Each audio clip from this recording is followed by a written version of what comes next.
my beautiful mystical friends. Welcome to this tarot reading where we're going to look at your 2025 year ahead. So some of you may have noticed I've been gone for a while. In my last reading I did, I explained why that is. And if you did watch this, then you may be like, oh, you're back earlier than I thought you would be. I do still plan, I still need several months off of doing this to get a big project put together. And, you know, I just need to really focus on something that's on my plate right now. So this I had put to the side. But I was rewatching, coming to the end of the year, I was rewatching the 2024 reading I did. And now tuning into the pile that, after I do readings, sometimes I'll do sort of like, it's hard because I'm biased, so I don't want to just like pick the pile that I want since I know what's in all of the piles. So I'll like roll a dice or do a random number generator or something if I feel like I'm supposed to have one of the piles, but like after it's all done. And so I did do that with 2024, and the pile I had, so I re-watched just barely, and it was so I was a little bit, I don't know why I'm ever surprised anymore with tarot and oracle cards and whatnot, all the magic that happens, but it really pinpointed some things that I was kind of astounded by, and I'm like, oh, I missed that. I would love to be able to do that again at the end of 2025 and look back and see what the cards brought forward. So I decided to carve out a little time, do a 2025 reading. This is a big year to me, 2025. If you watched my last reading, I think the title was something like a new 15-year cycle. 2025 starts, what that is, I'm not going to go into that here, but if you are interested and you haven't watched that reading, it is a little bit long and a little bit technical in terms of astrology, but it is a really big shift that's coming. And I kind of want to tap into that this year in terms of like, I am just going to do the reading how I normally, like I'm going to do the exact same format as last year because it really played out like exactly for me. But I do also want to tune into this shift that's coming. So when it pops up in front of me, I'm going to pinpoint like, oh, this might be because of the shift that's, started, but only when it really pops out at me. But yeah, go back and watch that 15-year cycle if you haven't, because it might help you to see what I'm talking about when I sort of pull those threads out when I see them. If you don't want to do that, no big deal. I am going to do the same format as last year, so it won't be like you have to have watched that to get what I'm saying here, because I'm only pulling that out when I see it. Anyway, okay, let's dive in. We've got 4 piles. And just a little overview before actually we get to the piles, a little overview. I'm going to, for each pile, you're going to have each pile has a different tarot deck that I'm going to be tuning into. And to start the reading, I'm going to get sort of an overarching feel, like what's the general vibe of the year? What's the overarching, the umbrella theme going on? And then I'm going to go quarter by quarter. So winter, spring, summer, autumn, to see how that season is plugging into that overarching theme. So a little bit thematic in the way I'm reading this, a little bit storytelling in that way as well. And then to end, I will do like a Kuan Yin card to get a last overall guidance message from Spirit. So that is the format of this. So let's get into the different piles. We have pile 1, which I'll be using the Radiant Wilds Tarot, and there's a clear crystal quartz paired with this deck. Pile 2, I'm going to be using the Good Tarot, and we've got Orange Chalcedony paired with that deck. Pile 3, we have kind of a Celtic theme. It's a Tuatha De Danann tarot, and we have Malachite paired with that tarot. And pile 4, we have the Thoth tarot from Aleister Crowley, and kind of honey-colored citrine, or not citrine, calcite paired with this. So tune into these 4 decks, 4 piles. Feel free to pause here if you need some time, and when you're ready, timestamps will be in the descriptions, or I'll also make sure that shows up as chapters so you can just quickly navigate to your pile, and I will see you guys in your readings. Hello, pile 1. Welcome to your 2025 reading. You guys picked the clear crystal quartz, which I'll put your stone up top here, and the Radiant Wilds deck. So some of the people that came here, you may have like a lot of fire energy in your chart, or there's something that you were drawn to in this pile that like maybe there is a little bit more saturation, vibrancy coming through in the energy of 2025 for you. So we're not going to get into the tarot cards yet. We're going to look at some overarching themes of your year, and then when we get into the quarter by quarter, we will use some tarot in that. So to start with, I really want to do kind of I find it sort of helpful to compare energies. And so to give sort of, I don't know, I feel like in comparing energies that can really help to better pinpoint what we're trying to tune in here.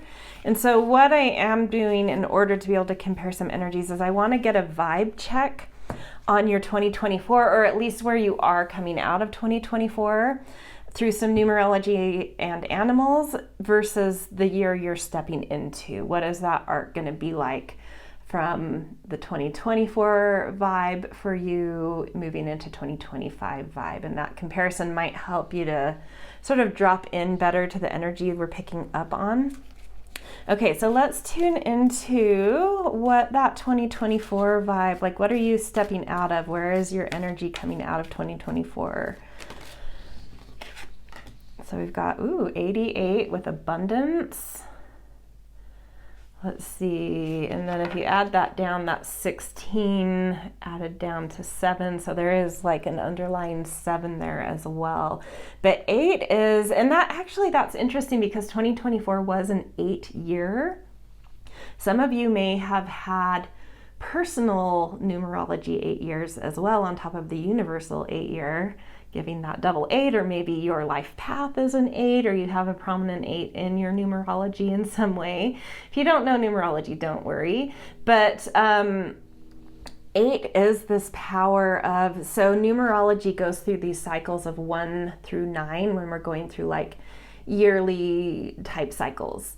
And when you get all the way from 1 through 8, it's like that's when you've really reached the summit of some kind of like sense of power, sense of mastery, sense of, but you're not at the end at that 9 where you're, the 9 can be a little bit tired. 8 still has like this energy under it, and it's this like get things done energy, but not in a way where it's like you have to force things to be done. It's like you have the power to make waves and make moves. And so you may be coming off of a year where it feels like you got a lot of stuff done. You were able to wield your power. You were able to bring things together. You were able to, move the pieces forward on the game of life that you're playing, that kind of thing.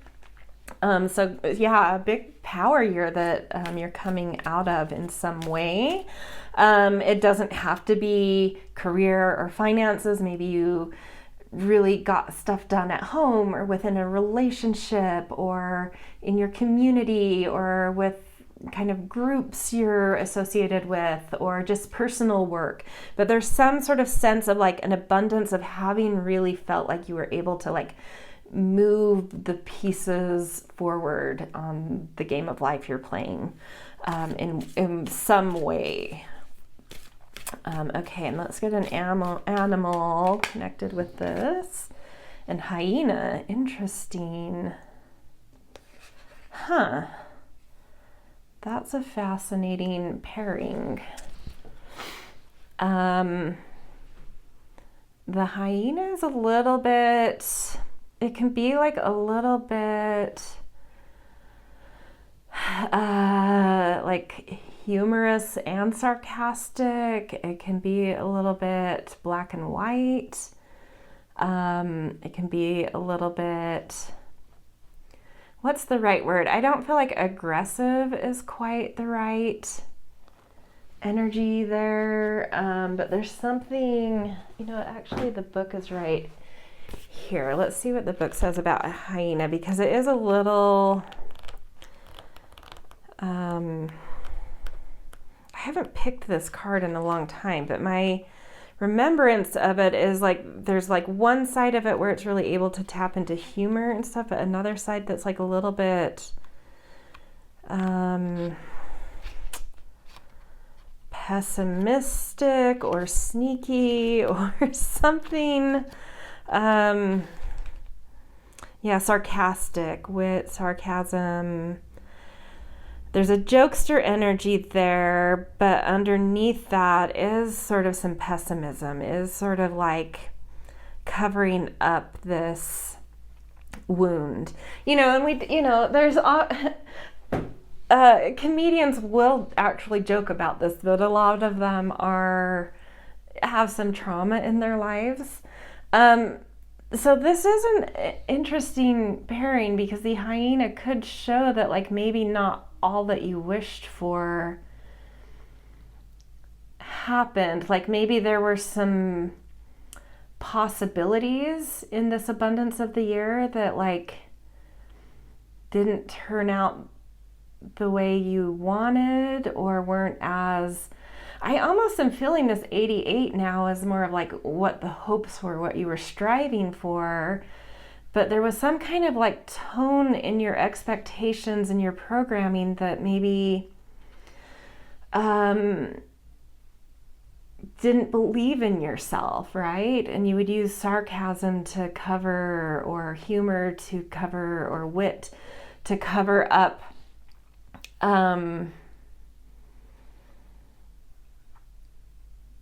ways in which there may have been some self-sabotage, ways in which you could have had abundance but kind of got in your own way, or didn't have the right kind of self-belief to really pull it off, or something like that. Or maybe part of that 88 in abundance was learning and being able to see this about yourself and heal that and get over it. So whatever resonates to you, this is what we're coming out of. So it's not what to look forward to. It's like, looking back on your year, like, what does this mean to you? Is this something you healed? You saw where you self-sabotaged in hopes and expectations and big goals and wanting to really feel and utilize your power? Or was this sort of, so like, did you heal ways in which you got in the way of that? And so like something to be really proud of? Or does this resonate in terms of like, if you were to look back to say like, oh, maybe I can see that now. Maybe I wasn't aware of that. Maybe I do get in my own way sometimes, or I do have these big pipe dreams or big splashes I want to make, but I don't believe in myself, and I used humor sometimes to kind of to not go after it, to not believe in myself, and to not do those big things that going into the year I felt were ahead of me. So it's like either way, like maybe that's something you need to see now, or maybe that's something you learned this year about yourself and really saw and really witnessed and really did some impactful, permanent healing around because you were able to witness it. If you do feel like you did actually make waves and make big moves and move forward in life, I think that would mean that you saw ways in which you got in your own way or self-sabotaged or didn't believe in yourself and covered that up with certain masks and humor, and it would mean that you dealt with that hyena side of you, and in doing so you were able to make big waves. If you didn't make big waves, it's the same, like, it's never too late. Look back at these patterns now, witness this, do some work on it. Yeah. Okay, so let's see what 2025 is going to bring up for you guys. Oh, I love that. Self-love.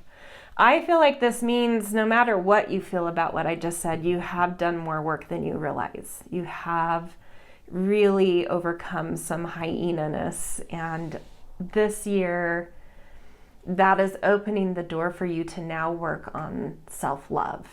Now get out of your own way and actually start loving yourself, actually start valuing yourself, valuing your voice, valuing your time, valuing your energy, your skills, all the things, just being like, it doesn't matter what the world thinks or what the external validation says. I don't need that external validation. I'm getting that validation from within. And so now that I have that lens, because I've really seen this hyena aspect of me, what can I do this year to really strengthen that and lean in? And that 6 and 1 is like finding new balance, finding new harmony this year through that lens of self-love. So really gorgeous arc. I love this for you guys. Okay, let's see what animal energy is going to be attached to that vibe coming through for this year for you. Fire ant. Your animals keep kind of pulling it back a bit, but it's all right.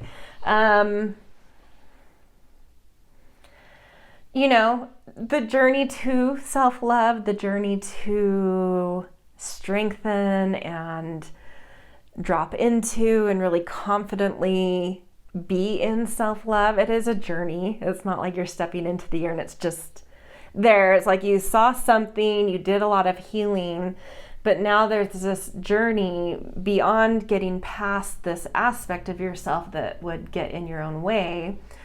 It's like you've shed that, but now to like really get a hold of and drop into and understand self-love may bring up a lot of like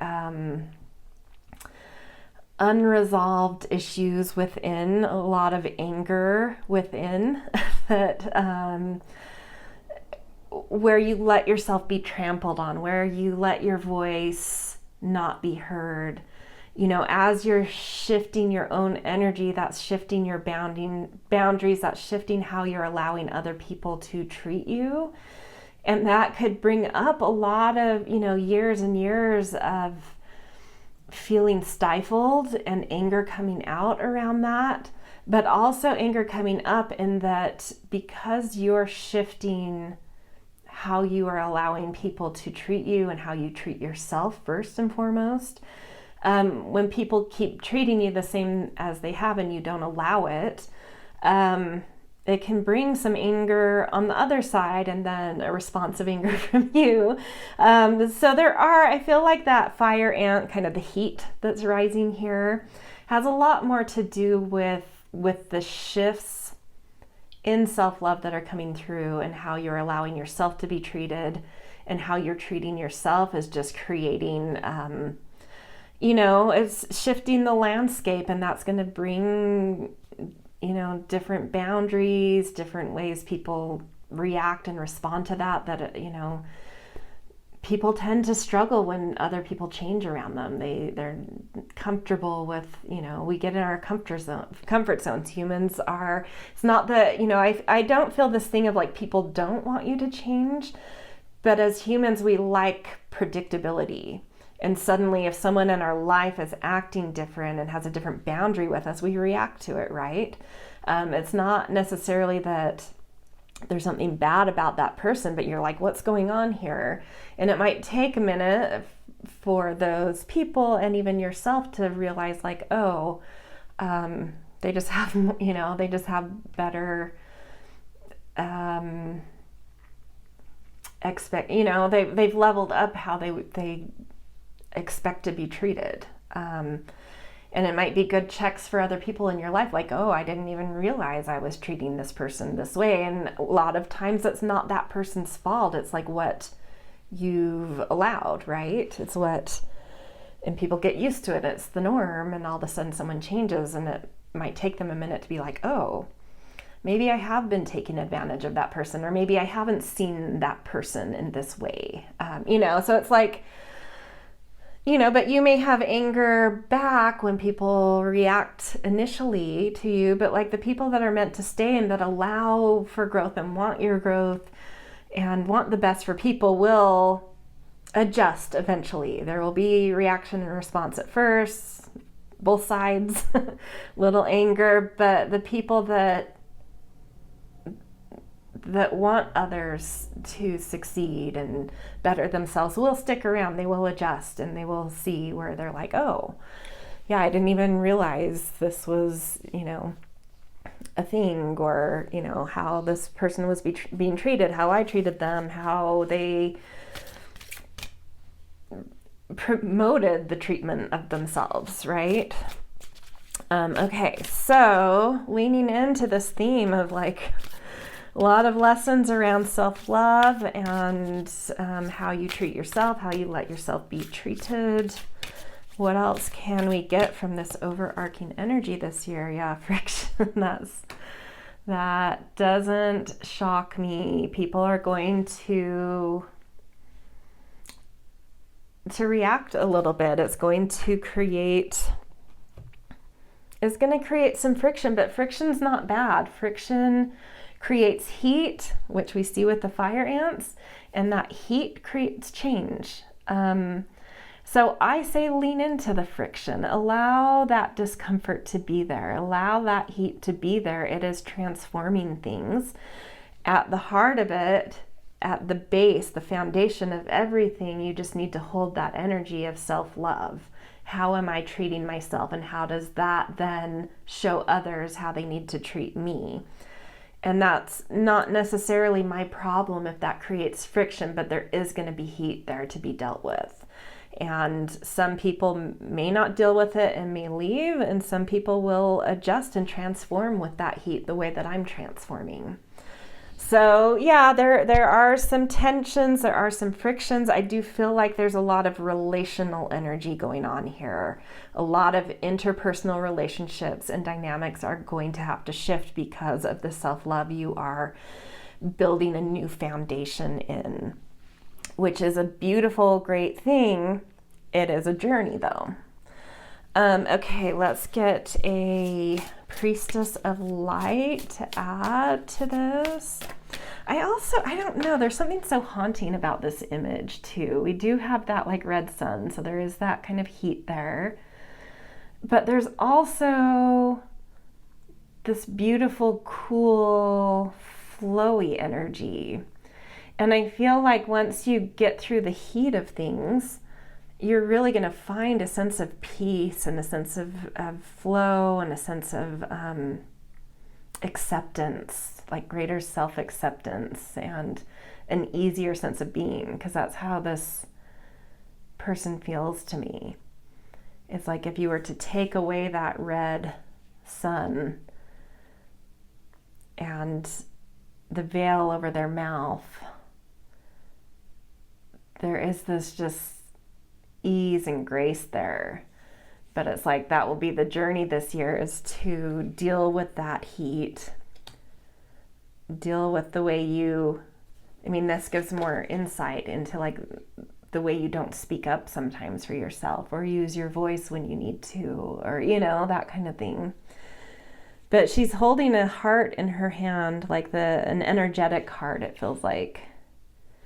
And so that is that like self-love. And when you have self-love, you're able to also project love to others despite how they're behaving and responding and reacting.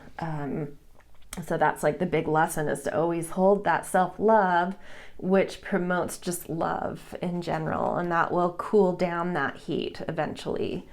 And by the end of the year, there will just be this really graceful energy left.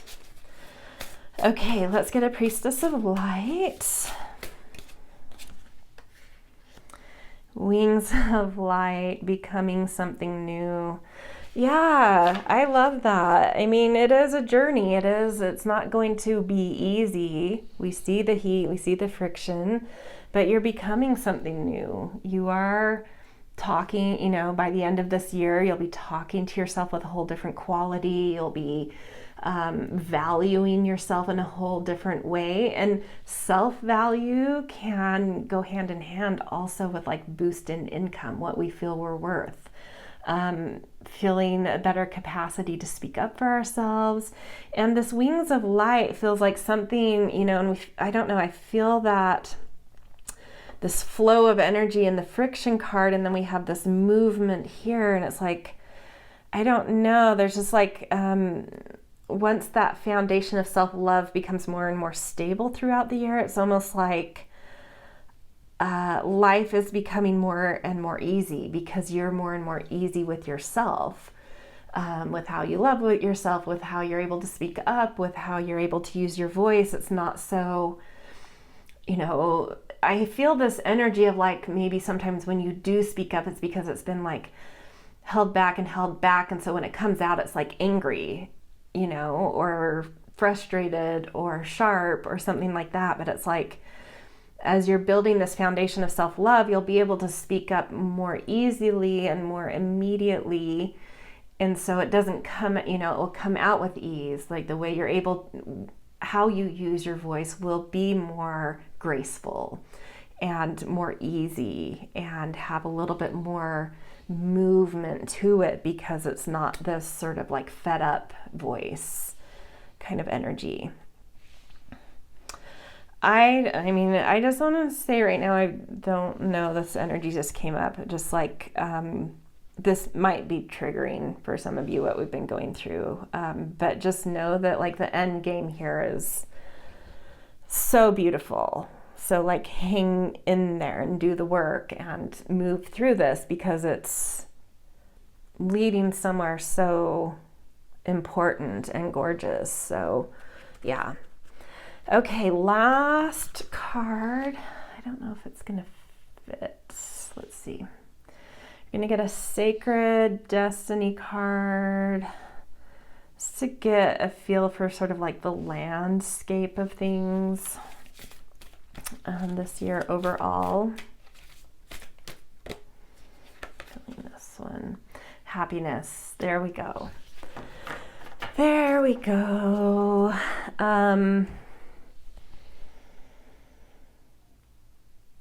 Lean into self-love, lean into this. Happiness to me feels like a guidance coming through.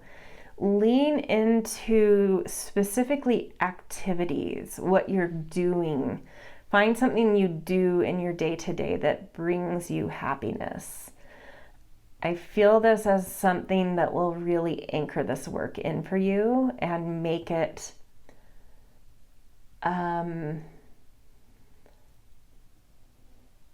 a growth journey that isn't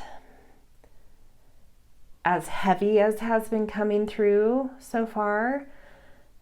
Yeah, the guidance is saying like it doesn't, you know, those moments of tension, those moments of readjusting boundaries, of building that self-love foundation, it really does, like if you can ground it in that energy of love. Love is light, love is joyful, love is happiness. So like if you can find, you know, maybe you love running or hiking, maybe you love going to a coffee shop in the morning and reading a magazine, maybe you love having dinner with friends, whatever it is, like the little simple things that you know give you happiness. universally, anchor into those. Try to do something every day that has an anchor of happiness for you. And this will just like really make this work easier, sustainable, manageable. Yeah. So there is like an easier path through this, a faster and easier path through this, and it is attending to what makes you happy. Yeah, so that's great. Okay, let's jump into quarter by quarter to get sort of an arc journey of how things are going to start playing out when we break it down into small pieces. So our first quarter is winter, which technically starts December 21st, so a little before the new year, but because this is a 2025 reading, we're just going to call it December, January, February. Okay, so let's get sort of an archetype card that is highlighted for this quarter. That one. The desert. Yeah, I think winter is going to be that. The low, not the low point, but something that triggers this work, something that, it's like winter's giving you this space and time to really starkly see the landscape of your self-love, where it's barren, where the oases are, what plants, where are the cacti and plants that are holding water, but like really like a certain spaciousness and stillness that's allowing you to see where your specific foundation of self-love is a bit barren, is a little bit torched, is a little bit isolated, and it's giving you, like, winter is giving you the landscape, a map of your self-love foundation. And so that ability and that foresight to see, like, well, how do I approach rebuilding this? How do I want this desert to actually look if this is current foundation of self-love? Would I rather my self-love feel like an Amazon jungle, a Norwegian fjord, maybe you love the desert, but you want to be near an oasis in the desert, or do you want this to feel like, a deep green forest in the heart of the Appalachians, or, whatever landscape, like play with some imagery here. How, if you imagine a landscape for what your self-love feels like, what do you want that to look like? An English garden, an oasis, a jungle? Yeah, tap into that. What do you want it to look like? You are being given a map of what it is now, so you know the difference of what you want to envision, and how to, that gives you that first inclination of like, how do I need to move and remold this and change some certain things and do work that alters how this feels to me, right? Okay, so now we're actually going to pull out your tarot deck. Two cards popped out immediately. Four of Pentacles. Ooh, okay, yeah, that gives some insight. Oh, I like the Page of Cups, though. You've got this, is what I'm going to say. And then we'll take this top card here, because I was just going to do three cards. Seven of Pentacles, yep. It is the season of, like, I don't know why or how it is you're going to be given this kind of landscape or view of like what your foundation of self-love looks like, but something's going to happen that helps you to see this better, and it's going to give you motivation to work on that, on making it what you want it to be, which takes me first to the Seven of Pentacles. That is the card that is very connected to Taurus energy, which Taurus loves to get in and do the dirty work and mold life to be the quality of beauty that it wants, that it envisions. Like it has kind of an animalistic trait to it, where it wants to mold life materially, physically, and it wants to bring beauty, but it is a patient sign. It knows that you have to kind of plant the seeds, you have to do cultivation, you have to work at it, you have to tend to it, you have to care about it, you have to value what you're doing, which is the heart of what we're talking about, is valuing yourself, loving yourself. You have to value doing the work. You have to put in the work to do that. So what do you want that to look like? Who models that for you? Whether it's someone you know or not. It could be a fictional character in a book. It could be a prominent person in the world. It could be your grandmother. It could be a friend. But there's got to be some model out there that you're like, I want the shape of my self-love and the form and function of my self-love to look like that. So I'm going to start planting seeds and doing the work that model to like get me closer to what I look at as a model here. And that Page of Cups is showing the initiate energy here. Your heart is opening up as an initiate during winter. This is the initiation into this work. And the initiate energy is hopeful, it's eager, it's naive, it's excited, but it has energy, it's youthful, it has energy. So I do see that, and I love seeing that against the happiness. I do see this energy in you opening up of like, I want to do the work. I'm eager to do this. Let's get to work. I want to do it. And then the Four of Pentacles is what you're unlocking. It's like you've been hoarding self-love, like not really knowing how or what to do with self-love. So you just kind of keep it locked away in a bank. And this is saying that doesn't, that diminishes in value over time if you don't use your self-love. So how do you need to you need to unlock it, take it out of a vault where it's not accruing interest, it's not moving and generating flow and value and worth and love coming back to you. It's just like locked away somewhere. We need to unlock it, and we need to share it, we need to move it around, we need to use it. So something's unlocking here. And you're eager for it, you have the energy for it, and you're getting to work doing the dirty work of starting to cultivate like you're planting seeds in spring. So I love seeing that energy, because most of all I feel you having the energy and eagerness and desire to jump into this. So that's awesome.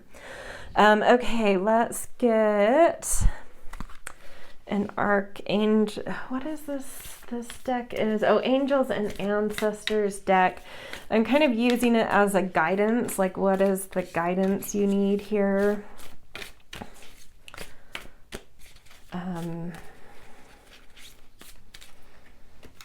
From an angel or ancestor. Hunter, track down your fears and desires. I love that. What do you desire? What do you fear? Face it, in that desert landscape. Face it head on. See what is actually there. Take a lay of the land and aim at what you want, right? He's holding a bow and arrow. Aim at what you want. Face your fear, but aim at the desire. Okay, and then a divine feather message as well for winter. Oh, I did forget one card for you guys. I will go back and do it, even though I was supposed to do it as like the second card. Bluebird, you are being gifted with blessings of happiness and peace. Happiness is coming through again here, which is so great. I feel an eagerness to get into this. It is hard work. It is, a long-term, full-year commitment to sort of redoing a foundation of self-love, but there's happiness coming through. There are these little things, you know, the little things you start to do that may seem small and insignificant, where it's you're paying attention to your happiness and doing things that make you happy, immediately will start to grow that bank and move energy. So even though the seeds ultimately to like grow into fruitfulness and all of this may take the year, immediately there is indication of growth. There is indication that these seeds were planted in the right place, and the environment are the right, you know, it's the right conditions, the right place, the right, you know, aim and eagerness are there, and it's already in spring, adding an extra layer of happiness into your life, which is awesome. Okay, I did mean to, as the second card, pick a woodland warden, but you know, these things are always meant for some reason, I believe. So this was supposed to come at the end in spring for some reason. So let's just see what comes out. And I'm going to be reading from the guidebook in this card, or this for this deck.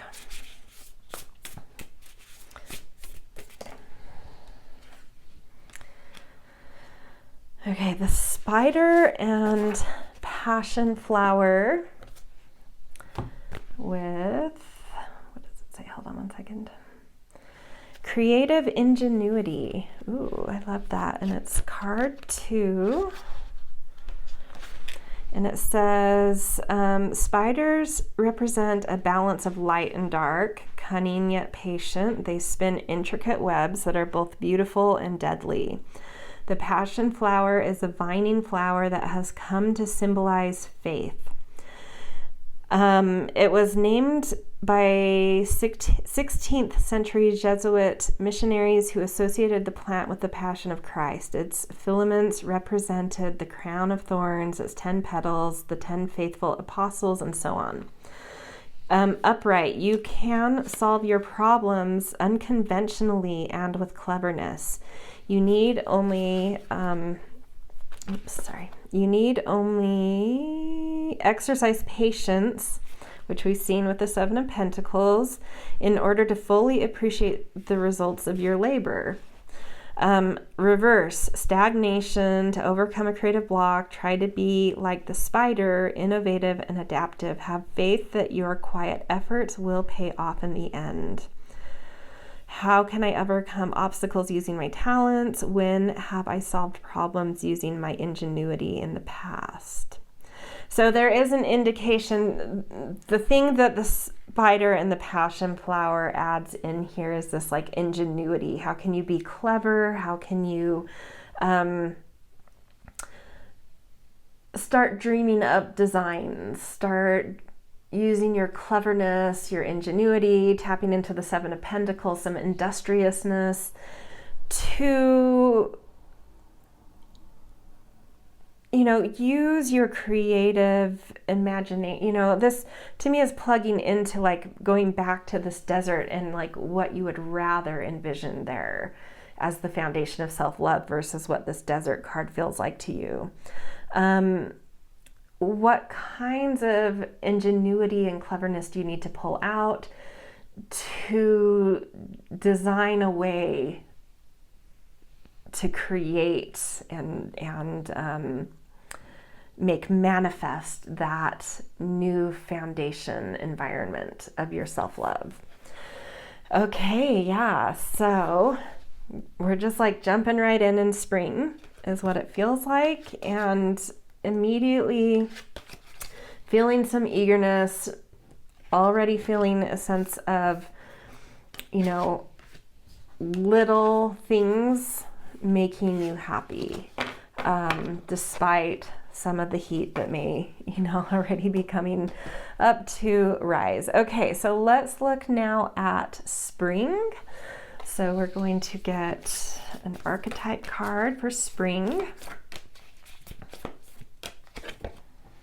The Hunter, and we already saw that similar energy with that angels and ancestors card in winter. But it's like, I think in spring, that creative design, the planning, the knowing, like coming into knowing what you want starts to, by the start of April, it's like you really have an aim for what you need to do, how you need to chase down and hunt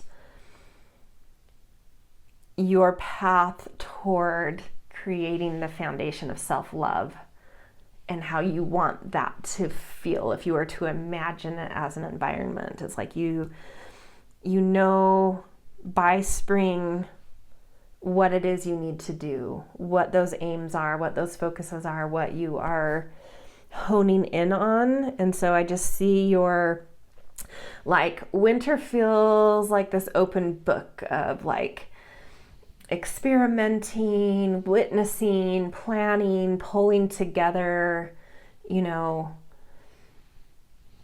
mood boards and vision boards and inspiration, and like trying to create a picture of what this needs to look like for you. And then all of a sudden in spring it like comes together and you're like, oh, got it. I know what this needs to be for me. I know what my self-love is supposed to be, feel like, do, all of that. And time to hone in and move, right? Okay, so let's do a woodland warden, which I in winter meant to do at this point. Okay, so for spring, a woodland warden. Feeling this one. Look at that double horse. Putting your head down and getting to work for sure.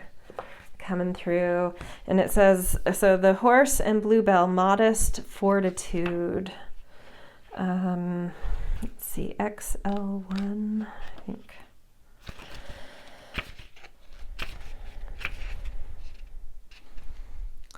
Oh, XL1X, sorry. Further back. Here we go. Okay. Its downcast blossoms cause the bluebell to bow gently at its stem, symbolizing modesty. In contrast, the horse is a striking creature, proud and muscular, able to bear great loads and travel long distances. It is known for its superior strength and stamina. Taken together, the horse and bluebell remind us that the greatest feats are the result of much humble patience. Upright, work quietly and consistently. The time to shine will present itself in the future. For now, focus on your process rather than its reward. In reverse, your yoke has grown heavy. Remember why you began your journey. If the reason is worthy, continue pushing. Your efforts will make you stronger. Am I too focused on earning praise and not focused enough on substance of my work? When is it worthwhile to push through adversity, and when is it better to rest? So it is this energy of like honing in, finding that target, what it is you're needing to like really hone in on, to work at, to it's like you're getting this specific target of something that you know is like the key to unlocking greater self-love, to making your seeds take root and break through. In general, spring is that breakthrough energy, but it's like you're putting your head down, you're focused, you're moving forward, you're starting to recognize, because there is this thing with self-worth, self-love, where so often we rely on this to be fed by external validation, and something's shifting for you. I feel like that actually might be the key, where you're like, oh, I can be fed and fed and fed praise and whatever from the external, like I can get all the external validation in the world to try and feed myself love. But if it doesn't first come from within, that goes into a black hole and there's never enough. And it's like you're getting that key. So you're like, okay, turning off this need for the external validation. Not that it's not important, but I know now that it's like I need to work on internal validation before that external validation can really be meaningful to me. It just sort of goes into a black hole right now. So I'm putting my head down. I am finding my humility to kind of shutting off needing so much of that from the external world and figuring out how to develop that internally, how to find an intrinsic sense of self-love and self-worth. How do I build that? What do I need to do? I'm going to put my head down and work on loving myself and allowing my values to, and the way I treat myself, to be the most important thing in terms of how I feel self-love, how I feel worth, that kind of thing. Okay, let's see what the tarot wants to add here. High Priestess, you are developing intuition. I love seeing this. It means that like you are really diving, like you're taking this work seriously this year. And spring is indicating, you know, if you stay on the path and do the work that's showing up, like you're really going to develop that inner wisdom, inner sight, a strong belief and trust in your intuition. And it's not, you know, if that's not something that you've worked really hard at already, and even if you have worked hard on that, I think that's an ongoing journey that we all have, is trusting our intuition. There's so much that comes at us, especially in this modern world that's, you know, we're constantly getting input from the world, from stimuli, from everything, and that's constantly clouding our connection to our own intuition and inner wisdom and higher self kind of thing. And so it is an ongoing journey of work, but I think specifically for you, there's something you're connecting to, your inner voice, you're connecting to your heart, and you're having like these inner dialogues with your higher self and your heart and your intuition about self-love. And I think it would be a great season to do like a lot of journaling, journaling is a really great way to communicate with your subconscious, stream of thought writing, meditating,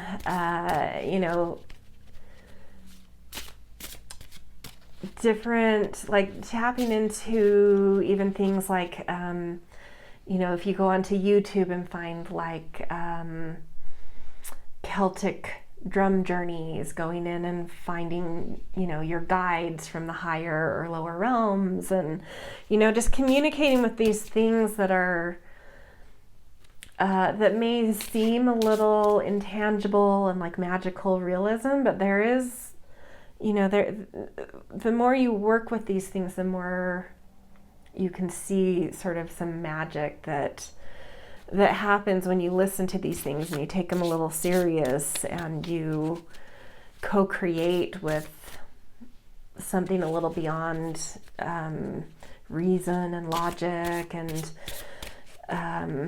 your emotional field, when you're going into something deeper and more spiritual about you. Okay, let's get... Okay, 10 of Cups, that's so beautiful. And 2 of Swords. So this is the season, I believe. I mentioned in the umbrella, the top level theme of the year, that there might be tensions going on, dynamics with, where you're maybe starting to change how you treat yourself, which is causing some reactions in others. And I see this starting to happen in spring. Like, it's good news though. That means that your boundaries have shifted. Your self-love is growing. You are treating yourself a little bit differently. And that is showing up, and it's going to create tensions, and there will be decisions to be made in terms of the way people respond and react to that. You're going to see some things that may create that heat, right? We see this red sun showing up here again. So there is heat, the tension, heat is coming through here. But your inner landscape has got you. Like, you're really starting to trust yourself. You're really starting to find your inner harmony. And it's like staying connected to self-love is going to allow you to be able to hold complexity with grace and ease. And it's going to make it easy for you to make decisions you need to make in terms of like the way people are behaving in your changed foundation of self-love and how you expect to be treated and heard and whatever. There are some there's decisions to be made here, and you may have to cut some cords in spring, but staying plugged into this inner place that's really starting to develop like quickly and beautifully. The more you stay plugged into that inner place and what is starting to populate that new foundation is going to make decisions easier. It doesn't mean there isn't grief there. It doesn't mean it's not worth seeing if those tensions and harmonies can be reharmonized. But it will make it easier to cut the cord when it becomes obvious that a cord needs to be cut. So it is a mixed season where you're like internally, I think things about trusting yourself, loving yourself are really coming into a beautiful place.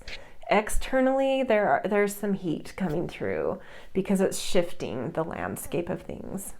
Okay, let's get some guidance from angels and ancestors. What do they want to tell you about this quarter? Eagle, see from a higher perspective. Yeah. Don't take the things that start to happen personally. How other people respond says so much more about them than it does you. So keep that higher perspective for sure. And then divine feather message. 2 winged good messages for you since you got the eagle and the angels and ancestors. Let's do this. Condor. Hold the highest vision for your life. You now possess the ability to move past any hurdle. Yeah. Stay connected to the beautiful foundation of self-love that's coming through in that internal compass with that. That will keep you connected to your highest vision, your higher perspective, and not taking things personally, being able to make tough decisions and being able to hold grief that may come because of those.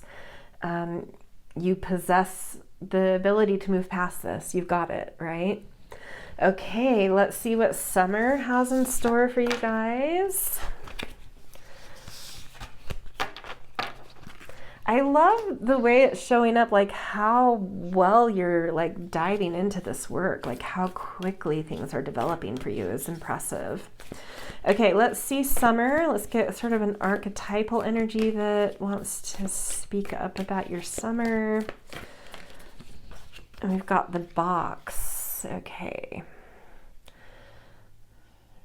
Interesting. Right when I said things were progressing quickly and beautifully, I should have known that would indicate that the challenge is coming. But let's see. We've got the box, but let's see what the Woodland Warden says. Ram and Dahlia, determination. Okay, so let's read this. Giselle. Okay, determination. The Ram and Dahlia is a card of action. The Ram charges up the mountain with steady determination, removing any obstacles with its strong horns. Called the Queen of the Autumn Garden, the dahlia is known for its persistence. It produces flowers in the summer and well into the fall, outlasting most other blossoms. Upright, you have the power to accomplish your wildest dreams, while others may tire or lose interest. You are persistent and will see your ambitions through. Reverse, your stubbornness is hindering your progress. While ramming through may seem like the best and quickest way to achieve success, some endeavors require flexibility, regular reassessment, or help from others. What am I most determined to accomplish? When have I worked best alone, and when have I benefited from others' help? Okay. Yeah, I am seeing in summer, it's like you're really moving quickly through the year in the work of like totally recognizing and reorienting where your self-worth and self-love come from. Doing like, it's like this shortcut, fast-forwarded way of like getting there. It's like you get there so rapidly. But in summer, something kind of wants to slow down about this, because it's like, oh, where have I developed this like Swiss cheese? Are there some holes because I've gone a little fast? And how has that sort of boxed me into a version of self-love coming from within that might be limited, right? But now I'm coming from this version of self-love that I've attached to, and I'm trying to now make love or life move forward, but like I'm hitting walls here. But I'm feeling this need to push through those walls. I'm feeling the need to kind of, it's like, you know, and I do feel this frustration, like I've done all of this inner work. I've done, you know, this year has been so much about this inner work, but I need things to happen in my external life now too. Not that things aren't simultaneously going on and things aren't happening in your external life. It's just that like I've done so much work and I need my external life to now match this. And then I'm trying to, it's like you're trying to force it to, whereas like the external life takes a little, there's a lag time for it to catch up to us. It could even be a year or two for that external life to catch up to the inner work we do. And I feel like this box thing energy that's showing up is saying like, you're still that seed. You're still that seed that needs a box to grow within. It's not time to ram yourself out of the box and, you know, you're not ready to take flight yet with this new quality of self-love that's growing. You still need protection. You still need work. You still need that internal focus. Like this is something that takes time. I get you're frustrated and you want external life to match it, but there's still foundational work going on. So don't try to ram through things. Allow life, you know, because what I also see here is life is showing up to protect you. There are foundations under you. There is security around you as this inner work of developing self-love and what self-worth is, and, you know, how you treat yourself and how you allow yourself to be treated. Like there's foundational work still to be done. And you are being protected in that. You are being given some foundation to stand on in order to do that inner work. So don't try to push out of that too fast, you know. You can't pull the grass and expect it to grow any faster. You just break the grass, right? So there is a warning here that like you could fracture some of the work you do if you try to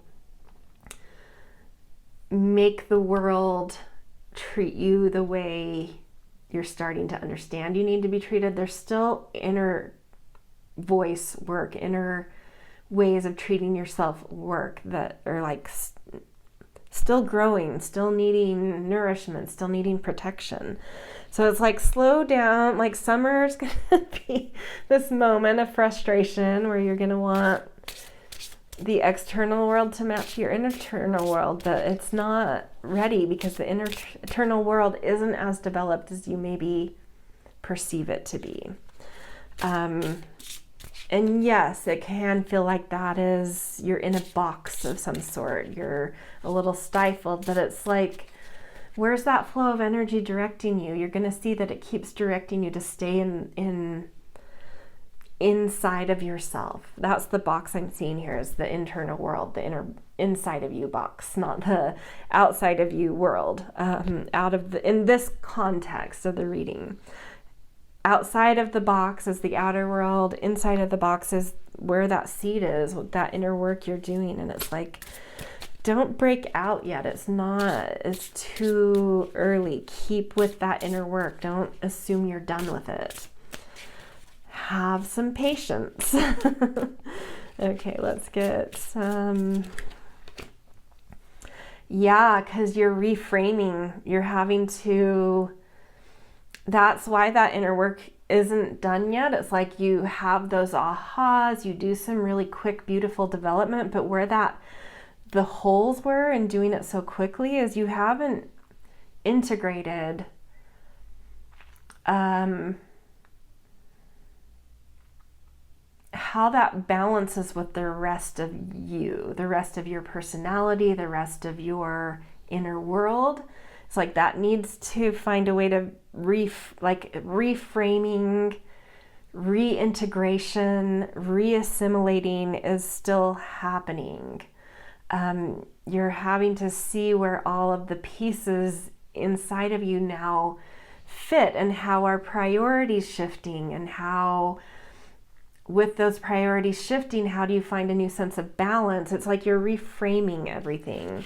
And in doing so, there's new balances and priorities to shift around, and it's like a Rubik's Cube. And if you break out too early, it's like everything kind of falls apart because you're not integrated in this. The other parts of you, your priorities haven't rearranged to fit everything you've developed. Yeah, so that's why there's still development going on. But I do think like by summer, it's like you really got it. You've really done some quick rewiring with like understanding where self-love is supposed to come from, how to do that, how to work on that and build that foundation. But summer comes and you think, wow, I got it. But it's like, no, because now that is reframing everything, redoing all of your priorities. And so stay with that inner place because you need to do those reintegrations. Okay, and then we've got Ace of Wands. Yeah, and once those reintegrations happen, you're going to have clarity. You will have clarity in summer of like new direction, new quality of passion, new clarity of what you're supposed to be doing, how to do it. Where your passion needs to be directed. It's like suddenly everything clicks in. What are those priorities? Because something becomes passionate and clear in you, and that naturally reorders everything. So it's just like patience. This isn't like a work where you can pull out a spreadsheet and balance pro and con and what do I value more and this and that. How do I reintegrate things? It's like, it's something that's more intuitive and a little chaotic and just takes time to congeal within. But when it does, that clarity will be instantaneous. Like, I know how everything reprioritizes now. I know my direction because I know a new sense of impulse and passion that naturally just puts everything else in the new place it's supposed to be in. And then this is showing, I love seeing 9 of Pentacles showing up because this feels like end of summer to me. With that new clarity of passion and direction, it is leading you toward finding a more fulfilling life that is self-directed and very connected to personal passion, or not passion, purpose. What's purposeful to you, but still pleasurable at the same time. It's like really knowing how to use your essence and what gives you pleasure in a very purposeful, meaningful, useful way, and in a way that brings back a lot of resources. This is self-sufficiency in a pleasurable, beautiful, flourishing energy. So that's great. So hang in there. Start of summer is gonna be maybe not fun because you're gonna be impatient, but just wait. By the end of summer, something clicks in and you have this direction, and it's one that's gonna lead you to, like I said, and when we were talking about the overarching energy, self-love does connect to income.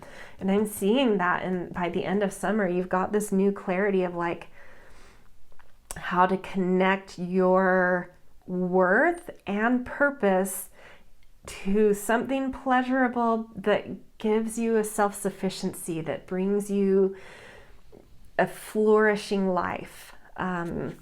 That includes material flourishing in like a self-sufficient kind of way. So cool.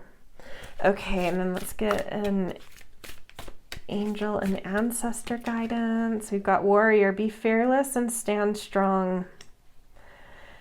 Coming up also with that determination, and Dahlia with, to me it's like, stay strong in your patience, in that you are finding your clarity, you are finding a way forward, but you have to be a patient warrior. Stand strong. Wait for that impulse. Don't try to make the impulse happen, or make the direction happen, or make the shift in priorities happen. You know, stand strong and wait for that order to come through, that impulse of clarity to come through, and then go, right? Then unleash the ram and the warrior. Okay, and then we got a raven. The universe is calling you to notice important synchronicities. So yeah, that's also something to pay attention to. Where is the universe trying to get your attention? It's trying to get your attention. Sometimes that's to stay the course with the inner work. Sometimes that's to notice the reintegrations happening, redefining things, reframing things. Like, what are the synchronicities mirroring to you about what's going on in that kind of chaotic process? And then when you do get that clarity of impulse, what are the synchronicities that are saying, yeah, go, green light, kind of thing? So tune into all of that. Okay, moving on to the last quarter of the year. Let's see what autumn holds. Definitely feel that like autumn's the point where that new kind of sense of yourself is really going to be set free in ways. You know, as we've seen in summer, there is a new clarity, new direction, new impulse coming through. So I'm very curious what shows up in autumn, because that felt like, you know, end of summer. So like this has got to be the continuation of that, right? The venom. The fire ant is showing up though. But let's get the woodland warden. The chipmunk and laurel. Okay, let's see. With success. That's great. The chipmunk and laurel symbolize a new venture that will surely lead to success. The chipmunk often takes the road less traveled, finding hidden pathways and adventure along the way. The laurel is a symbol of victory, used to crown the winners in the ancient Olympic Games. Together, they will tell us to take charge of our destiny, carve our own path, and find success. Upright, forge a unique path toward your desires. The road to achieving your goals is hardly ever straight and easy, but the journey is ultimately rewarding. Reverse, this can be a sign of stagnation. You may feel frustrated, stalled, or set back. Think about the clever and enterprising chipmunk. What lesser known pathways could lead to your goal, or how might you redefine success? Oh, that's big. What successes in my life can I celebrate? How can I carve my own path and live my truth? So yeah, autumn will be this moment, like that moment of like, okay, you've done the work. Universe says it's time to give you a green light and go, but what are you going to do with it? Life is a little different. You are tuned to a different vibration. You're harmonizing with things differently, with the capability to have greater success because you're coming from a more whole place. But we are wired creatures. We are creatures of habit. So are you going to go about things in the same way sometimes? Probably. And is that going to fail? Probably, because you've changed vibration. So the things we normally do don't work the way they did anymore.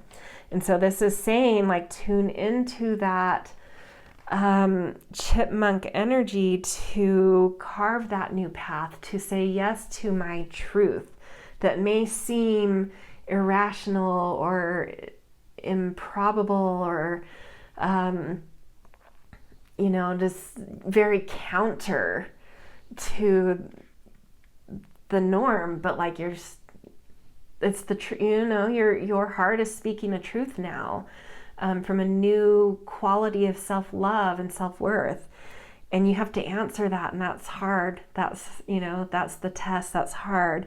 And so I do foresee in autumn, you may have these moments where it's like you try to do things the way you used to, and they're not working, and it creates, some heat. But I think it's sucking out the last bits of toxic poisons in you.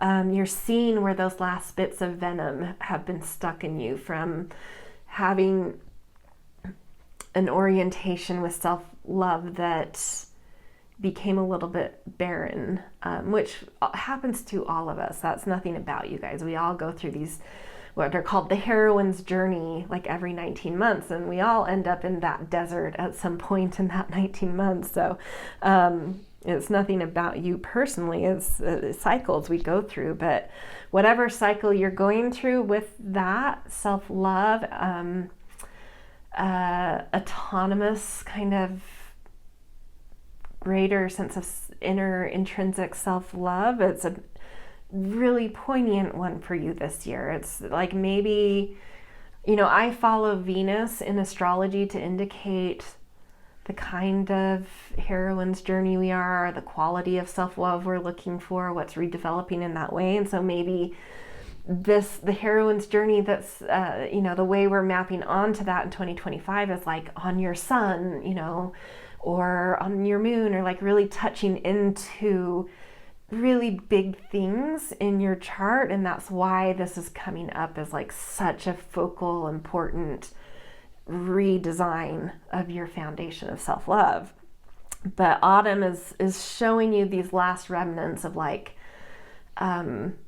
where that habit to do things a certain way doesn't work anymore because it wasn't aligned right. It was coming from a more toxic place. And that's great to see. You get that last venom out, and then you have to answer that truth. You have to do things counter to what you were doing before, and you suddenly see success with it. And you suddenly feel that greater sense of autonomy and beauty and, life being your own design. It's great, right? Okay, so let's get some tarot cards about this. Three of Wands, that absolutely goes with the success, the laurel leaves here, Page of Swords. So it's great energy. It's just that there is some last stuff coming out at the start of autumn, and the Fool. Yeah, your ship's coming in, new ideas, new impulses. You're ready to go. You're just at the start of autumn. I think it's just these moments of like having a few hiccups, but those really helping you to see those deepest, darkest, most hidden places that you had missed, you know, that are like, oh, but it's just like these last things, and you're already so strong that it's like, got it, okay, got it. Few hiccups, but now it's like golden. I'm really on this path to my truth and really coming from this place of intrinsic self-love and self-worth, and it's great.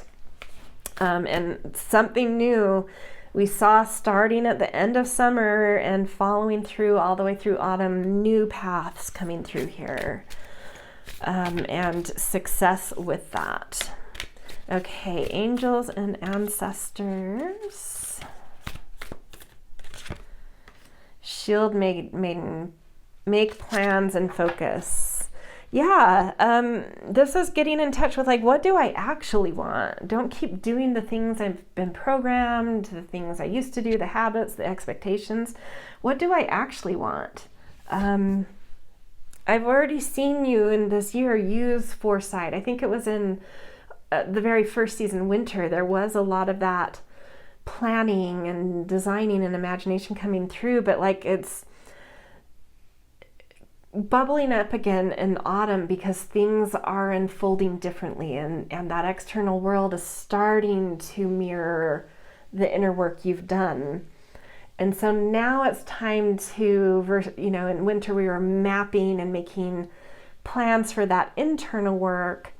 In autumn, it's now time to start to make plans about what to do in the world with that, right?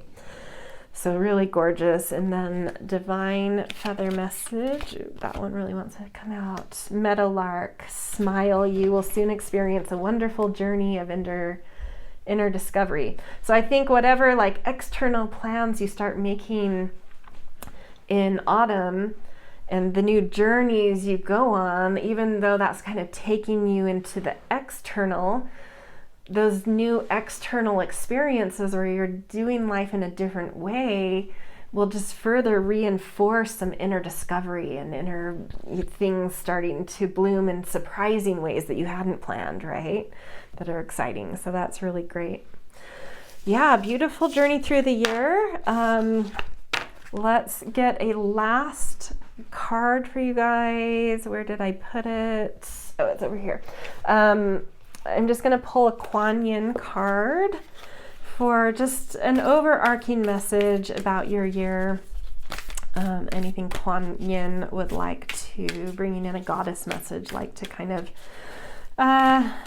just an overarching message. What does she want to add to this year for you? Weave the future golden. We've already talked about, like weaving a new foundation of self-love. That's so interesting. Okay, so these are very long descriptions. I'm only going to read there's like a summary kind of thing at the start of each one that I'm just going to read from that. If you have this deck, you can go in and read the whole, it's card 44, the whole thing, but I'm just going to read this first little summary.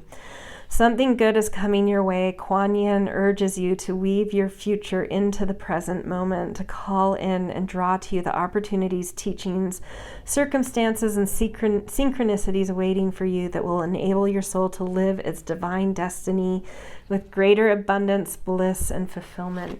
Yeah, because what you're weaving is more intrinsic material, more intrinsic designs, a deeper internal foundation of self-love, self-worth, voice, beauty. It's all coming from this inner place now. And it's, ultimately tapping back in here. I feel like Kuan Yin is pointing again at this happiness. Like ultimately this is bringing so much more, like a much more happy existence, demeanor, connection to life, what you're doing, more fulfillment overall. So that's gorgeous. So yeah, it's work. It's a lot of inner work, but we see that by the end of the year, it's like really leading you in new, amazing, fulfilling directions. And yeah, just beautiful. So good luck with 2025. Big stuff going. That was pretty impactful and powerful reading. So I wish you guys so much love and happiness on this journey of really overhauling, self-love and where it's coming from and where it's taking you. All right, see you guys in a little while when I get back to readings in a few months. Okay. Hello, Pile 2. Welcome to your 2025 year ahead reading. You guys have this really pretty sort of peach chalcedony, which I'm just going to put up here to the side. And you guys chose the Good Tarot deck, which I will bring out in a little bit. We're going to get to some oracle cards first as we look at sort of the overarching theme of the year. Something that we will refer back to as we go through each of the quarters, kind of plugging into how the big main picture energy is interacting with each of the 4 quarters. So we're first going to look at what you're coming from. So ending out 2024, what kind of energy, just doing kind of like this energy check, where are you at, to help us better anchor into what this next year is going to be about, sort of that difference that we're coming from. Okay, so let's get a numerology card for what you're coming out of, where you're at as we end out 2024. Whoops. And so we'll take this top card, which is love. And even beyond that, just looking at the number 6, it's a, clean single digit number here. And that 6 energy has a lot to do with harmony, balance, finding sort of like a sense of beauty and I don't know, it's like being able to marry heaven and earth, being able to find your rhythms, your instincts, your purpose, and also kind of plugging into a sense of duty as well. So within that sort of energy that you've been establishing over the past year, or at least for whatever reason are kind of dropping into by the end of 2024, there is this, there's this harmonious energy, there's this balance energy, there's this energy of like feeling like you're plugging into life in a really purposeful, beautiful way. Let's get an animal card to go with this as well. We've got cheetah, which feels like you've got your eye on the prize in some way. Like maybe you guys have some kind of specific goal that you're working towards, or something's coming up at the end of 2024 that has you focused, energized, really moving towards something. And then marrying that 6 here, and I can't help but, because the 6 has kind of that upward, it has that like Star of David energy, an upward triangle and a downward triangle, bringing heaven to earth. But then we also have the fire symbol with cheetah represented as a triangle. So it's like there's almost a third triangle, which to me is like creating 9 out of, there's 6, and then we add the cheetah in and we have 3 more points out of, because 2 triangles in the 6 has the 6, and then adding in a third triangle, we get 9. So it's almost like I'm feeling this sense of like ending out 2024. It's like you've got this harmony and balance and a sense of purpose, but you also have your eye on some kind of finish line, some kind of bigger picture goal that you're charging towards, with a lot of, and with the fire and cheetah, with like a lot of heart as well. Okay, so let's see where this is heading. It's interesting because I'm already getting this sense of this energy moving you into 2025, like being present as we enter 2025, which wasn't exactly my intention to find that and getting, you know, that energy check for where we're ending the year, but I don't know, and yeah, unless there's something that comes to a close by the end of the year, but I feel this moving in, yeah, because now we have 6 and 7, so it's like there's an extension. Then we got physical activity. That's the cheetah. The cheetah continues.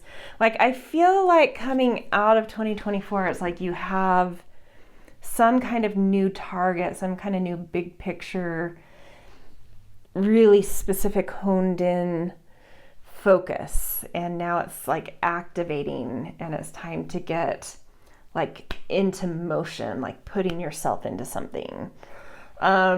Adding the 6 and 7, we have 13, which then goes down to 4.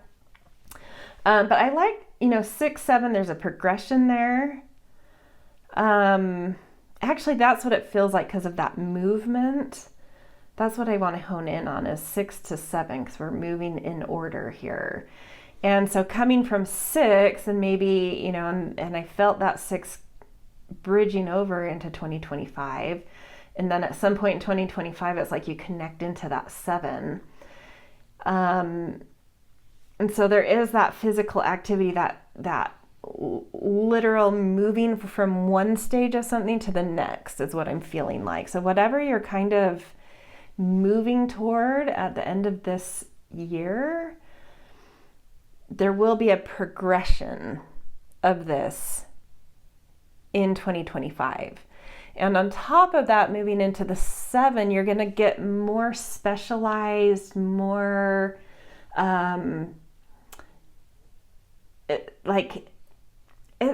sometimes 7 can be mystical, but sometimes it can also be like scientific, like getting into the science of something, the specialty of something, really finding like your specific niche with something.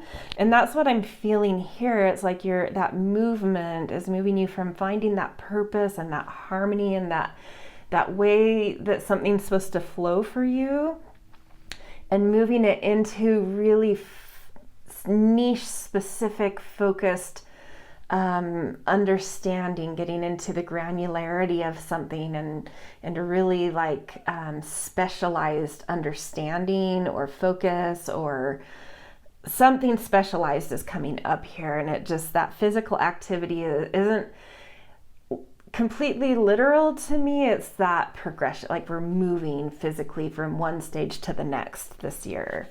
So there is a progression of things, whatever's, been going on at the end of 2024 or throughout 2024, it's like you're getting to the next stage of it in 2025, which is, such an interesting message to come up. I hadn't really intended for that comparison of energy checks to have such like a fluid bleed over, but it makes sense. Why not? Okay, let's get an animal association with this as well. Panther. Ooh. In the context of what's already come out, to me, the Panther feels like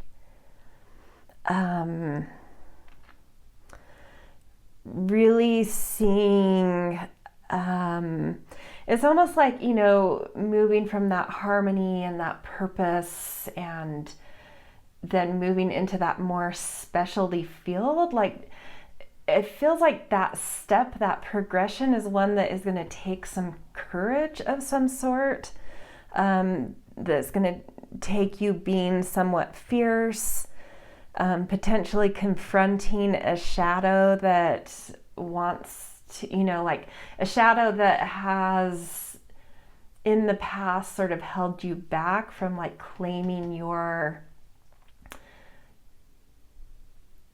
like a more command of something special about yourself, and really confronting that head on in order to really step into that. Like, you're charging though, like that cheetah energy continues, because we also have that progression. It's still a cat. We're still in this cat energy, and it's like you're stalking something, You're confronting it, you're moving, you've got speed, grace, agility, like there's no stopping you is what I feel like. Like this is happening, you're charging towards something, you can't really stop that force of the train to question the way you normally maybe would question, like really stepping into specialty and owning it and claiming it and allowing yourself to be special. That's funny, I don't know why that, because to be special isn't like a 7 thing, but that keeps coming up here. Like allowing yourself to be special, to own your specialty and to be special. It's like I feel like with that Panther, there may have been a block for you before in allowing yourself to be special and specialized. But you can't stop the force of this coming now. And so in that force of having to go there, you will confront a shadow about that. But yeah, it's like the shadow is not going to be able to get out of the way quick enough because the cheetah is faster than the panther. So that shadow can't get out of the way fast enough before the cheetah catches it and consumes it and witnesses it and reabsorbs, sees, witnesses, dissolves the shadow, reabsorbs it. Like it's just, there's this force that is just, you're moving from one stage to the next, and that next stage is specialized and special. So I don't know, that was like such an interesting, clear, strong message that was coming through. So okay, let's get a little bit more. We'll do a few more oracle cards in the center here to get just a little bit, tease out a little more context here, what this might be about, or anything else we need to know about this overarching sort of energy.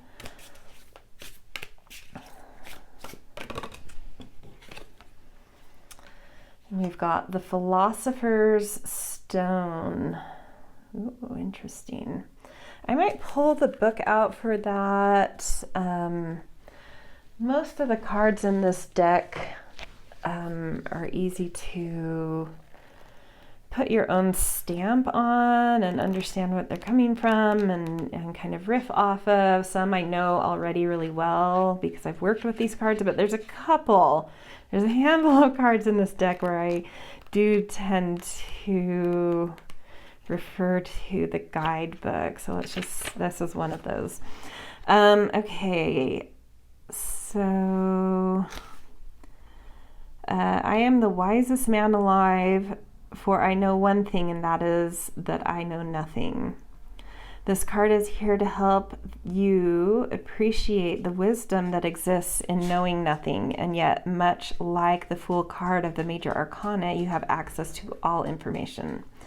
Soften into this present moment and and from this space you will find the silence to unlock your intuitive gifts. Here is the path to get you there. The Philosopher's Stone is a concept and material that is used to alchemize various forms of matter and mind into higher vibrational tools. Today you are recognizing yourself as this tool and instrument for spiritual sustenance. So becoming the Philosopher's Stone. So soften your soul and relax where you are sitting. Begin to feel the texture of your breath as you deepen and strengthen it. Notice that there's an energy that comes into your body while you do this. Exhale fully and slowly breathe in the energy of the ground. Feel your body become heavy. Deeply listen to your surroundings and let each sound and sensation take you within yourself. Rest in the silence. Open your body up fully and practice paying attention to different vibrations in your environment, the wind, sky, earth, ambient sounds, silverware clinking, whatever is around you, listen to it. Breathe these frequencies into your body and feel them loosening up and transmuting any tension felt. Soften and let go. Repeat breathing in different vibrations that you hear to alchemize your emotions, and then allow your imagination to run freely. That's that cheetah. You can imagine anything and use that frequency to heal, elevate, and transcend your current state. that is such specialized kind of energy that you're becoming that philosopher's stone. This is like manifesting year. Taking action with that physical activity, confronting where you've blocked yourself from really being able to transmute and transcend and imagine what you want and hold really clear intention by going through those, the things that need to move through you, and kind of clearing your energy field, clarifying your mind, focusing your mind. There's something transcending, there's something activating, there's something ascending here. You can imagine anything and use that frequency to heal, elevate, transcend your current state. Oh, I did just read that. This is a powerful practice that has the potential to unite you with all things. Even the most negative vibration, when opened fully, can be used as a huge release. You also have the capacity to send energy and healing to others with your breath. Ask permission first. And if their soul says yes, be fierce in how you give your love. Now is the time to step into your power. That's what I was feeling here, now is your time to step into your power as the magi and healer that you are, and creatively attune how you use your gifts, that specialty, you're specializing. Remember to keep it light because you are light. Have no resistance to what is, and remember that the more you give, the more you receive. Mantra: I transmute negativity into radiance and alchemize my reality with the warmth of the sun, transforming darkness and destiny into golden loving light. Amazing. Yeah, that Panther is about transmuting all sorts of things that have blocked you in the past, shadows you haven't seen, pathologies you haven't witnessed, ones you have witnessed, anything that's been in the way of you manifesting, ascending, creating magic in your life, moving life. And it's like that cheetah energy. I feel that cheetah energy coming over with you into 2025. I kind of feel like you have attached to the cheetah energy at the very end of 2024. Now it's coming into 2025 with you to swallow up, to witness, confront, transmute. And we even see that vibrational force around the cheetah, like really being able to take vibrations in and transmute them, and then re-radiate everything else out in golden energy, and very quickly manifesting things, very quickly, life-changing very quickly because of this specialty you're really dropping into. Super powerful, you guys. Okay, let's get a priestess of light to add to this overarching story. Courage, look, we've got another cat here, but this time the lion. Strength, fierceness, and family. Interesting. Yeah, I mean, your heart is opening. I felt that with the cheetah, the heart's opening. You're just, I don't know, I just feel this ascension coming in this year. There's something you're getting. There's like a specialty that's like clicking in for you, and this unimagined, unexpected result of that specialty clicking in. And it's like a spiritual way of being. But an unexpected result of that is that you do start manifesting and making life move and materialize, and like dreams coming true this year. Things you thought you could only sort of daydream about, right? It's like you're stepping into the boldness of yourself, your courage, your heart is opening, both with the cheetah and now we see it with the lion. And now you're wearing that as like your headdress, like your heart is becoming your headdress, and you're just in power. You're becoming, because you're coming so strongly through your heart, you're just showing up in life with this love energy, this heart energy, but this fierceness at the same time. And people, the family showing up here, two things come up because this is two. So there's like a relational energy there too, and a support system energy. So like your literal family may show up in very supportive ways, or maybe you're able to be, because of your strength, supportive for them. But I also, a secondary message coming through is that like people, you are drawing people to you because they want to feel like family to you. They feel your power and they want to be like under your protection. They want to be under your influence in a way. So yeah, double message there. Like family could be showing up in big ways for you this year that really helps support that opening and fierceness and courage and heart.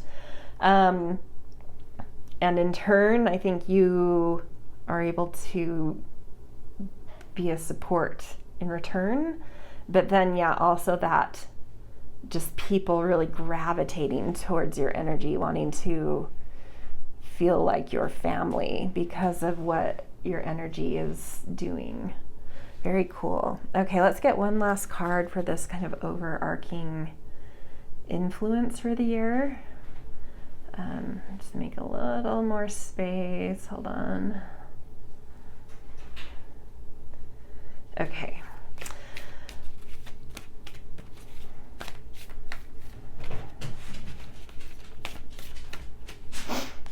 This one wants to come out. Ooh, totally. Abundance. Wow. Okay.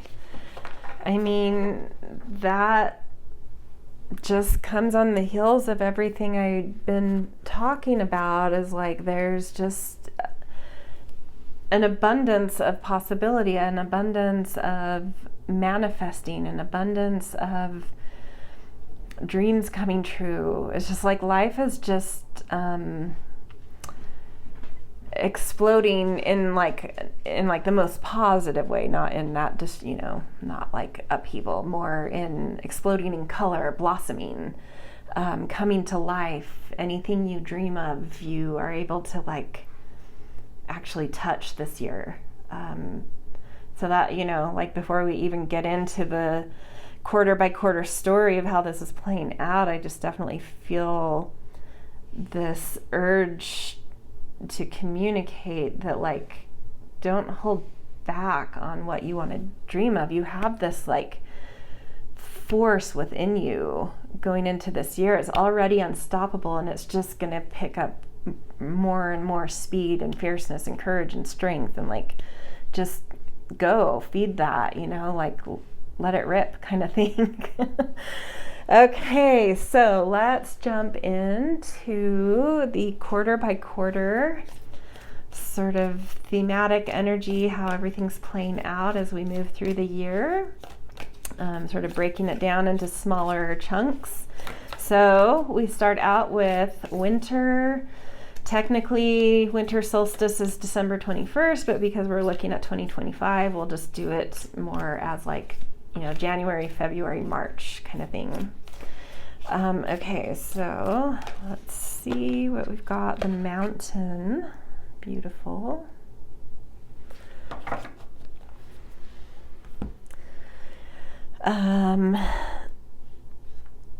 Where is my next? Okay, so I'm going to do a woodland warden to match, which I'll read from the guidebook for this, but the mountain definitely feels, there's a couple things that are arising in that for me, is like aspiration, reaching the summit, but also like something like you're solid, right? Like coming into winter, there's something which, I'm feeling that like we're jumping into the year with some force, with some magic already. And I just feel like you're feeling strong already jumping into winter.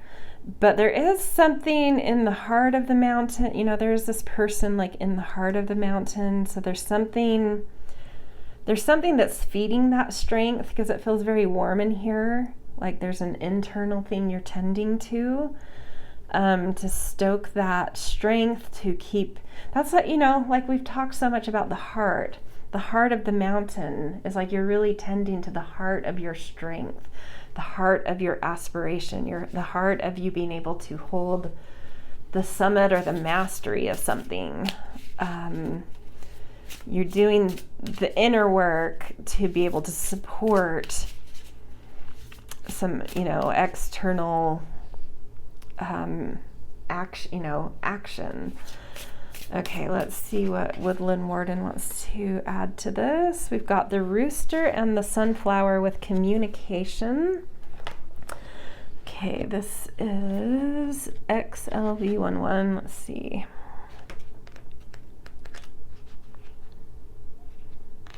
Whoops. Okay.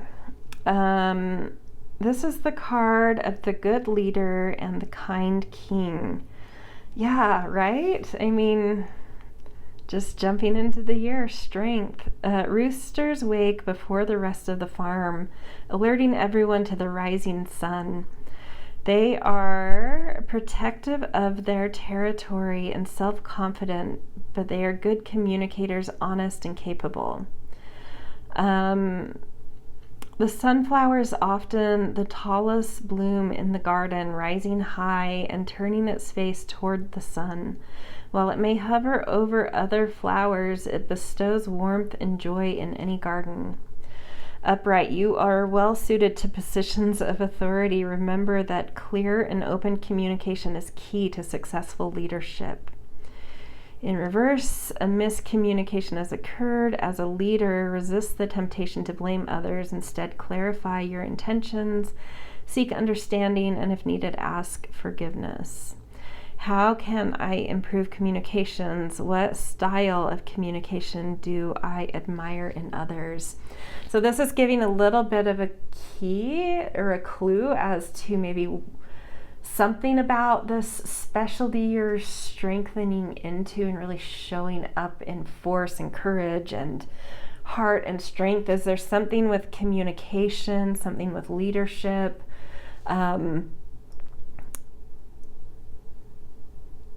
Like how are you being like a beacon of hope and communicating that with warmth, with courage, with vision, with how are you inspiring others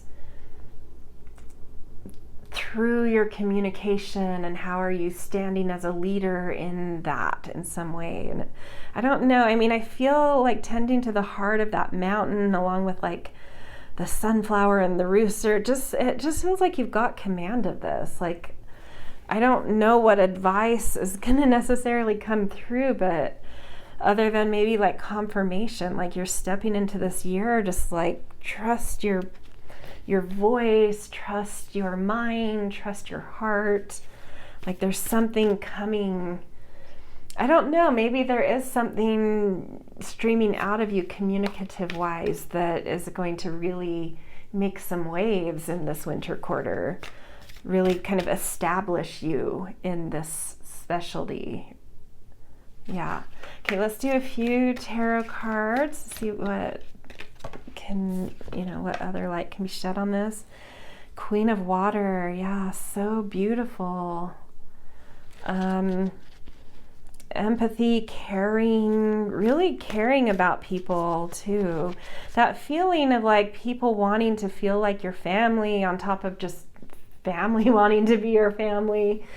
The energy you're exuding, that strength you're standing in, whatever that communicative thing and leadership thing coming up in you, it's like part of the magic that's coming through too is like it's coming through your heart, and it's coming through in a way of wanting to really nourish people, which makes sense because it's like you're coming out of 2024 having really anchored in this like harmonious, beautiful love energy vibration, and now you're taking it into something that's more specialized and focused and courageous and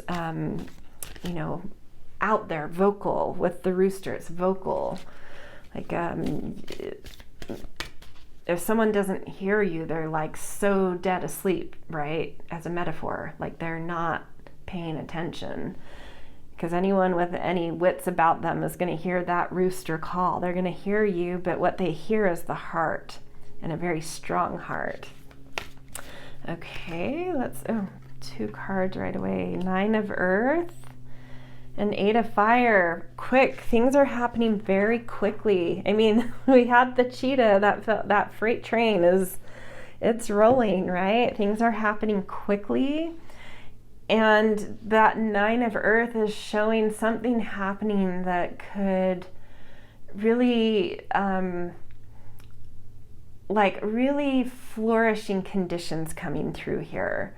An ability to be a little bit more independent or self-sufficient, but in like your thing, in your purpose. We did already feel that energy of like you've dropped into purpose, but now you're finding a way to connect that to the greater world, to a sense of being part of the commerce of things, of the movement of services and goods and usefulness and exchanges and, you know, these things that bring a lot of flourishing energy, not just materially, but like in so many ways, so many really rich ways. But that 9 of Earth has a Venus connection too. So like in a way that's pleasurable, in a way that's easy for you. It's like your essence, you're doing what comes easy to you, and it's you know, supporting you in ways you could never have imagined, is what I feel like. So just do the things, you know, do the things you feel compelled to do, those things you can feel compelled to speak or communicate or put your heart into. It's like, say yes. I don't think there's any way not to say yes because of that force I'm feeling, but it's just like, go, like lean in. It's awesome. Okay, let's get an angels and ancestors guidance for you around this winter energy. That one wanted to kind of come out. Earth Guardian, stay rooted and grounded. Yeah, I mean, I think because things are going quite quickly, it's like, don't run yourself into the ground. Make sure you're doing some self-care. Make sure you are staying hydrated, rested, still keeping that 6 energy, which is balance, still keeping like sustainable practices, sustainable daily rhythms, like stay connected to that balance you've really established coming out of 2024. Don't let that freight train energy tear you out of balance and get you to like workaholic or too into your parasympathetic nervous system. Like stay, there's no need to get amped up here. There's no need to hurry and rush. Like you've established this rhythm, and that rhythm is what is sustaining the engine of this train going forward. And so there's no need to like overdo anything. It's like part of your magic is that sustainability you've cultivated. So stay grounded in that. That's a great reminder coming through. And then we've got the heron. Let go of convention and follow your own unique path. I love that. Because I love that, especially because we've talked about there's some specialty that you're really allowing yourself to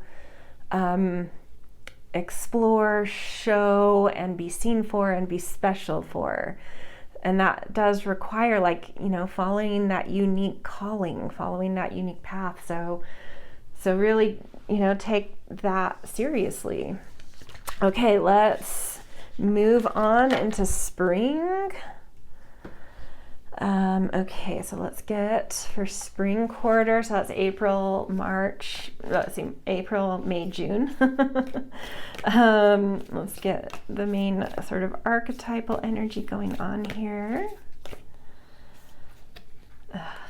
It gets so dark early now these days, so I may at some point need to go turn an overhead light on because this natural light is dimming really quickly, but I'll go as long as I can because I love natural light over a electric light. Okay, siren. Ooh, another key to the specialty coming through. I'm feeling the siren, some kind of and I felt that even in winter with the Queen of Water showing up, there is something fluid, there is something sort of sensitive and creative going on. But the siren coming up is like the muse, like you're really tapping into inspiration here. Come spring. Where did I was looking for the next deck I needed. So yeah, really tapping into inspiration, really tapping into a general sense of magic, but also an ability to compose, a sense of flow coming into life. It's like you've found your muse and become a muse at the same time. That muse energy is just flowing through your life, and like I said when we we're going through the main overarching energy where it's dreams can come true, I think spring is the time you're going to start to see that. Winter, you're going to start to feel your power kind of drop into some specialty, but spring you're going to start to see how you can get exactly what you want from life just by vocalizing it, just by imagining it, just by saying yes to it, and alchemizing those shadows you come across with the panther and the cheetah. Okay, let's get a woodland warden to give us a little more context around the siren. We've got the hawk and thistle. Graceful presence. I mean, come on. Let's see, this is XL1VO. It's getting so dark, I don't know if I'm going to be able to read this book. Hold on one second. I'm going to turn the overhead light on. I apologize. The light is not going to be as pretty. Yeah, look, it's all yellow. Sorry. I can't read this book though in that light. Okay, let's see what we've got. XL1B. Okay. Graceful persistence. See, I couldn't even read the word because it was too dark. The hawk is a keen and vigilant observer, so much so that watchful and hawk-eyed have become synonymous. An apex predator, the hawk glides gracefully on the wind, its sharp talons ever at the ready. The thistle can thrive in a variety of environments, from verdant hills to rocky shores. Its spiked, stinging leaves protect its radiant flower, which perches like a crown upon its stem. Radiance with that cheetah, the crown, like the lion being worn as a headdress in that priestess. It's all these themes keep coming up. Upright, you can act fiercely while maintaining your grace and dignity. Sharpen your talons, but don't lose your crown. Reverse, external pressures have weakened your resolve. Remember your worth and guard it closely. Am I too easily influenced by my environment? How can I thrive in a difficult situation? Matched with the siren, I'm not concerned about the reverse aspects of this card. I think that you really are wearing your crown. You really are wearing your heart like a crown. Graceful yet fierce, right? Don't mistake kindness for weakness kind of energy going on here. You're showing up kind, you're showing up thoughtfully and with so much heart.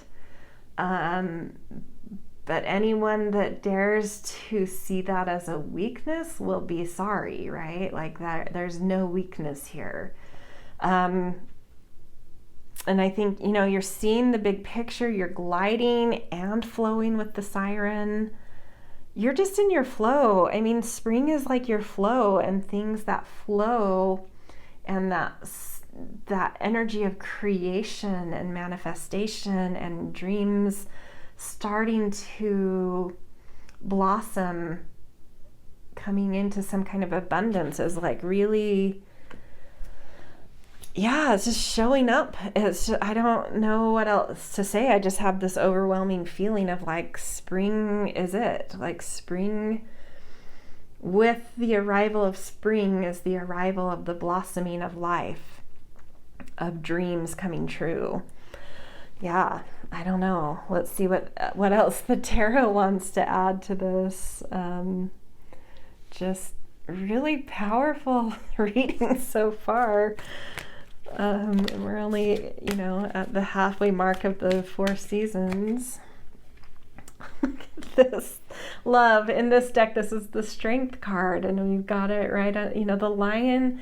These big cats are showing up over and over again, but now we've got 2 lions in the center of this reading. And it's just like, your heart is, and this is a 6 as well, showing that thing I felt that the 6 is carrying over into this year. Your balance is stable in spring. You've really anchored it in. You've really, this has become patterned in, how to hold your heart, how to hold your balance, how to hold the harmony and the grace of things, when to persist, when to hold back. That right kind of response to each situation is just because you're letting your heart lead, there's just a knowing. If there's a leadership position that comes up for you in spring, it's meant, it's so meant for you.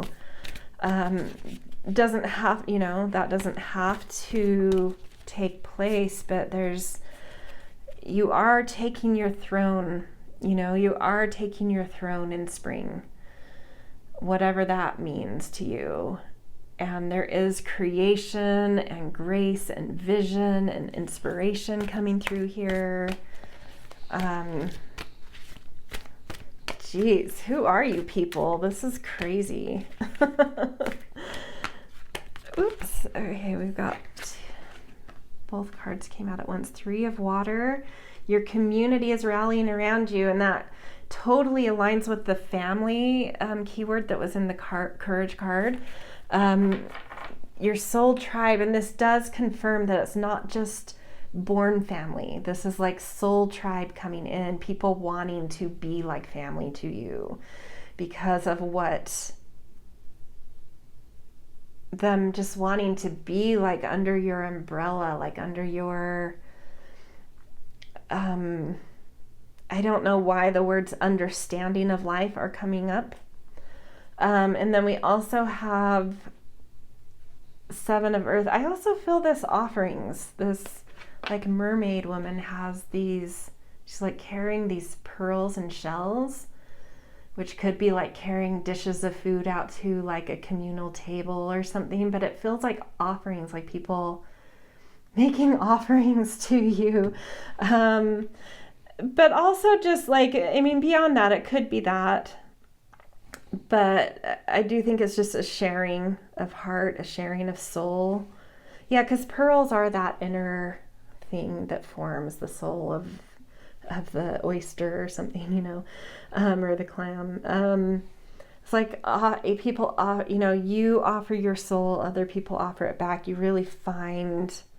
think you really find your kind of soul people, or if you already have those soul people, they just really show up this year. And then you've also got the 7 of earth on top of all of this, and it's whatever happens in this springtime and whatever seeds are planted, I do have this strong feeling that you're taking your crown and things are already, like there are things already coming into fruition and blossoming, but you're also planting new seeds because of that strength, because of the new resources you have and dreams coming true and energy and courage.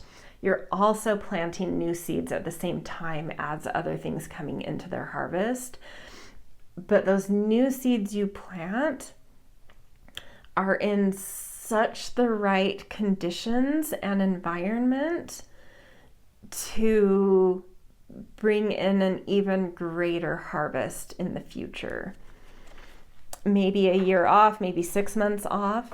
It'd be interesting to see what comes up in autumn, because that might be what these might show up in autumn. What happened at the end of 2024 is showing up here in terms of blossoming, and then what is planted in spring will show up in autumn as like blossoming and fruiting. But whatever is planted there, it's important because it's being shown. I don't know what it is, but it's important, and it's really going to generate fruitfulness, right? It's going to be amazing.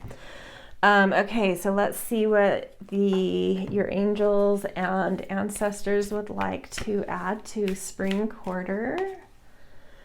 Great teacher, learn from spiritual experiences. I mean, this is coming up, that specializing. I think this is showing that like kind of that specialty wisdom that you're coming into through experiences are important. They're part of like the greater design of that specialty that's already kind of manifesting. But there's something in spring through some spiritual experiences that maybe further complete some understandings or further add to or create more dimension around. But yeah, there's important things you'll learn through spiritual experiences in this quarter that like really put you into the magic of that specialty and the specialness that then kind of exudes from you.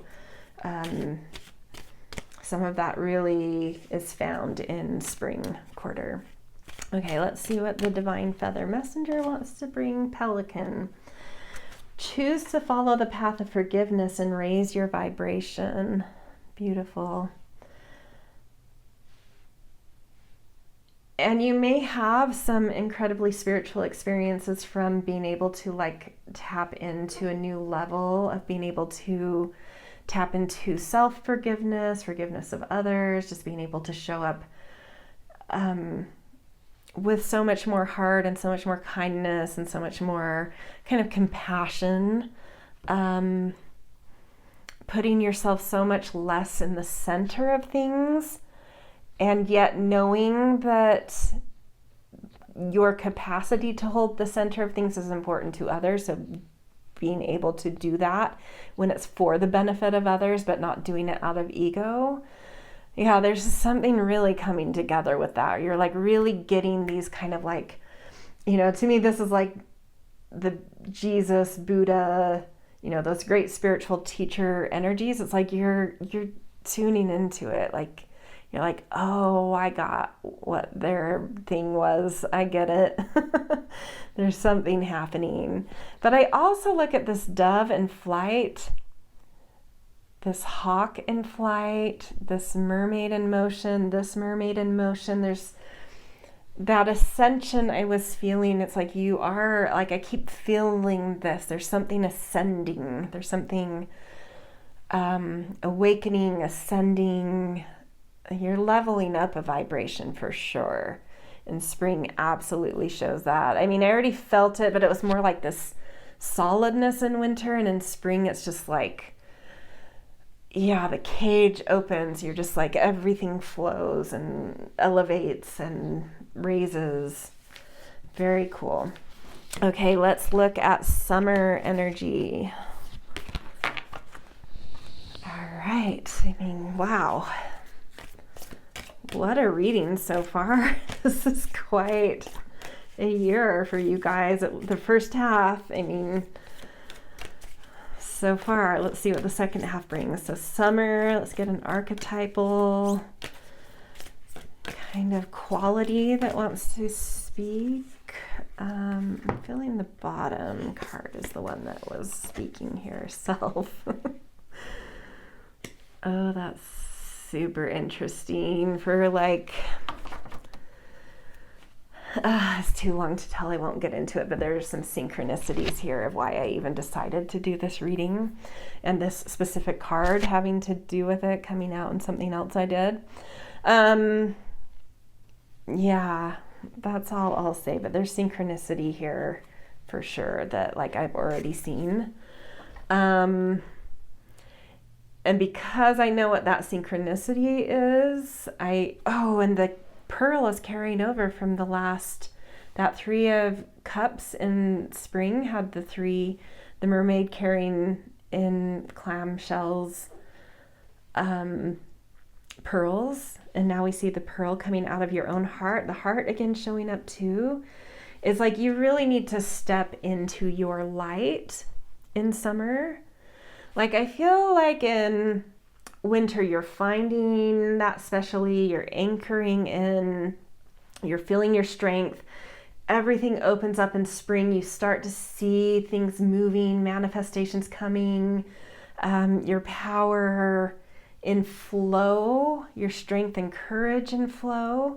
But in summer, it's like now it's time to step up to the plate, and you do actually have to show up as that, like this priestess of light, courage, as that person that wears the lion headdress and puts themselves into visibility, into their strength, willing to be seen, willing to hold the center. For it's sort of like, because you know how strongly you can emanate out, but these are also threads that you, from others, that you're able to hold the right vibration for so many, right?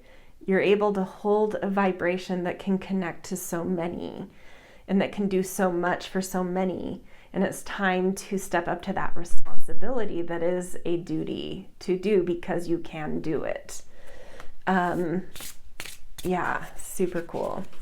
So this is like time to allow yourself to be seen, time to step visibly into your power, time to show up and be seen. Okay, let's get a woodland warden to go with it. Oh, I love the ladybug and sweet pea with happiness. Amazing. Okay, so we've got, what are these numbers? XXXV. Let's see.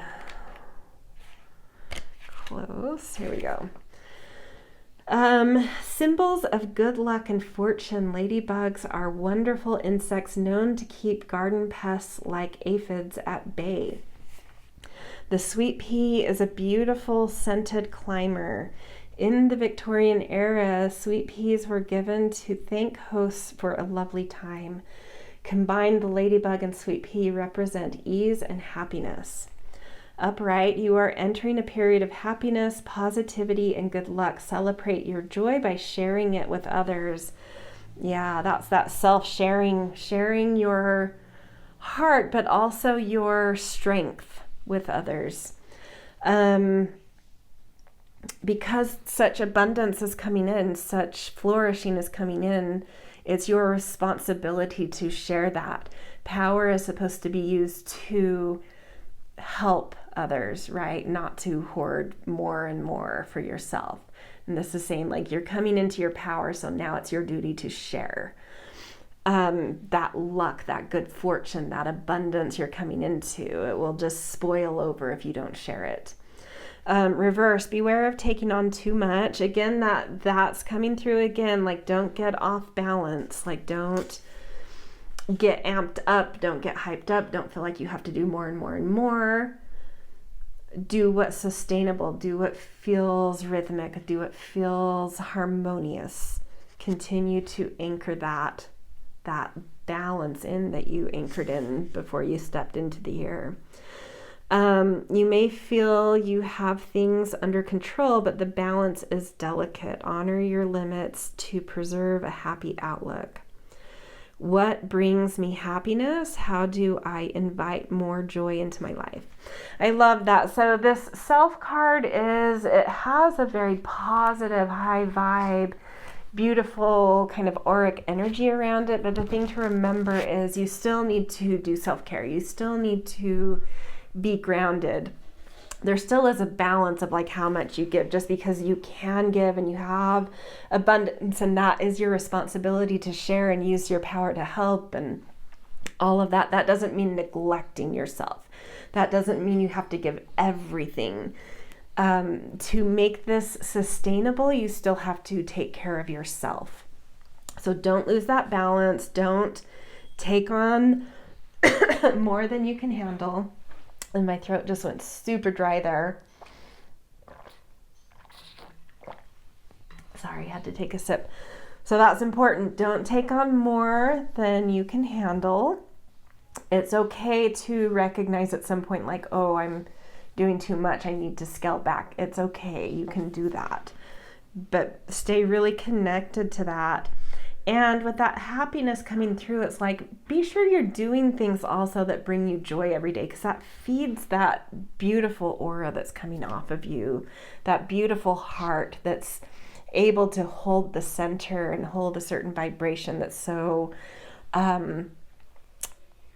has such capacity to be plugged into on a broad scale. Like, make sure you're feeding that happiness well, like doing that self-care, but also doing things that really light you up. Yeah, exactly, that light you up. Make sure you're doing things that continue to feed you in a way that lights you up. That's going to be important in summer. Okay, let's get some tarot cards to get a little more insight. I'm filling this one. 3 of Air. Okay. I didn't think we would go without any challenges, so I'm, yeah. Okay. But oh my gosh. Seriously, the King of Fire with the heart showing right under the lion. It just looks like a lion too in a way. Okay, one more tarot card.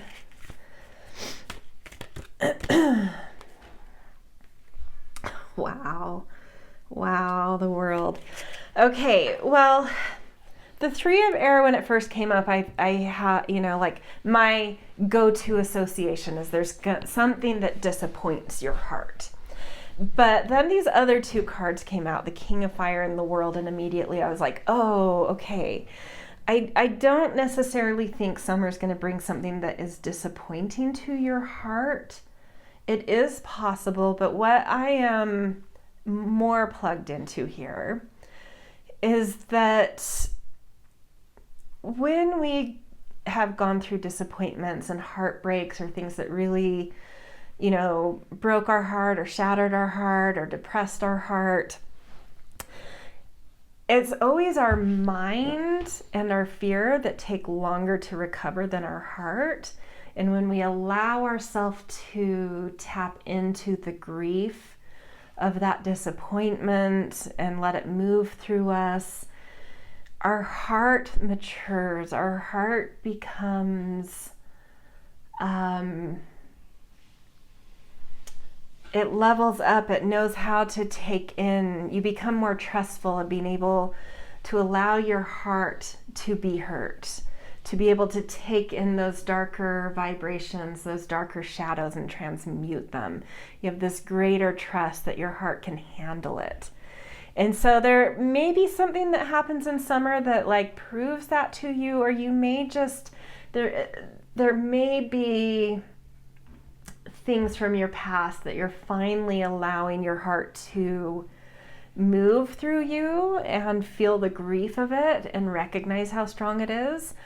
But there's some kind of leveling up of your heart. Your heart is tapping into that specialty energy of that philosopher's stone and really knowing how to allow things that aren't just happy-go-lucky go through them. You're allowing the hardships of life to touch your heart, right? It's even maybe because you're putting yourself out there to be able to hold space for people that have gone through things that are hard to hold space for, but you do, like, your heart has tapped into the knowledge of its strength and its wisdom and its grace, and you're allowing it to do that. You're allowing it to touch those more difficult parts of life, to move unprocessed things through you, to hold space for others going through that kind of thing. And it's just like, man, you guys are on some ish this year. Like, wow, I'm like losing capacity for words here. I'm just like, you're just like an ascended master. I don't know what else is going on here. Because then we've got this King of Fire, which is like, it almost looks like this enlightened being with that heart. Again, like the heart keeps showing up as this glowing thing, in the self, as a pearl, in this King of Fire, wearing this, enlightened sun headdress, and then the courage right above it, that lion headdress. And it's like, you're in your throne. I mean, you're in your throne. Things are expanding. The world is your oyster in summer, but it has something to do with being able to open up to the harder aspects of life for yourself, but also for others. And you have such a strong, enlightened heart to share and give and be a guiding light, I almost just see you showing up as like a guide, it's like you're become an angel on earth or something. And it's just like the world just wants a piece of you. You've unlocked, there we go. Again, there's that lock there. Let me see if I can focus that better.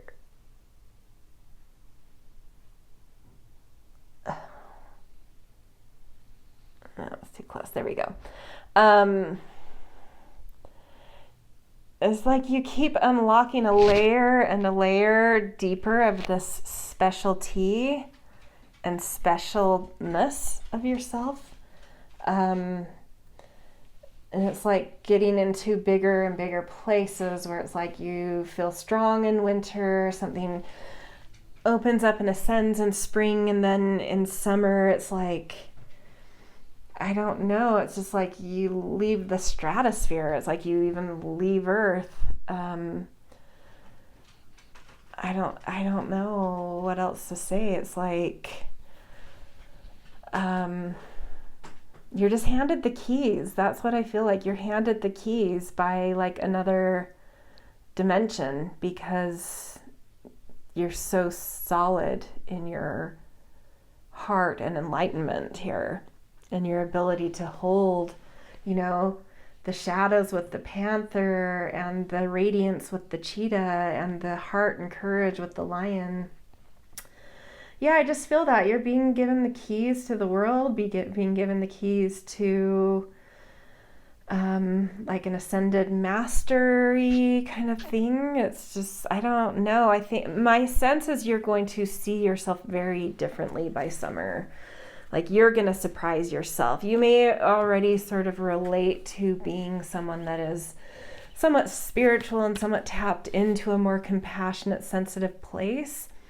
But there's something that happens this year where you get a hold of it and know how to like wield that as a tool and with power, and how to like understand that sensitivity in a way where it doesn't flood you. Because that is like, I think one of the greatest challenge for sensitive people is to like learn how to not be flooded by the sensitivity, but rather like use it as a strength. And it's like you get something with that. That's part of that specialty coming through. It's like you get something about your sensitivity and how it's actually a strength. It's not, there's nothing weak about it. and you know how to like hold it, you know how to protect yourself with it, you know how to wield it, what it's supposed to be used for, which will be different for each of you, but it's like you're getting something, and it's unlocking, keys to the world, keys to being a more ascended person, but like also just keys to manifestation and having your dream life. You know, we are on earth, we are meant to live a material, physical, 3D existence. And it's like you're also understanding like how that's something that can be enjoyed, right? So there's something key in that as well.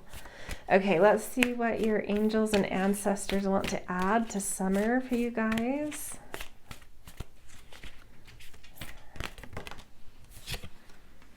Stag, trust and thrive. Yep, trust and thrive. That could be the whole motto for this year for you, trust and thrive. That's it. I mean, there's nothing to add to that. Trust and thrive, you know? That's it. Okay, let's get a divine feather message for summer. Let's take the top one of this.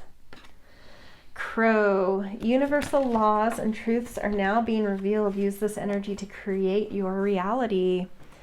Yeah, you're tuning into like really, you know, like if this world were actually the Matrix, it's like you're getting the keys to the programming. You understand how it works.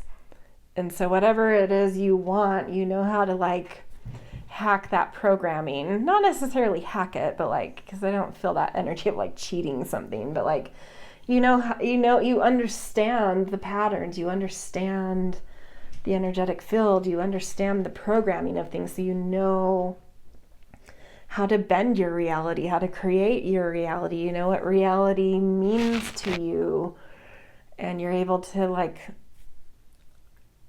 just design your reality all of a sudden, like in a way that you've never quite grasped before. Okay, let's look at autumn. I did try to make a mental note that there was something from spring that might show up here as like blossoming, but we'll see if that wants to come through or not, because that may be something that's more like a year. But yeah, we'll see what happens. Okay, so autumn, last quarter of 2025. So far, it's just been, you know, it's hard to find words, honestly, for some of it.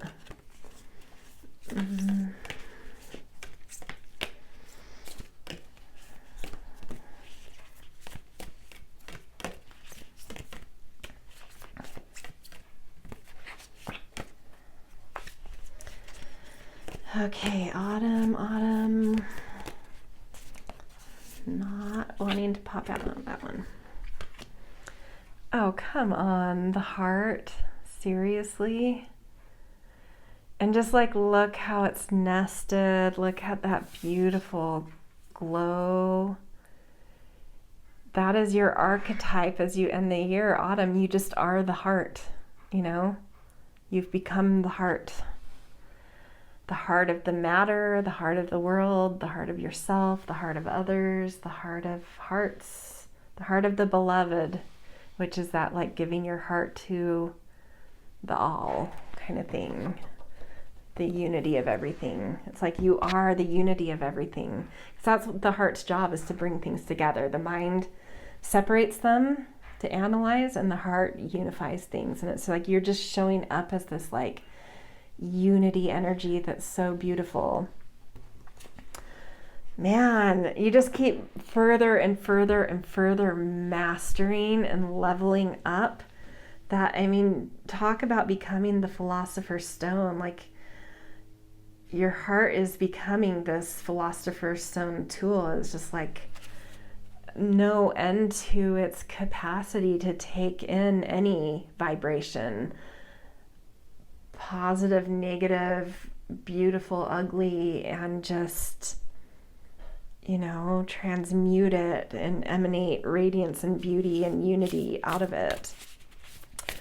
Okay, let's look at your woodland warden that goes with this.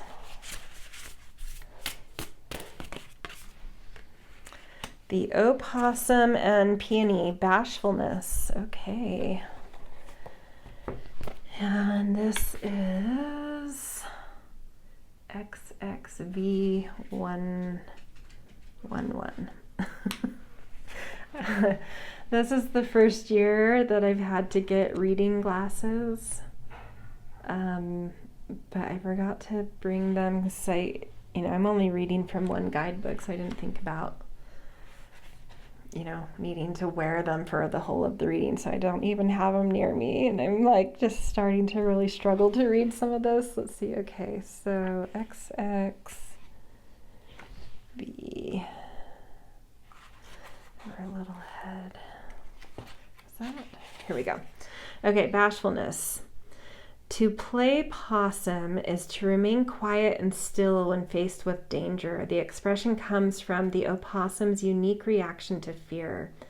It keels over and pretends to be dead. This is an instinctual response and an effective one. Spotting what appears to be a dead opossum, predators will often lose interest. Similarly, the beautiful peony flower is associated with bashfulness. According to Greek mythology, nymphs who wished to hide from mortal eyes would disguise themselves as peonies.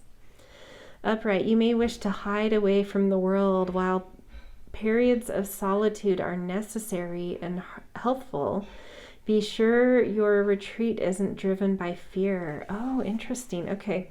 Reverse. While you've recently been shaken, perhaps you've passed through some turmoil or endured a disorienting change. You are now ready to stand on your own 2 feet.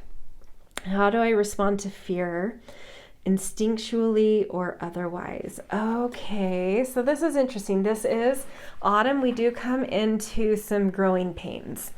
And although I do feel you like just really showing up as the heart, and you've leveled up and ascended further and further into the heart, and being able to lead your life through heart and show up with heart energy and just wield the heart energy. It is something that comes with like a growing curve. It is something that brings different experiences of life. It is something that people who have a lot of fear in them will react to in really terrible ways sometimes. And so you may kind of in autumn be needing a little bit of a retreat in terms of like you're starting to maybe, I think you understand completely that this is going to happen, and when it happens, why it's happening. I don't think you take it personally. It doesn't mean that you don't need to take some time out to process that and to prepare for that. And I feel like that's maybe what's happening in autumn, where it's like, okay, here there are some really difficult things about showing up with this energy. It brings attack. Thinking about the Jesus character figure, whether you believe in him or not, the story, we could call it even a mythology of Jesus. The Romans crucified him, right? They couldn't handle it. People who hold a lot of fear are gonna have some intense reactions to you. You may feel attacked at times. And so autumn may be that time where you need to take out time. You need to carve out some solitude to tend to your heart, to prepare for that. To strengthen it in preparation for this new way you're showing up that will just naturally attract some attacks. But also learning how to diffuse maybe some of those with that opossum, learning how to, yeah, I think you're doing a lot of inner work with your heart to like, okay, I need to recenter in here to prepare for this, but also like I need some wisdom from the heart of like how to sometimes sidestep that, how to sometimes avoid it when I can tell it's not a necessary thing to like go through. Like how do I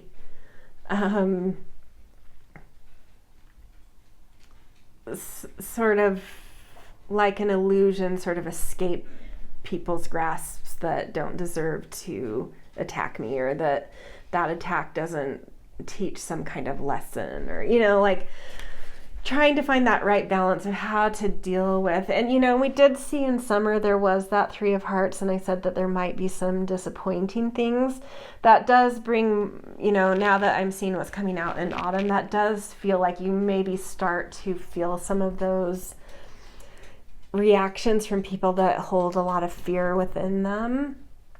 And so you're starting to experience some of that in summer. So in autumn, you're kind of like, whoa, okay, I don't take it personally. I get why that's happening, but I do need to take some time to process this, to find my strategies and tools of like when it's okay to let myself be attacked, when that's not safe, when I need to take care of myself, when it's okay because it's part of a bigger story, because you are thinking in this like bigger story, almost mythological sense, like when does that need to be part of the bigger story that I'm plugging into, and so I need to allow some of that in, and when do I need to be evasive and find ways to diffuse things and evade things, and like just protect myself because it's unnecessary and silly, and just that I don't need it, it's whatever. But like you're figuring, you're taking some time out, I think, in autumn to figure that out. Yeah, I mean, with these great level ups come new and interesting challenges. So we've got 6 of Water. So some nostalgia coming through. Yeah, there's some time out in autumn.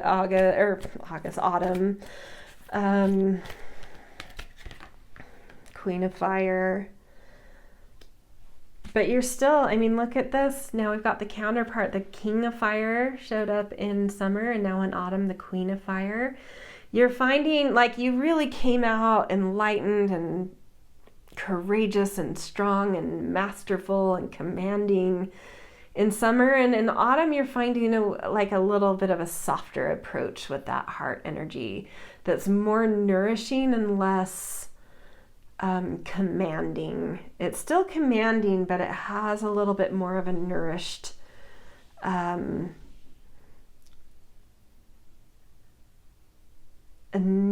inspiration attached to it that's a little bit softer, right? So maybe in autumn autumn, you're like softening the way you're showing up with this command of your heart.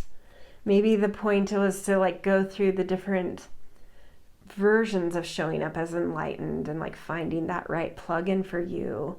And it's like going back into nostalgia to like reconnect with your inner child essence and childhood memories, and being like, I'm actually like, I am this sensitive, soft person, and like I can still be that commanding, that heart leader, but I can do it through more of that feminine archetype versus masculine archetype. That might be something you're dropping into, where you've like tried the different ways and experienced the different dimensions of showing up as like a very heart-oriented, enlightened kind of person, and you're like really finding your groove with it in autumn, but taking some time out at the same time. But I do feel, for whatever reason, skin that's like coming under that courage, that priestess of light with the lion on her. And we've got that Queen of Fire, and it like matches because it's a female here and a female here, and it's like, oh, I still want to show up with that. And it doesn't matter what gender you associate with, but like a more of that yin, mysterious, nourished essence with the heart, rather than this like, not necessarily in your face, but more of that like in the world bossing and commanding energy. It's more like communal, and how is what I do and use my heart in a leadership capacity nourishing things and everyone. Okay, one more tarot. I am kind of interested. I am feeling that this third card coming out might mirror something about that Seven of Pentacles that came out in spring, and saying that those were seeds that might be blossoming or fruiting in autumn. I do feel a connection to that with this. That's the same placement of that card, and like, I don't know, I just feel that energy coming through. That one wants to come Ace of Fire. You are connecting to like a new sense of purpose, a new sense of creativity, a new sense of like what lights you up, what your fire essence is, what is your guiding light, what is your creative spark. It's like you're really, it's making like something's clicking with it.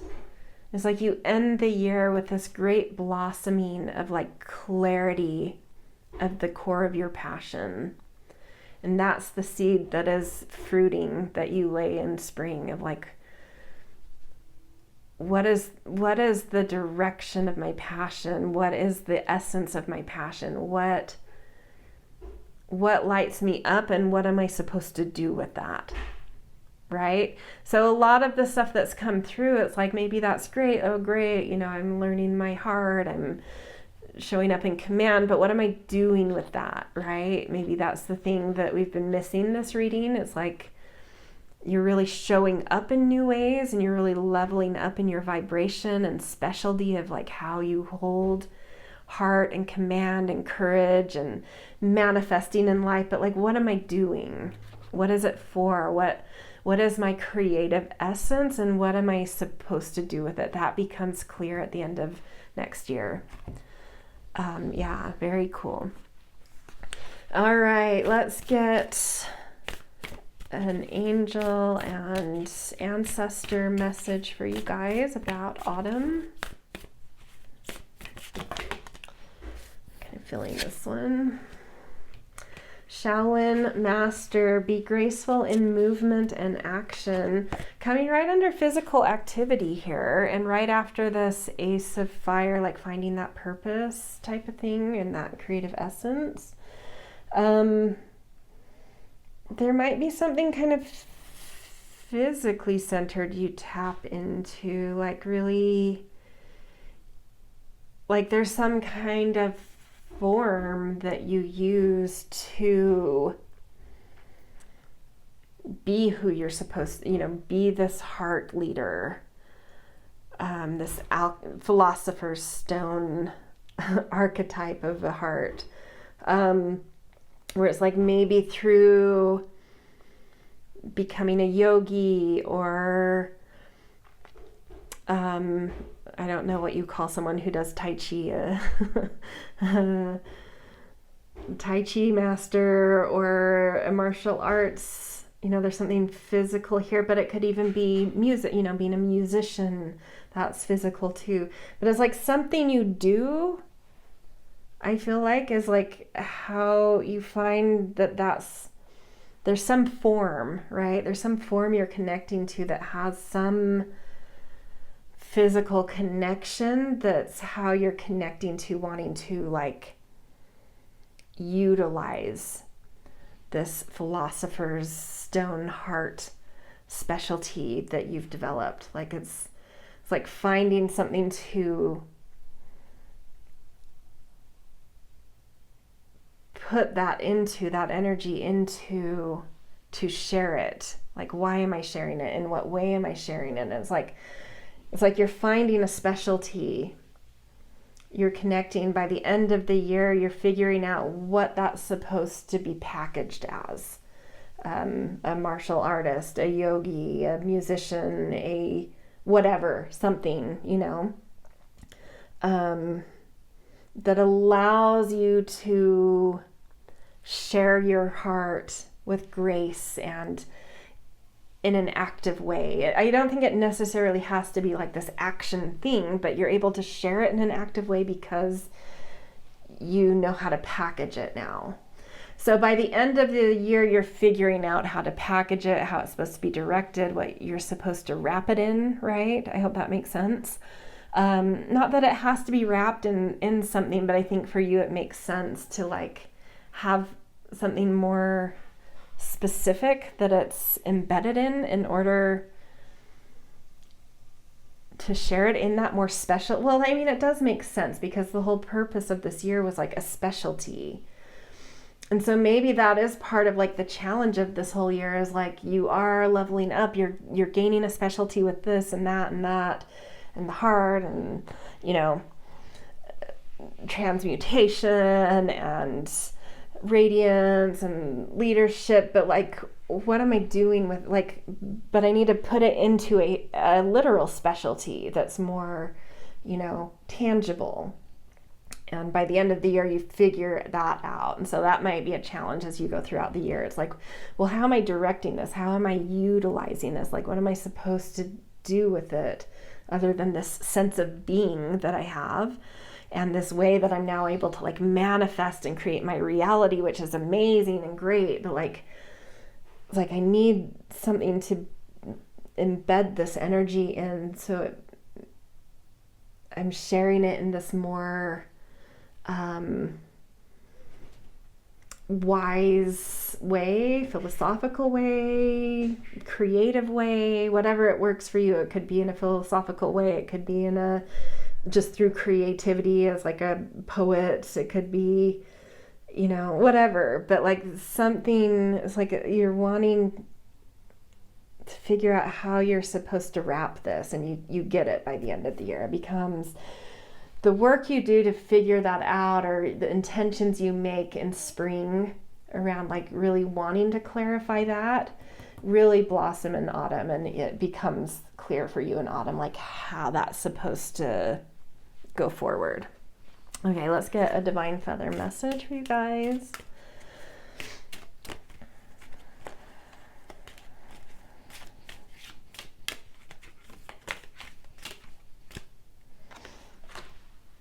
The robin.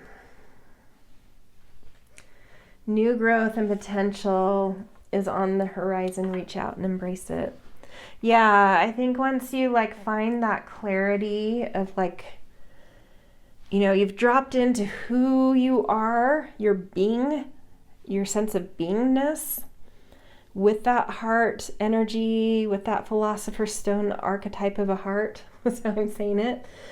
It's like you find that right exact niche. You've kind of experimented with different dimensions of that, and you drop into that Queen of Fire dimension, which is very inspiring, very creative, but like nourished and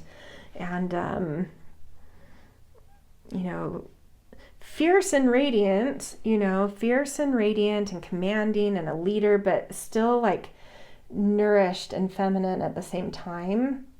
It's like one of my favorite cards in the tarot deck is the Queen of Fire. So it's like it all comes together in autumn. You drop into the exact dimension, the exact specialty and specialness that works for you of the way you are.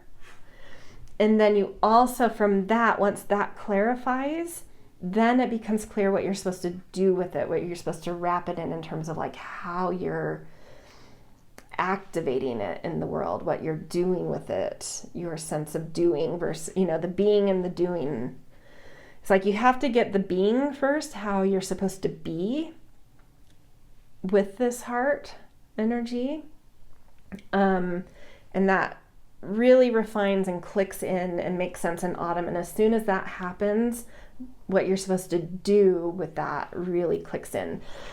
But even though that's like a growth arc and a challenge you're kind of like tweaking and figuring out as the year goes on, you're still seeing all of these huge level up and vibration and understanding and spiritual specialty and just this ascension energy and starting to mold your reality and dreams coming true.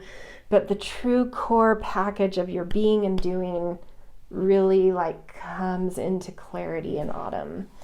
But the whole year is just like, whoa, your whole reality is shifting because you're like just getting the keys to things clicking in, puzzle pieces clicking in. It's just like you're getting it further and further and further. And like, it's just like snowballing. Like I said in the start of this reading, when we went through the kind of universal energy of the year, it's like this freight train just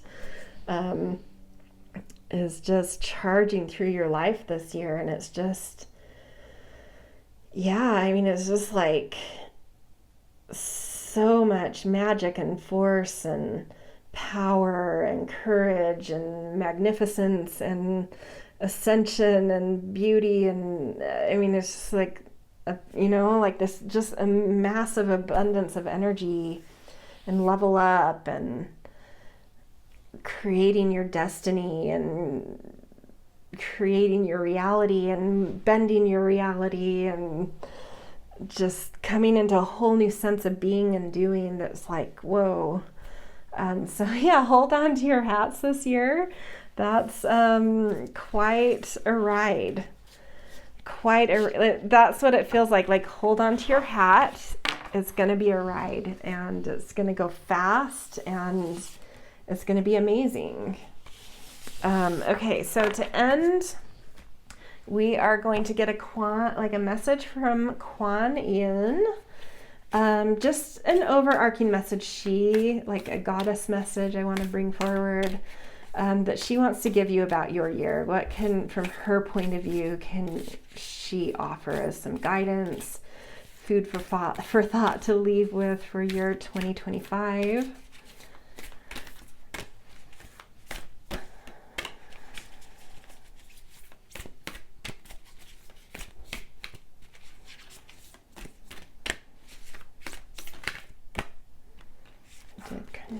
One wobble. Tai Chi rising. That's really funny because I mentioned Tai Chi in this reading. Not that it was like a significant thing, but it's funny that it came up. Okay, so 32. Okay, and this guidebook has kind of these long descriptions. So if you do have the Kuan Yin deck, it is card 32 if you want to read the whole thing, but I'm just going to read the little summary at the start that's like a little paragraph. And it says, oh my gosh, your energy field is growing stronger with more spiritual electricity pulsing through your being. Take time to nourish your nervous system as it adjusts and be gentle with yourself as you adjust to increase levels of spiritual potency, which gives more impact to your words, actions, and thoughts. You guys, come on. Okay, so when I did these Kuan Yin cards last year, I remember this so clearly. It's like every time it summarized exactly the theme of the reading. And so in pile one, I was like, I wonder if that will happen this year. And it was like right on. Completely plugged into the theme of the reading and like the succinct message, and here it is again. Honestly, if you just want a succinct message about your year, that is it. So just like rewind a little bit and re-listen to that. It's crazy. Okay, that's where I'm going to leave you guys. What a crazy, amazing journey that you're about to go on. Good luck with 2025. Like, again, yeah, like honestly, what this Tai Chi rising said, like, just take care of your nervous system. The rest is like just coming. Like, there's nothing you have to do. It's just like you're on this train that's just plowing through, and your energy level, your ascension, it's just rising, and just like let it, but take care of yourself, take care of your nervous system, stay balanced like we talked about several times. Like, don't feel like you have to take on more and more or do more and more. Like, stay in that balanced, sustainable place. That's part of why this is happening, is you've grounded into and really known how to like hold a very balanced, harmonious, peaceful energy, right? So don't shake that up. Stay grounded with it.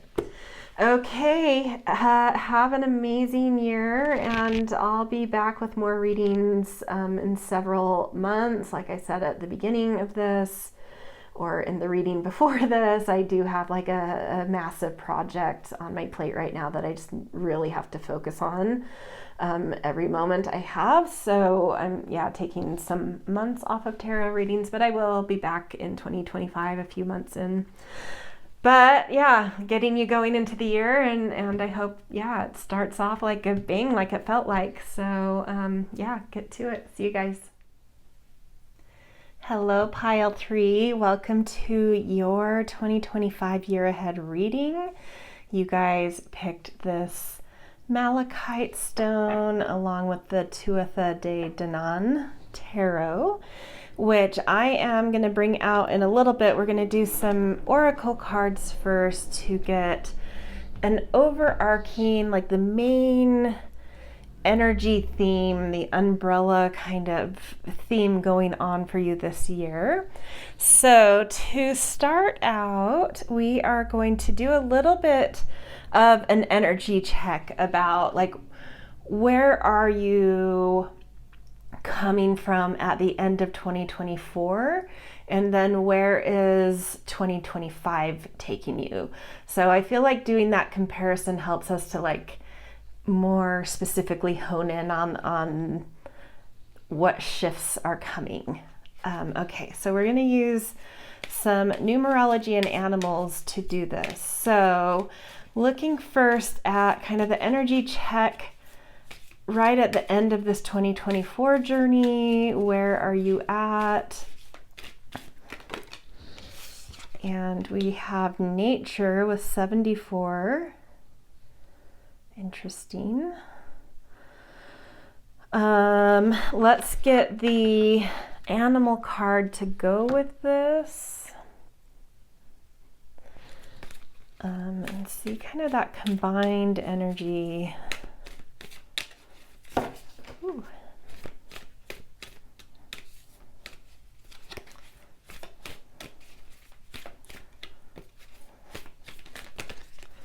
And then this bee kind of flipped over in my hand, so we'll use that. I can't help but notice how, especially the way the camera is picking up these colors, just these really vibrant green, yellow-green kind of vibe going on. Kind of an intensity in the color here that does, like, and then thinking about the bee, which is like a happily busy contributor and worker, that kind of thing. But then we also have nature. I don't know. I feel like a strong positive energy coming through here. Sort of like you're just in the thick of life, like like life is happening, life is moving, life is vibrant right now. Energy is up. So and then like that nature aspect, I'm trying to feel into how that's needing to be read. It just feels sort of like your nature right now is like the nature of things in life. Some of you that might be literal. Maybe you have been in nature more, and that's really contributed to being able to stay in like a positive energy, a vibrant, moving, buzzing kind of energy. But for others of you, if you don't resonate, like if you literally just haven't been, in nature a lot, I just think that like you're just tapped into your natural rhythm, or something's feeling natural to you right now. Like your nature is in its flow, like you're tapped into your naturalness, which there is kind of a vibrant energy going on here, which is nice. Yeah, so it feels like maybe coming to the end of this year, things are probably a little bit busy, but in a way that feels up, you know, it feels pretty good to you. If you are one of the rare people watching this that's like, well, maybe the energy is up and things are busy with that B, but I feel exhausted. I think maybe it's also saying like spend some time in nature. But I think the majority of you that come here, because the colors feel so vibrant to me in this, I think you guys are like in a really positive, busy but positive place. So coming out of 2024, moving into 2025, what kind of energy shift is coming in here for you guys?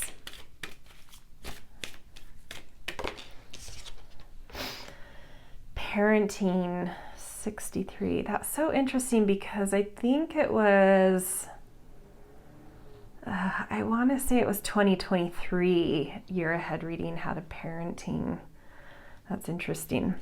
Okay, and then let's get the animal for this.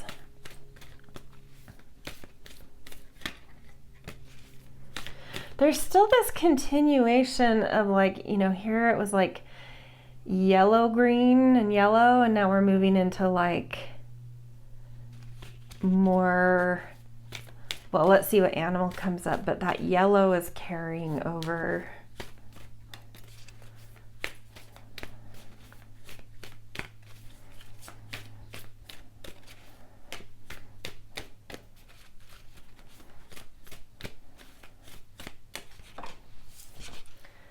And earthworm, interesting, and there is quite a bit of yellow in that earthworm. Definitely, you know, I can't help but notice the difference of bee to earthworm. They feel friendly, like those two things are very positive in the same ecosystem.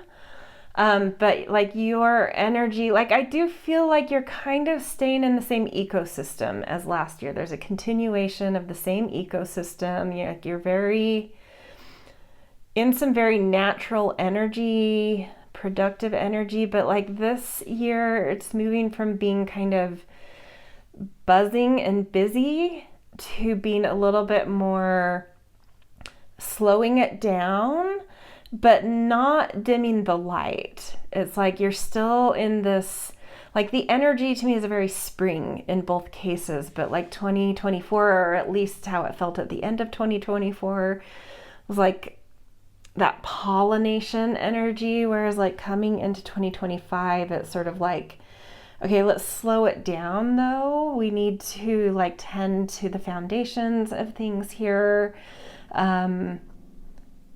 But it feels warm, you know, it still feels warm. It still feels like things are fertile, or you're working on making things more fertile in your life in some way. But like to do that, you need to like burrow into life, process some things in life. It could be a year where you do a lot of spring cleaning out with the old, making space for the new. And then with the parenting coming up, because I'm kind of more tuning into the animals and the colors I'm seeing in this first part of what I've been saying about 2025. But then we've got parenting and earthworm, that concoction. It's like,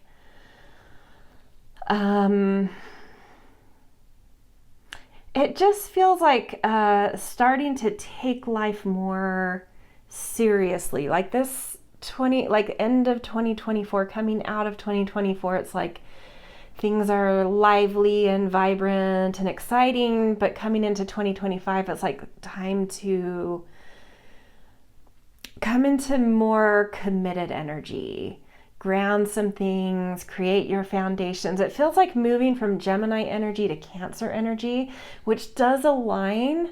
Absolutely. That's so funny.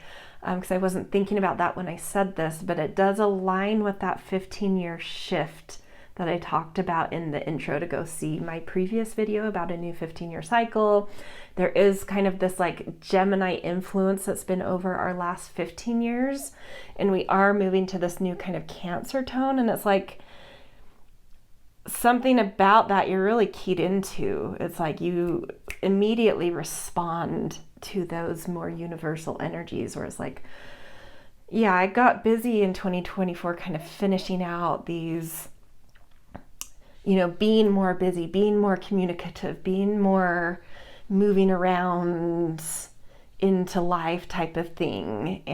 But like I immediately am responding to the fact that like there's some universal energy coming in and saying like it's time to start working on depth and foundations and being a little bit more young adult versus teenage-ish, which has just been this like universal kind of vibe.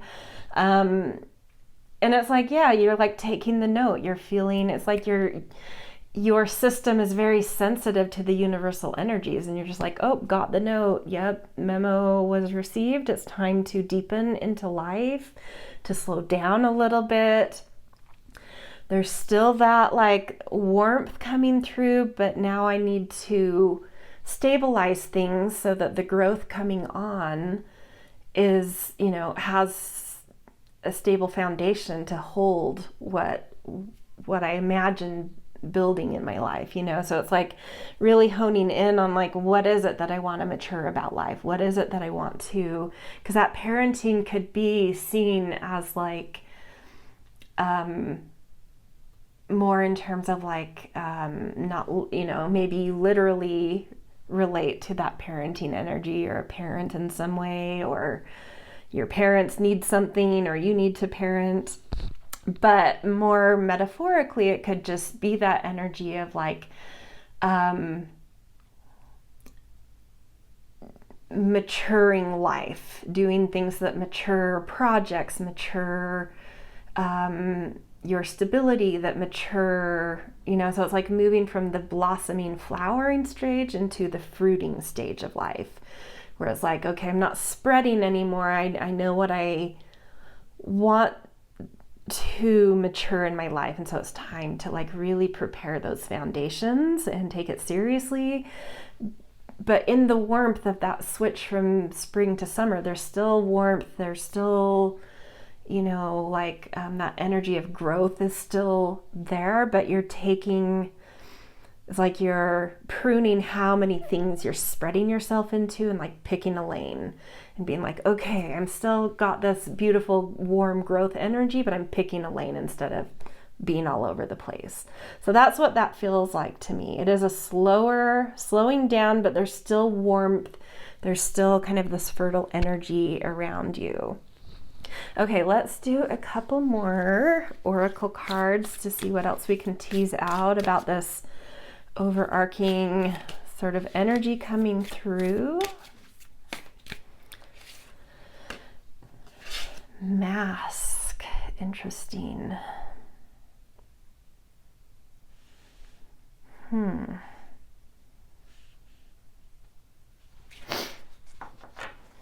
I'm trying to feel into if this is talking about you, or if this is you being able to kind of see through others. It almost feels like this person's taking off a mask. Are you going to be showing yourself more this year? Like in that spring energy, maybe you've been trying on different identities, different personas. That is a very adolescent thing to, you know, like you switch peer groups a lot because you're like, where do I belong? And like, you know, and you're always having to somewhat hold a mask in that because you're playing and you're not really sure who you are. So it's like, let's try on all these masks as we understand what belonging means and identity means. And now coming into this more mature thing where it's like, okay, I found that thing I want to more deeply commit myself to and pick a lane. And it's like, now you can take the mask off and you like know who you are. That's what that feels like. It's like you're coming more into this energy this year of like really knowing who you are. You don't have to try to fit in anywhere, experiment with seeing what's out there and what you even want to fit in with or belong to or how you want to plug into life. It's like, no, I have a good idea of this now. I know who I am. I know what I want. I know where I'm going. I know the way in which I want to show up, and like whether or not you like that, that's your problem kind of thing, rather than changing myself to fit in, right? It's like, yeah, so there is this like growing up energy here. There's a maturing going on in 2025. And yeah, just not really interested in needing to morph to change, to fit in or to experiment and get playful with like, yeah, seeing where you fit in. It's like, no, I pretty solidly know who I am, where I'm going, what I like, who I like. The mask is off. Like, that was fun. It's not, this mask doesn't feel like it was a negative thing. It felt playful. It feels playful to me, but it's time to grow up, right? And so the mask is off. You know who you are. It can probably feel quite relieving, but there is vulnerability there. I do sense in this face, there's a little bit of vulnerability about it. Nonetheless, it's happening. And yeah, still that thing of like, well, I know what I want, but now I have to like show up and be vulnerable about having like picked my path, or that thing that I'm, committing to who I am, to where I'm going. That can sometimes, coming from having had some space and opportunity to sort of experiment, to like really picking a lane, can feel vulnerable. Like, oh, did I pick right? Is this right? But I'm doing it, like we're in it, it is what it is, but it's vulnerable. It there can be this like, is it right? I'm doing it. There's no going back. I've picked the lane. But it's scary, like, is this going to go where I think it's going to go, kind of thing, for sure. Which, moving from Gemini to Cancer, it is a vulnerable leap. So that absolutely makes sense that there's a little bit of vulnerability showing up. But in this great way of like, it's time to allow that deeper commitment, hence vulnerability. I'm ready for it. I'm mature enough to handle that leap. But you still have to go through that vulnerable feeling. Telepathy for your Priestess of Light. Transmission, perception, communication. Still very sensitive energy, like these two, Gemini and Cancer, that bridge between them is a very sensitive place, because like Gemini is the mind and it is very communicative and it wants to make connections. And Cancer is like more intuitive and perceptive and, a little bit more observing and feeling and sensing. So like in that kind of bridge place between them, it's like, you still have a little bit of remnant of like being very much so in the mind, but there's this new quality of an intuition and depth coming through, and you're kind of like holding that in between place with them. And it's just bringing a lot of like really busy perceptive energy, where you're like reading, this feels like you're reading the room really well, and not just limited to like walking in and reading the room. You're reading the room in terms of like the room you're in your direction of life in 2025, the room of 2025. You're reading that well. We've already felt that thing of like, you are very perceptive. You're picking up on the universal memo of energy shift. So pay attention to those really deep subtle, nuanced perceptions that you are tuning into. Like you have a very sensitive, that sensitive telepathy, where it's like you're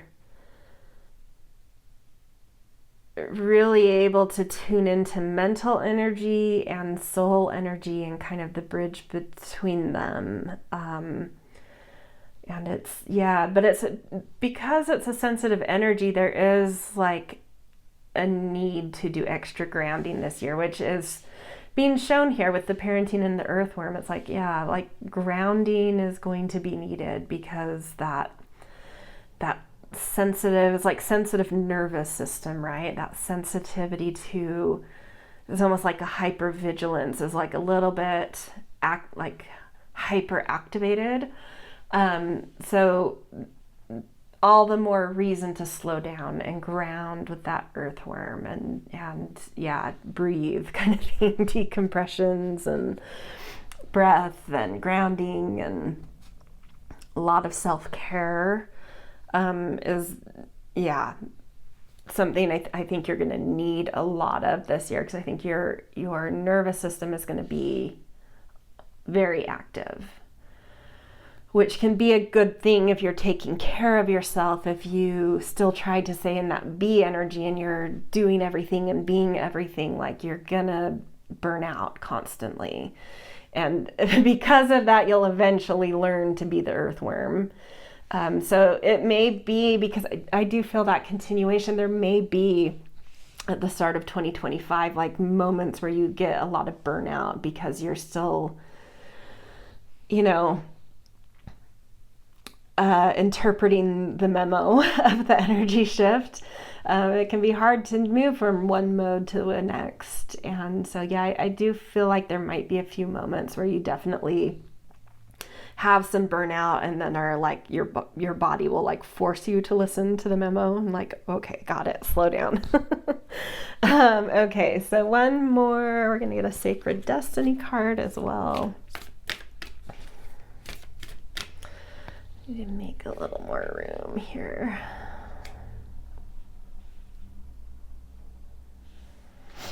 Okay. This one wants to come out. Openness. Yeah. Very open energy, very perceptive energy. So lots of downloads coming through, lots of insight and perceptiveness, and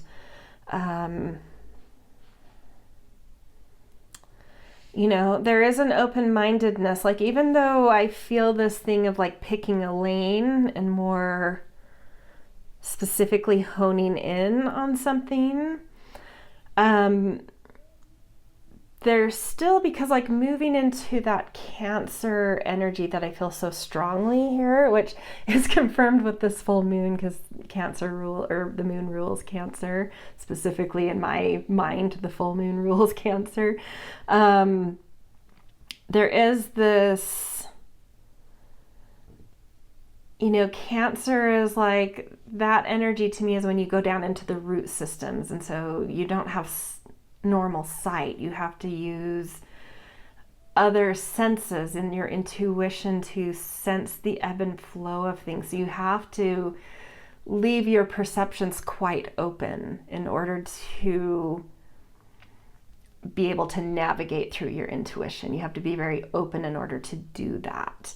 And so that is like, it's just like the mode that you're more and more being like the universe is shifting you into it. So like, just going back and reiterating what I said right before picking the openness card is like, I do feel your B energy continuing a little bit into the year, but things sort of like that burnout coming and like forcing you to learn how to slow down and ground. And when you do that, like you'll be able to switch from being overwhelmed and burnt out by your openness and telepathy to really keying into it and learning how to use it and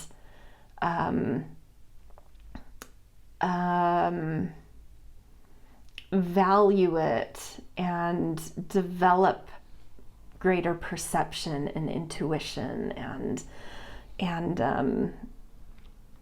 a certain openness that's needed to like allow your soul and your intuition to kind of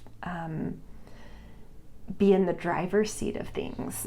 It's you know, if you haven't worked on that and done a lot of like navigating through intuition and depth and soul, it's a shift, right? It's sometimes it feels irrational, sometimes it feels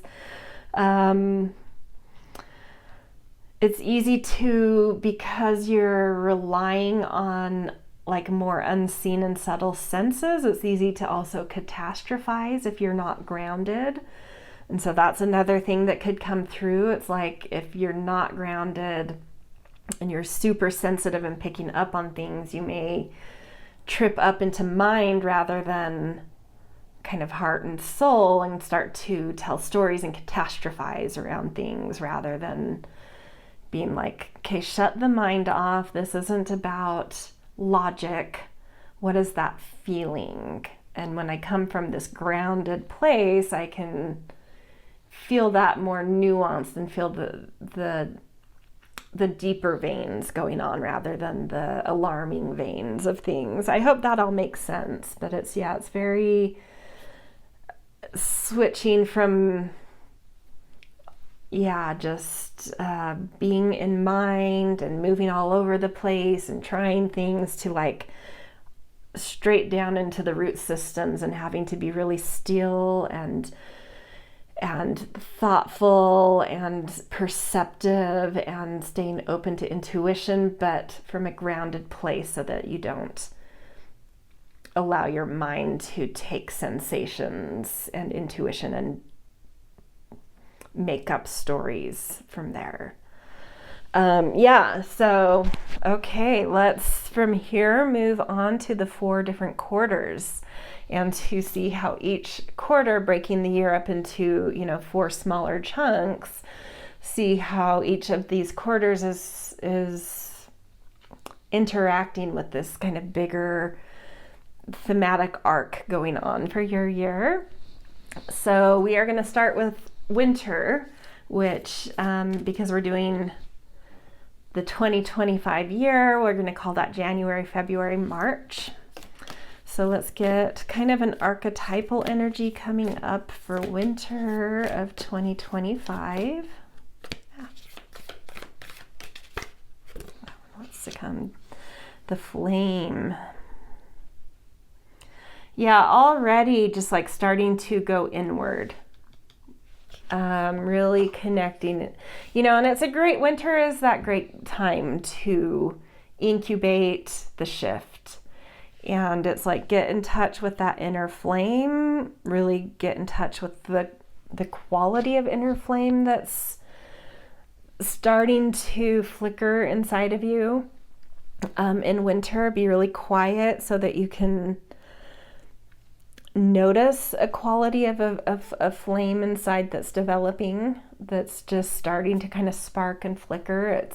It's going to be it's a different quality of flame than I think you've been experiencing for a lot, for many years. So do try to be a little quieter, a little bit more internal. There could be this hard shift of like being used to being a lot more external in your life, but winter is saying like the more you allow yourself to have some internal time. You don't have to be an introvert. Some of you may be introverts, and so this is easier. But those of you that are like hyper extroverts, like just do your best to find more internal time. Not to make yourself introvert if you're not introvert, but to commune with your inner self. Journaling is a great way to have conversations with your subconscious and see what is there that you're not always tuned into, that's from your internal landscape. And that might help you to sense what kind of little flame is newly flickering inside of you. Okay, and then we're going to get a Woodland Warden card, and I'm going to read from the guidebook for this one. That one wanted to come out. So the quail and gooseberry with anticipation. That's that mental energy, the bee still kind of maybe potentially still acting up a little bit. So there is that tension of like, well, let's read about it before I go off on my own tangents with that. Let's see, I think that's the very last card. Yeah. Fresh gooseberries are a tempting treat, but pick them without care and you might hurt yourself. Gooseberry bushes are loaded with thorns meant to protect the delicate fruit within. And I feel like in this case, it's the delicate new quality of flame that's starting to flicker within. Similarly, the quail anticipates danger by hiding among low-growing vegetation. From its obscured perch, it keeps careful watch, monitoring for predators. Okay, upright. The events or outcome you've anticipated is about to occur. Take advantage of your foreknowledge, preparing for what's to come. In reverse, you've made a mistake that has put you in danger. Use this experience to better guard against this outcome in the future.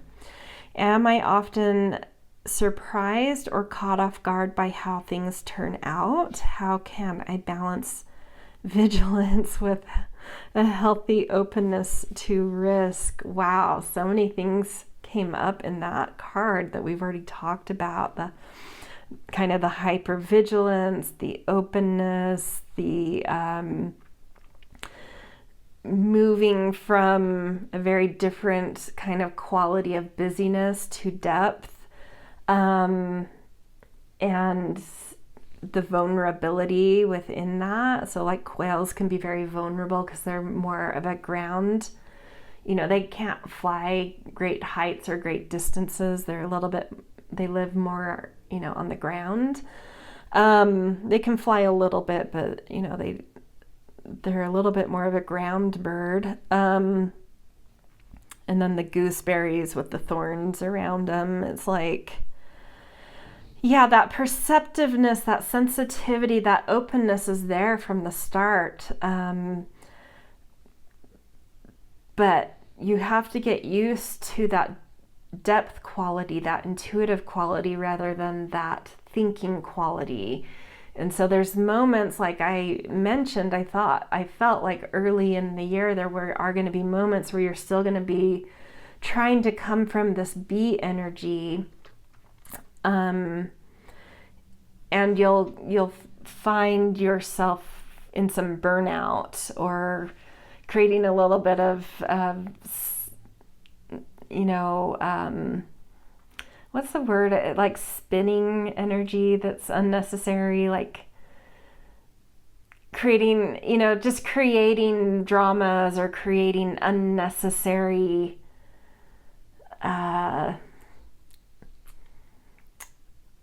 circulation of things that just ends up coming back to kind of like bite you. And it's just telling you, it's just trying to communicate that you need to deepen because you're tuning into much more intuitive, perceptive places, and that requires you to be more grounded and deeper. And by doing that, you'll like be able to take care of some of that vigilance and some of that vulnerability. So I do think spring is this time where there's going to be that adjustment, and there is going to be that, like, through a little bit of trial and error or events that come up. If you're really tuned into what the universe is trying to tell you, it's like slow down, go within, get out of mind and deeper into that interior landscape. That's where you'll be able to make sense of your perceptions and openness. Versus if you get really busy and in your mind, you're gonna catastrophize, right? Make up stories. But if you're grounded and deep, you'll be able to be vulnerable and open with more intuitive strength and like a strength in vulnerability and a strength in intuition and feeling a little more safe because you are grounded and sensing into subtle things that you don't pick up on with just your five senses. So it's like when you're in the beat energy, you're just tuning into those five senses, and then your brain makes things up and it just creates spin that's not good, that you need to be done with. Versus when you're grounded like the earthworm, you go beyond your five senses. So the things that make you feel vulnerable, you have these extra senses that you're really being able to tap into that help you to feel safe in your vulnerability, to help you to navigate with a more intuitive, confident quality, a more mature intuition kind of coming through. So I hope that all makes sense. There's a lot of things coming through in this reading that, like, you may, for some of you, I feel like most of you will probably get what I'm saying, but some of you may be like, I sort of get it. It's kind of conceptual, but like when you get into spring, you'll be like, this is what was being talked about. That conceptual language makes sense now. But let's get a few tarot cards. See what else wants to come out about spring. Three of Grails, that's beautiful. But I'll say why in just a minute. Let's get two more. Three of Spears. These are really great, positive things coming out with the tarot, so that's good. And Knight of Grails. Gorgeous.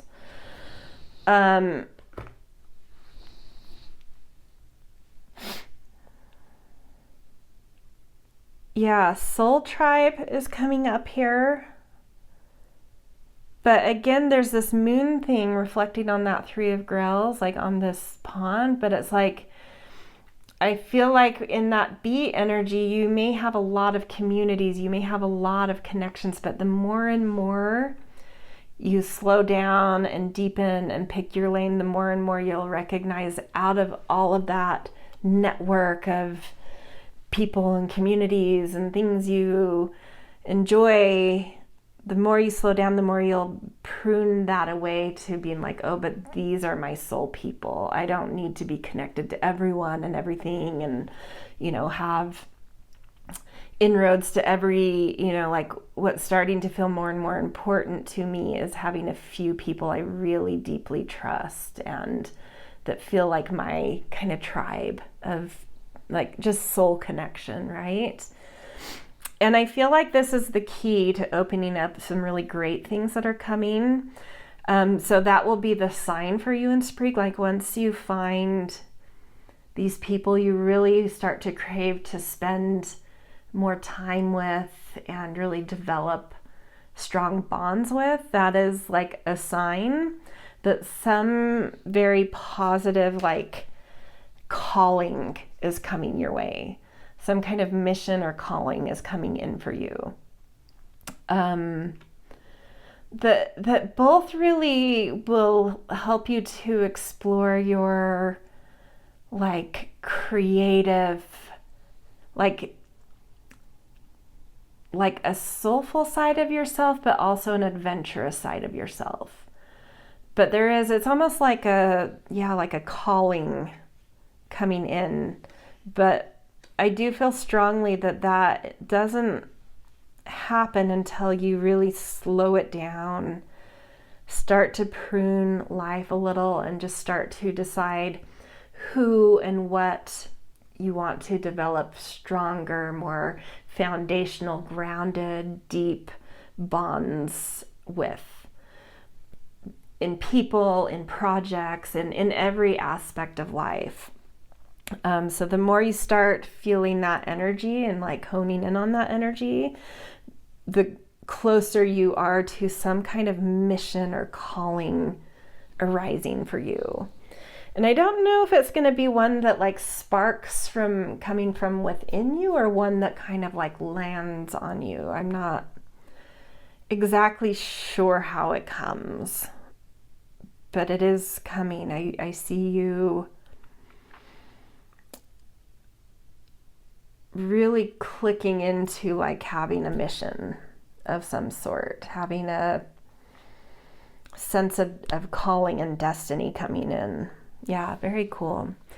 Okay, let's get also a message from your angels and ancestors about spring. Ooh, I love that. Magic guardian, unlocking the magic within. So I love that. It does show that there is some kind of guardian energy around you trying to help you to make this shift from very Gemini, busy, mental energy to deeper, soulful, intuitive energy. And they're trying to help you see that like by committing and to picking your lane, right? In several ways, in all sorts of ways in your life, that you start to tap into so much more magic that you possess. That Cancer energy is so imaginative and so deep and so fertile. And I think the more you start to experience that, the more you'll be able to let go of the mask, of the bee, of the busyness, and really start to further and further commit to like more deep work and being slower and yeah, staying in a lane. Okay, let's see what the divine feather messengers also want to bring. And we've got dove, beautiful. Let's see. And that says, feel and allow a deeper sense of peace to fill you now. This is a divine quality. I mean, yeah, that's just saying lean into it. The more you allow yourself to be more in connection to your internal world and your depth, the more you're going to love it for some of you, maybe in a surprising way.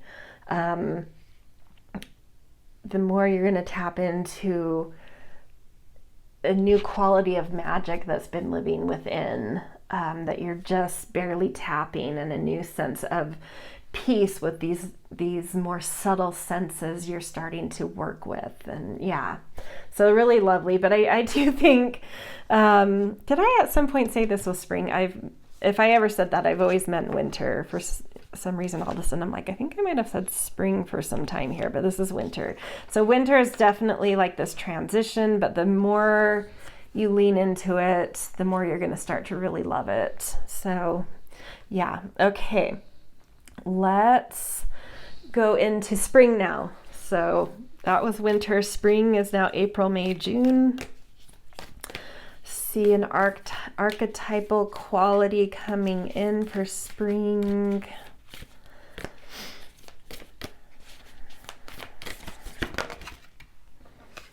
And we have the crone. Beautiful. Whoops.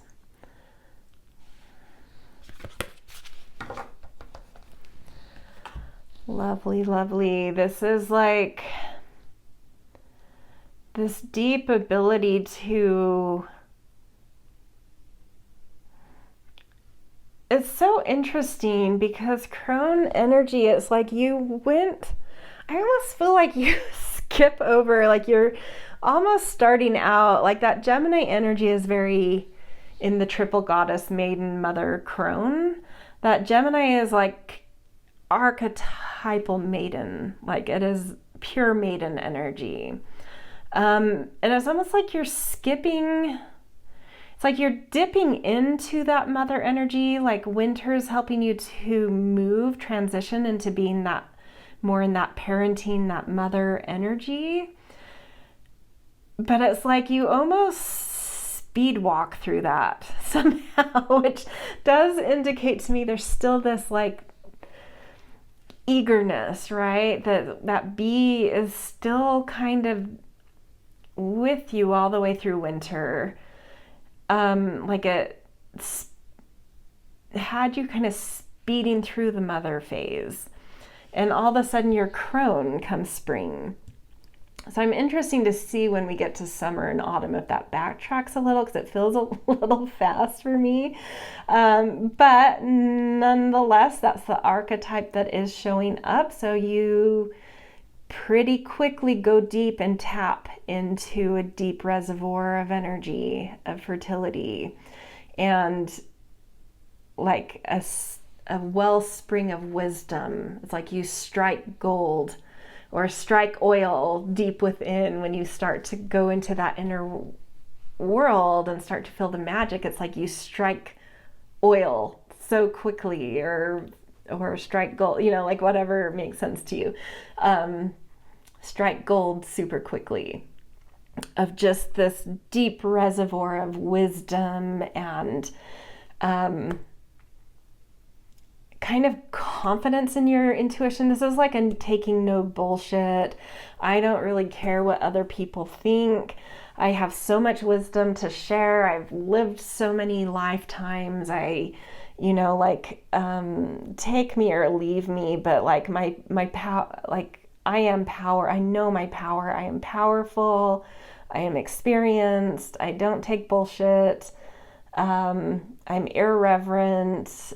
I am my own owner of myself. I own my destiny. I use power for good.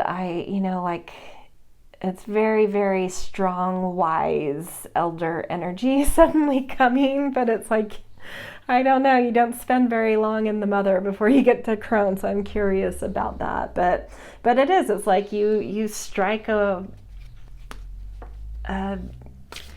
huge vein of gold of wisdom that's been living within you that needs to come out, and so it's coming out in spring. Oh wait, I was about to do tarot, but we need to do a woodland warden first. Let's see what this adds. I am actually interested in what the woodland warden adds here. And we've got coyote and datura with deceit. Interesting. Okay. Let's see what this kind of adds to the story here.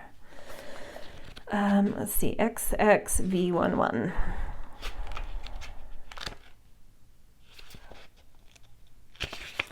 Okay, deceit. In the Victorian language of flowers, datura warns of deceitful charms. It's a beautiful... Datura is, some people call it the moonflower, because it opens in the height of summer, but at night. So it's kind of like a moon, moonflower. Anyway, it's a beautiful flower, but extremely poisonous, and is said to be an ingredient in the salve. It's a beautiful flower, but extremely poisonous, and said to be an ingredient in the salve that allows witches to fly on their broomsticks, which is total crone energy. Likewise, coyotes are often depicted as tricksters known for their slyness and cunning. Upright, beware of the charming stranger. Before opening up to someone new, consider what they may have to gain from your trust. Reverse, now is a time to trust your instincts. If your gut is telling you that something isn't right, heed the warning. Whom can I trust? How do I show others I am worthy of their trust? Ooh, so big themes of trust coming up in spring. But like really getting wise about it very quickly. Getting serious, coming from that more parenting earthworm energy. I feel, and then like showing up as the crone in spring and this trust theme coming up. I see that like very, very quickly you are tuning into that you want to be trustworthy. And so that's why part of what I think is bringing this crone energy out of you is you're taking trust seriously. And having come from that B Gemini energy, that may not have been super important for you in the past. I mean, trust is always important, and I'm sure there's things that have always felt important in that, but like something really specific is coming through here where it's like, no, I need to show, if I want to demand a certain kind of trustworthiness in my associations, I have to model that. I have to walk my talk. Like I need to stand in my value of trust and show up in the quality of trust I want to demand, which also may show that like in spring there may be still some of this spinny, pollinating, busy energy around you as you start to kind of prune and develop closer, tighter knit things, picking your lanes. There may still be people trying, like not liking that and trying to like be sly and cunning to try and be a part of that when they don't actually belong.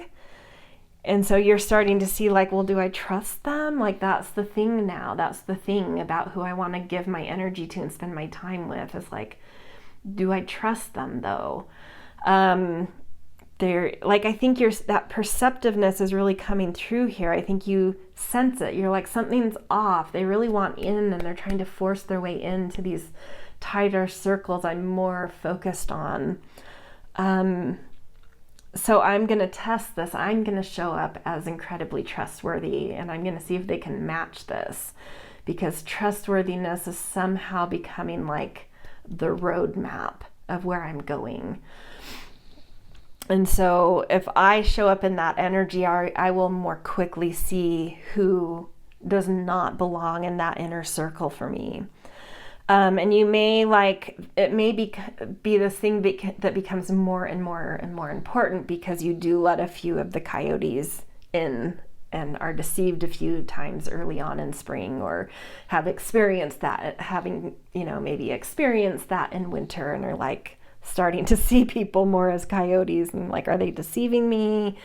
Are they wearing masks, right? So the mask is now coming up in a different dimension now. Like I'm starting to see through other people's masks.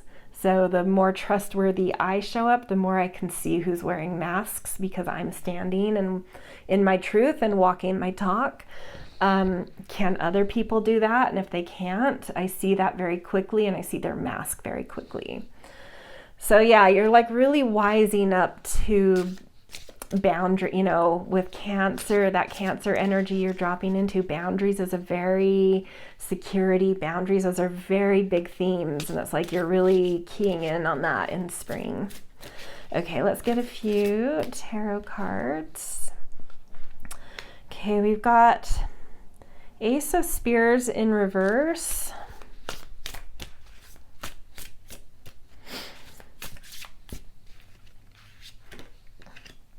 Knight of Spears upright. Yeah, I think, well, let's get one more and I know what's happening here.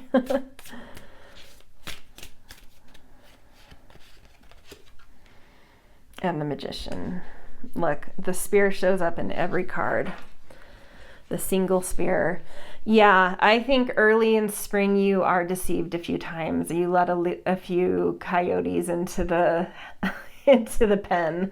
And experience like a little bit of deceit. Not necessarily, I don't see it as like these huge dramas necessarily. Maybe one or two of you will experience that way, but I think it's more like I thought this person was this and I let them into my inner sanctuary, into my inner, more private life rather than public life, and that didn't go well. They portrayed themselves as something they weren't, and maybe they gossiped about something that you let them in the know about, or you liked them so you trusted them, and that somehow kind of got you in some hot water, because that trust was not deserved, it wasn't earned, and it was taken advantage of, so I do see things like that happening early on. I will tell you one thing I learned this year in 2024 that has been so helpful to me, because I have very, very porous boundaries. I don't hold good boundaries, but that's just part of my essence. So I don't try to change that porousness about me, but I have wised up to environments that I like to be in and whether or not I trust people. Because I tend to like everyone. It's rare that everyone has little quirks, that will annoy you, but it doesn't make me dislike. Like, I tend to be very sensitive and like very empathetic, and so I feel people, and so then I naturally like them, right? And I felt my trust massively betrayed at one point this year. And then I learned after that, I was listening to some YouTube person that I follow, and some specialty kind of more more like espionage training they have. They said that one thing that a lot of people don't understand is that if you like someone, that is the gateway to trust. That is a gateway drug to trust, and you don't recognize that slip. Like, no one, unless you're very conscious of this, recognizes that slippery slope of like to trust. It just happens. And that was the biggest thing that I had to learn in terms of like layers of what part of my life I let people into, where I'm like, yeah, I am probably still going to like people that have hurt me. I will still like them once I get over that thing that, whatever. And that happened this year. There was someone that like I just really had to pull back from, and was like, I don't, and then like months later, I'm like, no, I still like them. I don't think it was like there was malicious stuff going on. They just, people don't know when they're taking advantage of you sometimes.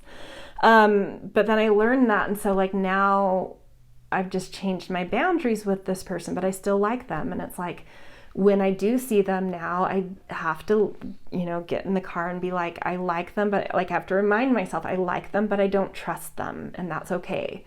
And they still are fine in my public life, but they are no longer welcome in my private life because of that separation of like, it's okay to like someone and not trust them at the same time. And there's actually a few people in my life that I've determined that this year, that like, yeah, I like them, but I don't trust them, so they no longer gain access. They don't have access to my private life anymore. And so I don't know, that was something that really helped me, and I don't know if that will help you, but I feel like it might. Come spring, you may have some experiences where you're like, ooh, that really hits now. I get that. I understand that.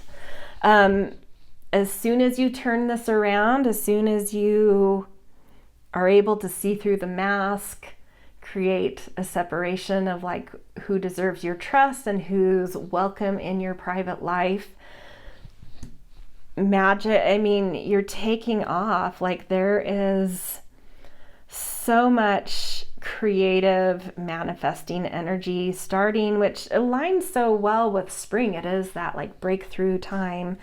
So I feel like this will be like the first month of spring. So that April energy, you may have some dramas and traumas to deal with, but like the back end of spring, it's like once you like reestablish that and you step into your crone and you're like, F it, no bullshit, like this is who I am. I know my trustworthiness. I know who deserves to be in my inner life. I can see through those masks so quickly now. Something's just clicking, and it's like that ace of spear turns upright. You charge at something, but then quickly you also like drop into some centeredness at the same time. There's like some initial speed towards something creative, or just new sense of destiny. We saw in winter there was that like calling or mission, but I think it gets flipped on its head early in spring, and it's like you're back on the horse by mid-spring or the back end of spring. That's what that is. It's like something gets flipped around early in spring, but you get back on the horse and you get back to that mission. And as soon as you're back on the horse and charging and in that lane and focused on that like calling that feels like is so present this year, you then can kind of like drop in and slow down with it and start to like really imagine and sense and taste and feel and touch and have stories and visions in your mind of what that is, what your mission is, and you start to manifest with it. You start to see evidence of the thing you're charging towards, but you're able to like slow down with it and like draw things to you and manifest them through really working with your perceptions and envisioning and, you know, like imagining things rather than like actively pursuing it. It's like you're actively allowing yourself to be called on this mission, this calling, but pretty quickly you see that, like, you know, by the back end of spring, you're like, actually, some of this can come to me. I just need to use my intuition and slow down and imagine, and it just starts happening. I don't have to be so active in making life happen. Like, things can happen by drawing them to you and being really clear about what you're imagining and what it is that imagination wants and is creating. So really cool. Okay, let's get an angel and ancestor card for your spring. Feeling this one. Mountain, stand your ground. Yep. Going, you know, that's elder energy too, the mountains, just going along with the crone. I think you're finding your strength, you're finding your threshold with trust. You're standing your ground with it, and you're really finding your strength in that, like what you deem worthy of trust, and how you're showing up with a lot of trustworthiness.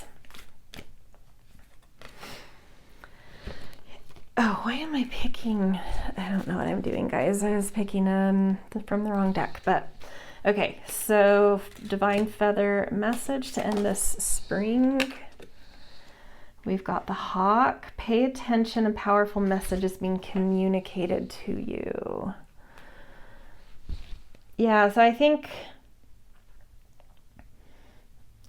there's some guidance, like that guide that was with you in winter, I feel like is still around you in spring, and it's like helping. It's going to bring you the right insights and the right understandings at the right time to deal with that coyote energy and to really drop into that really elder quality of understanding, trust, and showing up with trustworthiness and demanding certain level of trustworthiness in others. I think this guide is like really bringing you the right insights at the right time, the right messages at the right time. So use that perception that's really strong and sensitive this year to notice those kinds of like messages and synchronicities and downloads and whatever that come through. They're really, really strong around you this year so far. Okay, let's move to summer. Let's get an archetype for your summer. Energy. The Temple, beautiful. Picking back up, I feel you dropping into a much more, like right under that nature, a much more natural. It's like you're finding that grounding and that quality of being in the earthworm, parenting, more deep, soulful, mature vein of things in summer. It's like you're dropping into it. You get it. You're clicking in. You're really finding this kind of quality more beautiful. You're able to slow down. You're able to really get in touch with those inner subtle senses. Like I'm just feeling like all of these lines coming out of the hands here with the temple. It's like you're really tuning into those subtle senses. You're really finding your particular rhythm with this earthworm parenting energy, finding your naturalness within it. Yeah, it's really gorgeous. Okay, let's see what Woodland Warden wants to show up with all of this. Ooh, that's a pretty card. The duck and the chrysanthemum with luck. Beautiful. And that's the 10th card. I opened right to it, so that must mean something. It's a potent one. The phrase lucky duck isn't just a light-hearted rhyme. Ducks can be symbols of good fortune. In ancient Egypt, ducks were associated with riches, especially gold, and frequently given as offerings to the gods. Likewise, chrysanthemums bursting forth with long and elegant petals signify abundance. Luck can be a fickle and mysterious force, but it is also, as Roman philosopher Seneca once mused, what happens when preparation meets opportunity. Upright, you are on the brink of good fortune. Be open to situations that may bring about positive transformation. Reverse, take care to get your ducks in a row. Do some research before taking action to avoid missteps. How can I prepare for the future? Is destiny mutable or set in stone? Gorgeous. It stuck out to me, the getting the ducks in a row, because that feels similar to the vein of what I was saying about like picking a lane, getting your ducks in a row. You're starting to find this new quality of focus rather than spreading, pollinating. It's like, no, you know, we've seen from the start there's some kind of mission or calling that you're on, but there has been a hiccup. You're back on the saddle by end of spring. Coming into the summer, it's like, okay, I've already experienced some manifestation here. We had the Magician at the end of spring. So there's traction here. There's things happening. But I also see now we're back. This is where we have to backtrack from like skipping over Mother and going straight to Crone, where it's like, oh, okay, I do need to reel this back a little and I need to do some planning. I need to do that mature thing of like creating roadmaps, pulling things together, getting my ducks in a row, so that I'm not speeding through things. You know, I think there was like, like you found the calling and the mission in winter. There was a little bit of turmoil at the start of spring, but you get on the horse at the end of spring, something manifests, but it's like, I think you also quickly realize like, oh, okay, so I'm actually a beginner here. Like I'm just starting this. So it's worth slowing down to get my foundations under me, which is what that earthworm is all about. It's worth slowing down to get my foundations right, to pick the right soils that will be fertile for what this calling and mission is about this year, that came, you know, that will each of you kind of attach to you early in 2025. It will be individual to each of you, but and you're taking it seriously. You're dropping into that mother and parenting energy. You're feeling the sacredness of things. So you're feeling that the beauty of taking your time to make things more sacred, to find ritual, to find rhythm, to be prepared, to be educated, to, you know, pulling it all together, being more serious, getting the foundations right. And so luck is indicated here though. If you pull back and take some time to take a few steps back in spring or in summer, rework a bit of the foundation, pull back a little bit of the energy, and take things a little bit more seriously, a little more slowly, a little bit more sacredly and beautifully. It's like it's setting you up for such luck to come. Yeah, so let's see with the tarot cards if that luck arrives in summer, or if you're setting yourself up for the luck. 3 of Swords, okay. Temperance.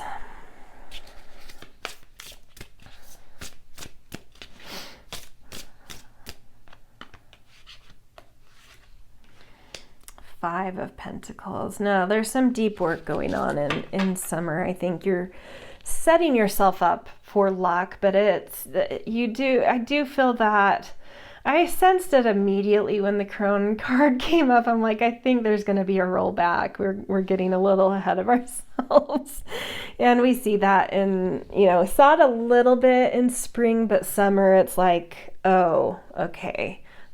I get what's going on here. I'm dropping into this slower, more soulful energy better. I'm taking things more sacredly. And in doing this, I'm recognizing that there's a lot of inner work that needs to be done. I am no longer the bee. The bee isn't a creature that can traverse Cancerian terrain of depth of roots. It's a whole different creature, the earthworm that I've dropped into here, and I get it now. I'm like, I feel like until summer, your earthworm is trying to act like a bee. It's like, in summer, you're like, got it. I'm an earthworm, not an earthworm with wings. So let's figure this out. And let's really spend some time inwardly to understand this inner landscape, what's going on inside of me, to get in touch with the subconscious. And what you discover there's a lot of wounds that you have to tend to. We even saw in spring that there was maybe some deceit and trustworthiness that got betrayed. And I think in summer you deal with that, and that might unearth past things that were in the same vein that you never really went deep with. So, unpacking some things that are inside of you, interior, subconscious, from the past. You were able to reach them because of recent things, but that recent stuff taps the old stuff, and there's just like a lot of grief to deal with. There's a lot of hurts and wounds coming up. But the beauty of it is, as the earthworm and then this duck and the temple showing up, it's like you understand the beauty of this work. It's not like you're trudging through it. You're like, this is meaningful work to me. That's what it feels like. Like, I want to be in this work. It's time. I get the importance of this. I'm seeing it now, and there's so much to unpack here. Some of it in wounds to your heart type of wounds. Could have been, trust issues too, but also some something that happens when you start to focus more on the interiority of things and more of like spiritual growth and development. Your external world kind of goes into a winter as you are opening up to spring and summer energy inside of yourself, because you're now growing inside, right? So a growth season inside can reflect externally like a winter. And so sometimes when we get really focused on that interiority and spiritual development and growth, our external world can feel like there's scarcity there. So if you do feel a bit of scarcity in summer in your external life, say, but what do I feel inside of me? Is there actually a lot of abundance going on inside of me in my spiritual sense? And you can find a sanctuary in that, of like, oh, there's so much blossoming and fruitfulness on the inside, and that's where I need to put my energy. It's okay. I can make it through times of scarcity. You know, we're humans, we're adaptable. We've already seen that you're probably developing much closer support systems and very trustworthy relationships. So I feel like you're developing those foundations and depth with other people, that if you need support systems because of external scarcity, it's there. I have every confidence that it's not a kind of scarcity that's like going to like bankrupt you or, you know, gain an eviction from your home. Like, this feels just like a more scarce time than you're used to, like buckling down on the budget, right? Like being frugal, going without new summer wardrobe. You have summer wardrobe from many years past that's just fine, right? It's great. Maybe I'm not eating out as much. Maybe I'm not getting a whole new summer wardrobe. Maybe I'm not buying, just being a consumer at all this summer, right? I'm buckling down. But when I notice what's happening inside of me, it is like there's abundance happening. And that's where summer and spring are in my life, is inside. So be in where the growth is, not focusing so much on where the scarcity is. Okay, but we do have temperance showing up, which indicates that you are doing amazing work in summer, and you're really, really tapping into your maturity. You're really tapping into, there's an alchemy happening. The internal growth you're experiencing this summer is helping that interior of your life catch up with the exterior of your life. I think with that B energy that you're coming from, it's like you have made a lot of like beautiful things happen in your external life, but your internal life didn't have the same kind of pollination, didn't have the same kind of love and attention and excitement.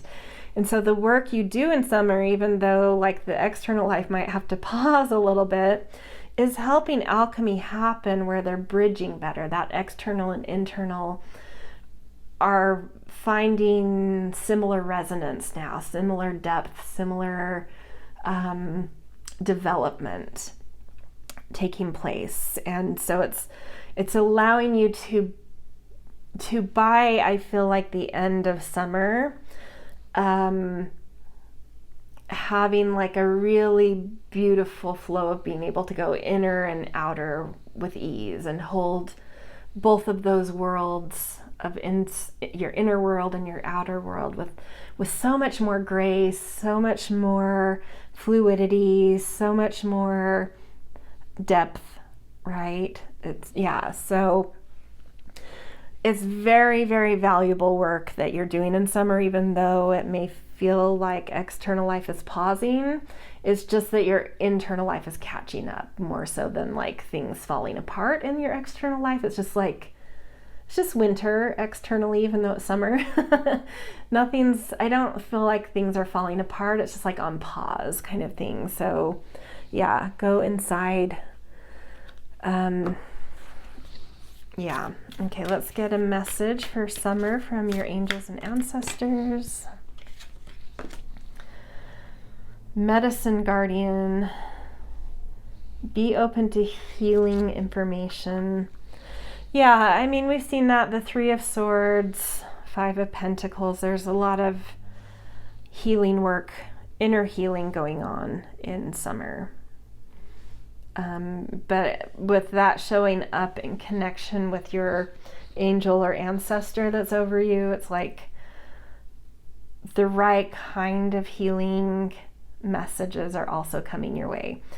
Whatever guide, I almost feel like it's been the same guide throughout, actually, and they're very communicative, and they're very like, that's where that telepathy is happening. It's like you and your guide are like in sync, and they know exactly how to get your attention and how to, and you're very perceptive with what they're trying to tell you. Like, it's a really great relationship you have with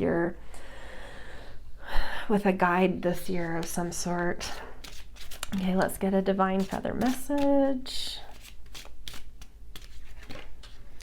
White owl, the wisdom and messages of the divine are within you. Yeah, that just confirms what I just said. Like there's a really strong relationship there this year. Okay, let's move on to autumn, last quarter of the year. Okay, oops. Hold on one second, my microphone popped off. Okay. All right, autumn, let's get an archetypal energy for you guys. The Judge. Interesting. I want to get the Woodland Warden because there's different ways. There's the Judge, to me, when it shows up, tends to really like, I don't know what it is with this card. I mean, no card should be static. It's always kind of in connection to the context of the reading, but there's something with the Judge where it like very dramatically shifts. It's my interpretation with the Judge shifts very dramatically from like every time I've picked it, I feel like it has like a dramatically different kind of message. And I'm not sensing what that message is for this reading yet, so I want to do the Woodland Warden to help it speak a little better, more clearly. Okay, so XXX1. Okay, so the turtle and coriander with satisfaction. The turtle and coriander call us to be satisfied with what we have been given or what we have achieved. It invites a moment of rest and reflection. Perhaps due to Aesop's fable, the tortoise and the hare, turtles are symbols of patience and good health. In this folktale, the slow but determined tortoise wins its race against the speedy but distracted rabbit. The turtle triumphs by pacing himself, illustrating the adage "slow and steady wins the race," which could, reflect that earthworm energy we've talked about from the start, like going a little, slowing it down this year. Similarly, in the Victorian language of flowers, coriander indicates concealed worth, reminding us of that things may not always be as they appear. In other words, a dedicated tortoise who puts in the work can achieve just as much as, if not more than, the swiftest rabbit. Okay, upright, slow down and enjoy the journey. Avoid rushing towards your goals for the sake of winning. Arrive in your own time. Reverse, beware of stagnation. While slow and steady might win the race, standing still gets you nowhere. What in my life brings me satisfaction? Have I taken time to express gratitude for what I have? Am I rushing things or honoring my own pace?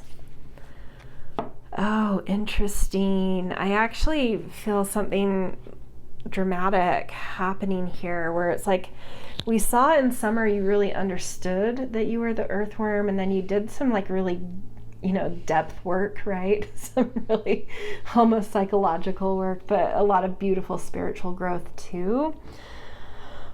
I kind of feel here that it's like you may come into autumn and feel like you're stuck in the trenches with that.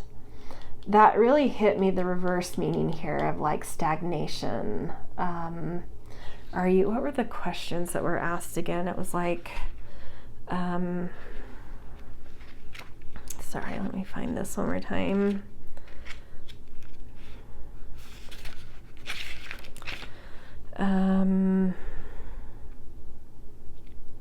My rushing things or honoring my own pace? What in life brings me satisfaction? Have I taken time to express gratitude for what I have? Interesting.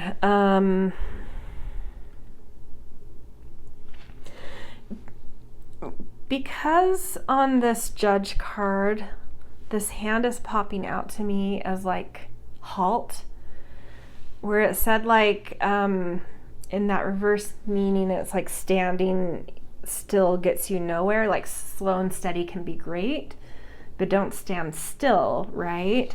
And you may have this moment coming into autumn where it's like that mission or calling you've felt from the start of the year, you maybe don't quite know where to go with it now because you've been doing all of this inner work. And we saw in Temperance, you're finding a better fluidity of being able to like merge your inner and outer worlds, move back and forth between them with greater ease. But then there was also, you know, like the Five of Pentacles and the Three of Swords are the cards I was using to like, that felt like there was a lot of depth work going on. So it's like, I feel like conceptually you're getting that Temperance card of like knowing how to move back and forth between your inner and outer worlds with greater ease. But it's like it's new to you, and you kind of got used to summer being a standstill season because of that inner work you were doing. And it's more like trying to get the motor back up and running, right? It's like the moped that hasn't been used in a while, and it needs to go into the mechanic to kind of get retuned so it can turn over again and like start up again. It almost feels like that. You're needing something to like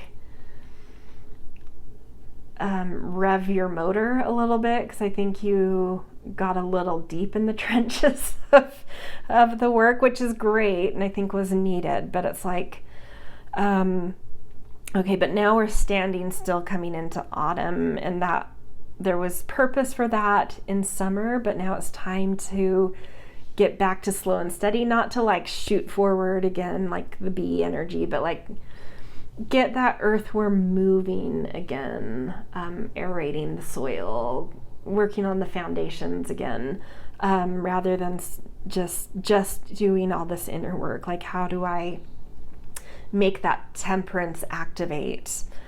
And with the Judge, I don't know if you're deliberate, if there's some kind of decision. It feels connected to that sense of a calling or mission. There's like something, it's like, it has that sensation to me of writer's block, right? Where there's something that has you stalled out of like, is it this way or like what like just something's being deliberated, and it has you kind of struggling to find your footing again. So let's get the tarot out to see if we can figure out what's going on here or what you need. Five of Spears.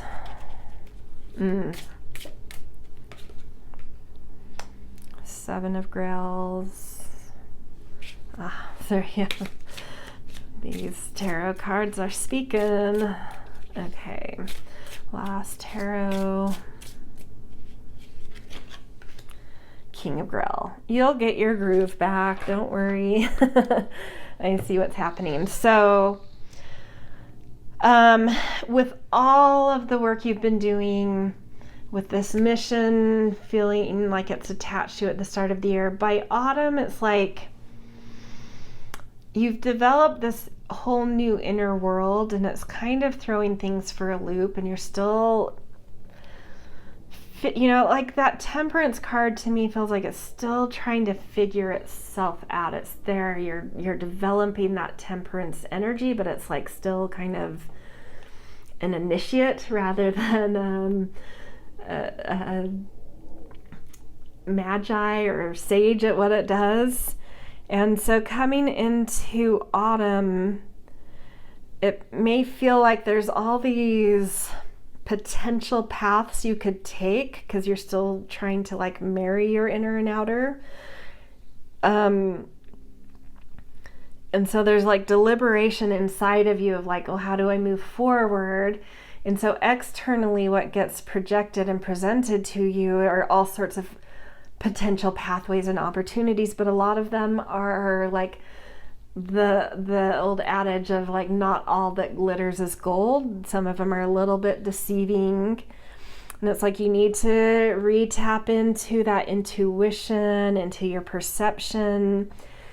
And there's also this thing here of like, there are some like competitive things coming up in autumn as well. And ultimately, I think at the start, that competitiveness of something going on and all of these potential ways you could take things are ultimately what have you at a standstill, kind of like, how do I move forward from here? Like, this is a lot. But ultimately, as you work through this energy of the Five of Spears, it wants you to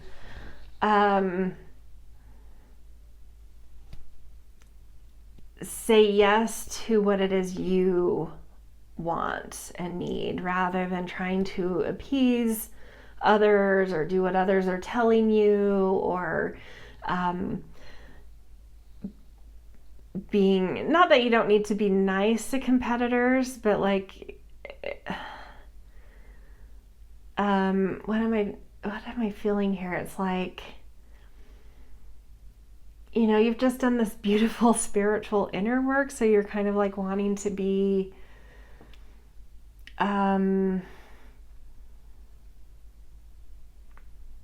generous and like more compassionate with others. But this competitive energy that's coming up is saying like, you can still be kind and fierce. So it's like a quality of fierceness is being asked of you coming into autumn, and that's not what the previous 3 seasons or quarters of the month have asked of you. And it's like suddenly you're having to turn on a little bit of fierceness, a little bit of assertion energy, and a little bit of like determination and willpower type of energy, and say like, I do want this, I do want to go for this.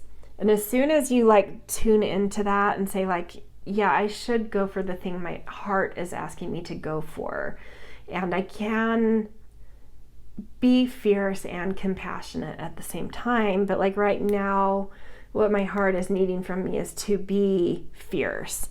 So I think it just takes you a minute in autumn to be like, whoa, this is a very different energy that's coming up, and I feel a little stalled out, and I am in this slower earthworm place, but my heart is saying like, you know, go for what you want, you know, like charge at what you want.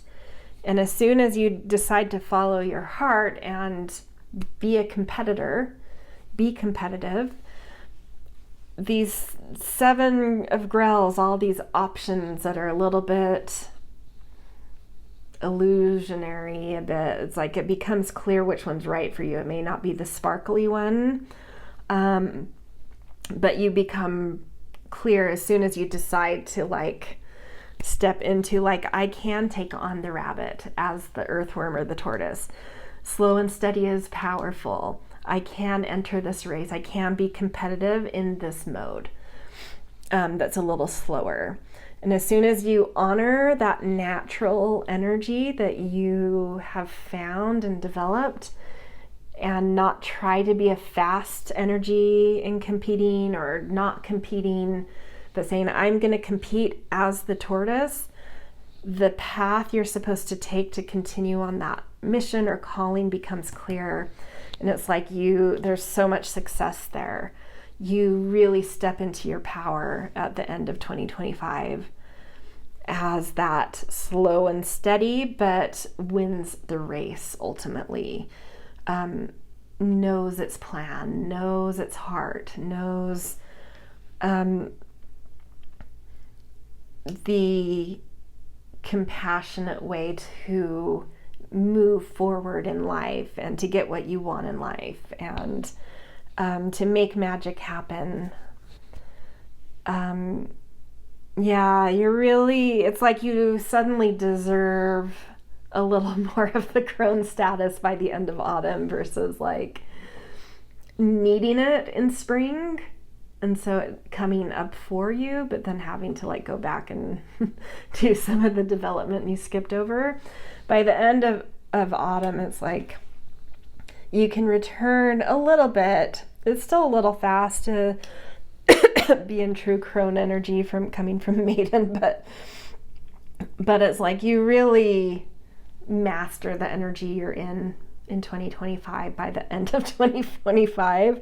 It's like you really understand your purpose and your mission and what you're doing and how to succeed in it and what you want and what you need to do and what you need to not do and how to stand your ground with kindness. And you just come into your magic.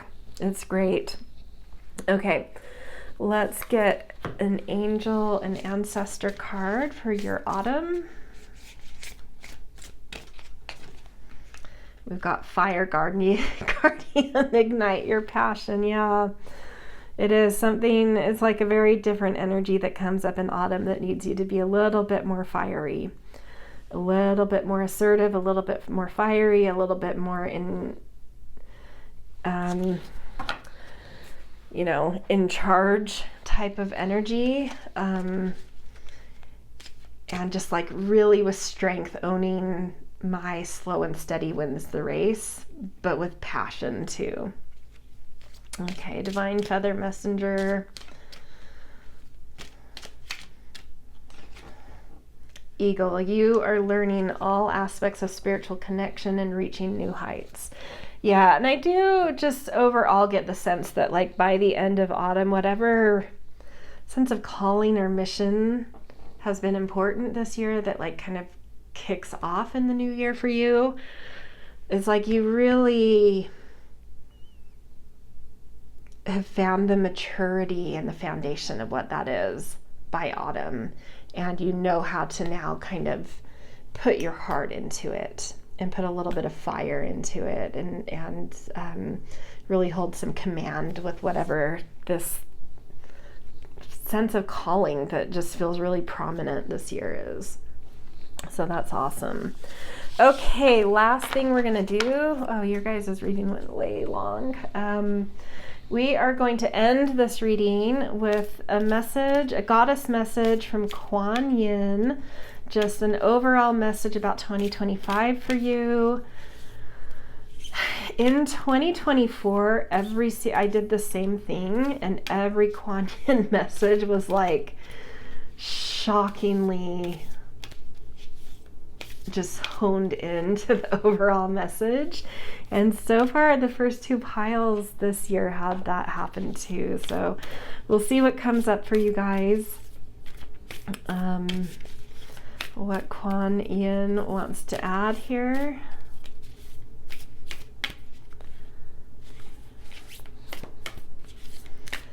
So 2025 for pile 3. Reveal the peacock beauty. Okay, and I'm just going to be reading. There's the description for these are all very long, but there's like a little short paragraph at the start of each that has like a little bit of a summary, so that's what I'm reading here. Okay, the beauty of the peacock is breathtaking, with stunning lush color unfolding in graceful and proud display. You too are a great beauty, beloved. Within you resides a glorious divine being of beautiful light, who, with an ability to create as your divine brightness, the peacock beauty speaks to you of your creative energies rising to sublime, inspired new levels as you are assessing the power of your throat chakra for higher creation. Your intention, decisions, and particularly your words are becoming more powerful. Enjoy the wise use of this growing creative potency to express the beauty within you, asking for divine blessing on all your plans, projects, and words. Some things that stuck out to me. let's see.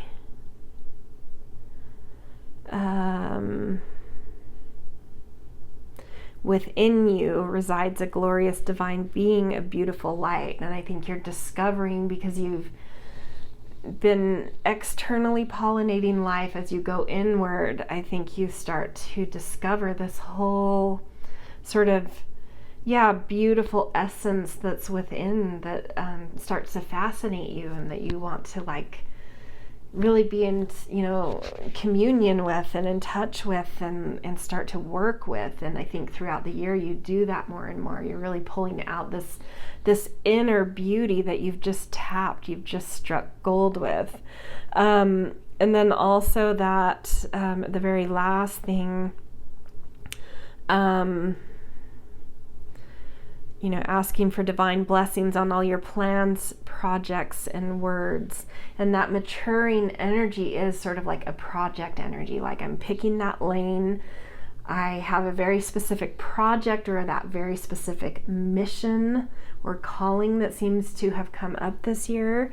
And so there is like more being revealed with Kuan Yin, that like whatever that mission is, it has something to do with bringing that beautiful inner light,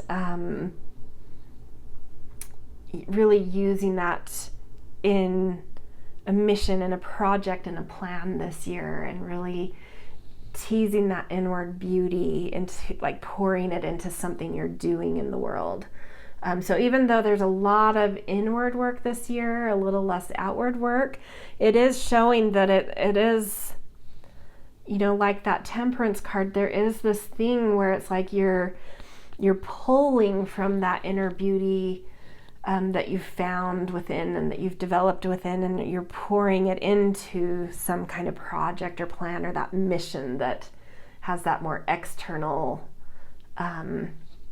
orientation. So there is something creative, beautiful, divine that's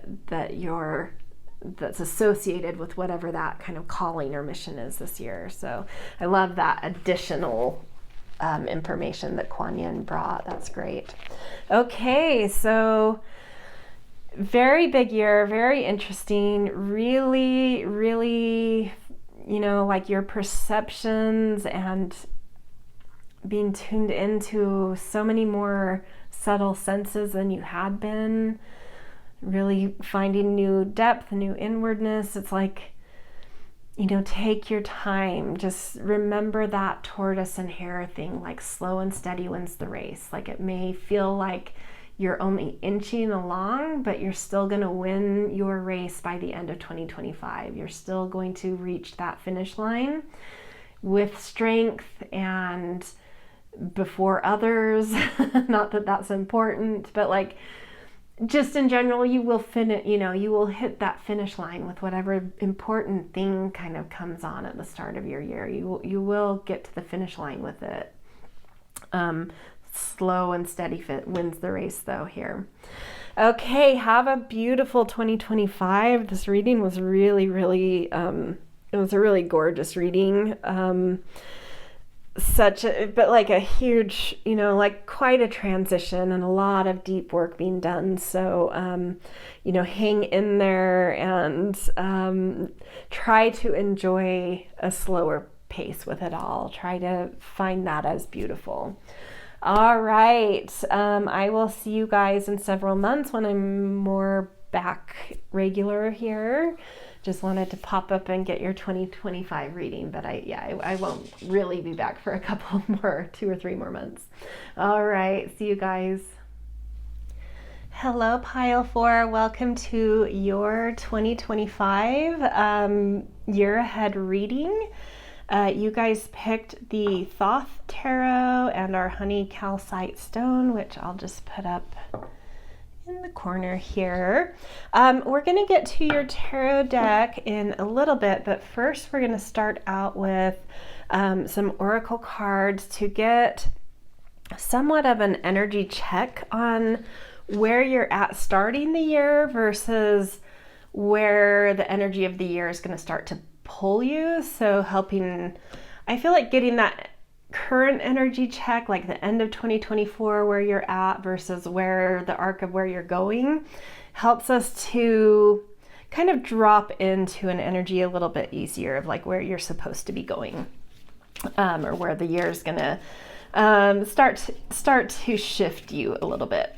Okay, so let's get the current energy check. So end of 2024, where is pile 4's energy? Ooh, beautiful leadership with 81. Let's see. Okay, and then let's get an animal to go with this. That 8 plus 1 equals 9. Like 8 is the power number and 1 is initiation. And so there is this like, it feels like this ability to always bring kind of fresh, inspiring energy into your sphere of influence, into the power you hold, the influence you hold. But then adding up to 9, also like there's a lot of wisdom there too. So really like profound kind of energy that you are. I don't know if that's like, for some of you that might be a natural sort of energy for you, but for others you may just be feeling like in a really like powerful vibe coming out of 2024. Okay, let's get an animal association here. I felt that one wanted to come out. Oh, fascinating, rabbit. And I can't help, this happened in pile 3 too, where there was a lot of kind of color correlation, sort of these red and kind of violet colors going on here. But the rabbit is kind of like a little bit of a scaredy.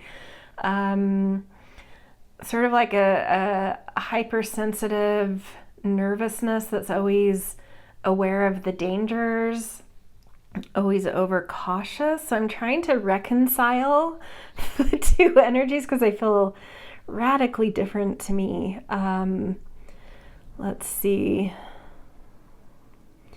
I mean, in the Chinese zodiac, I know that these cards aren't really related to the Chinese zodiac, but the Chinese zodiac, the rabbit is very, sort of like a very artistic sign, a very sensitive, psychic, artistic sign. And there still is that relationship to like a deep, like a deep sensitivity, a deep sort of awareness of life. Which I think with that underlying, that adding up to 9, that wisdom, that 9 number can have sort of a sensitivity to it, a real wisdom to it. And I feel like in this context, I am feeling this rabbit showing up as more as like the artist kind of quality. You don't have to be an artist yourself, but there's some kind of that powerful, inspiring, leading vibe that I think you're sitting in at the end of the year is a little bit more around something spiritual, something sensitive, something artistic, more in that vein. So it may not be this big, flashy, obvious kind of like powerhouse leadership, unless that resonates to you, but more of this like really in tune with your spiritual powers or your artistic powers or your like the power of your sensitivity, the wisdom of your sensitivity, that kind of thing going on there. Okay, let's see where 2025's energy kind of is going to want to start to pull you. That one wants to come out. Individuality. Still have that deep sensitivity, that double 1 adding up to 2 is like very, well, and just the double 1 in general to me is like a portal, and it is very kind of like the high, I sometimes hate the word like high vibe. It feels very cliche to me, but it is, that's sort of the thing that's coming out is like high vibe, very inspirational, very, in astrology, 11 is also like Aquarian, which is very individualistic. It's very original and unique, and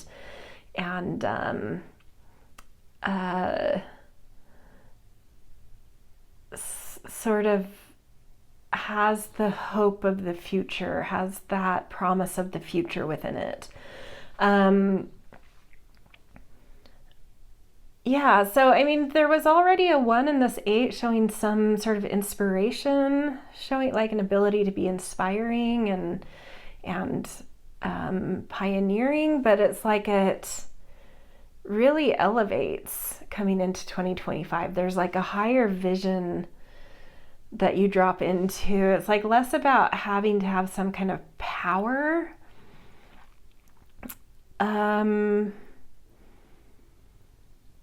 Personal, like it becomes less about having personal power. Maybe you needed to find your empowerment in this past 2024, but like in 2025 it becomes like something so much bigger than about your own power. It's like the future of humanity or the future of something, the future of a group, the future of a cause, the future of humanity, the future of your family. But there's something you're getting like really like visionary,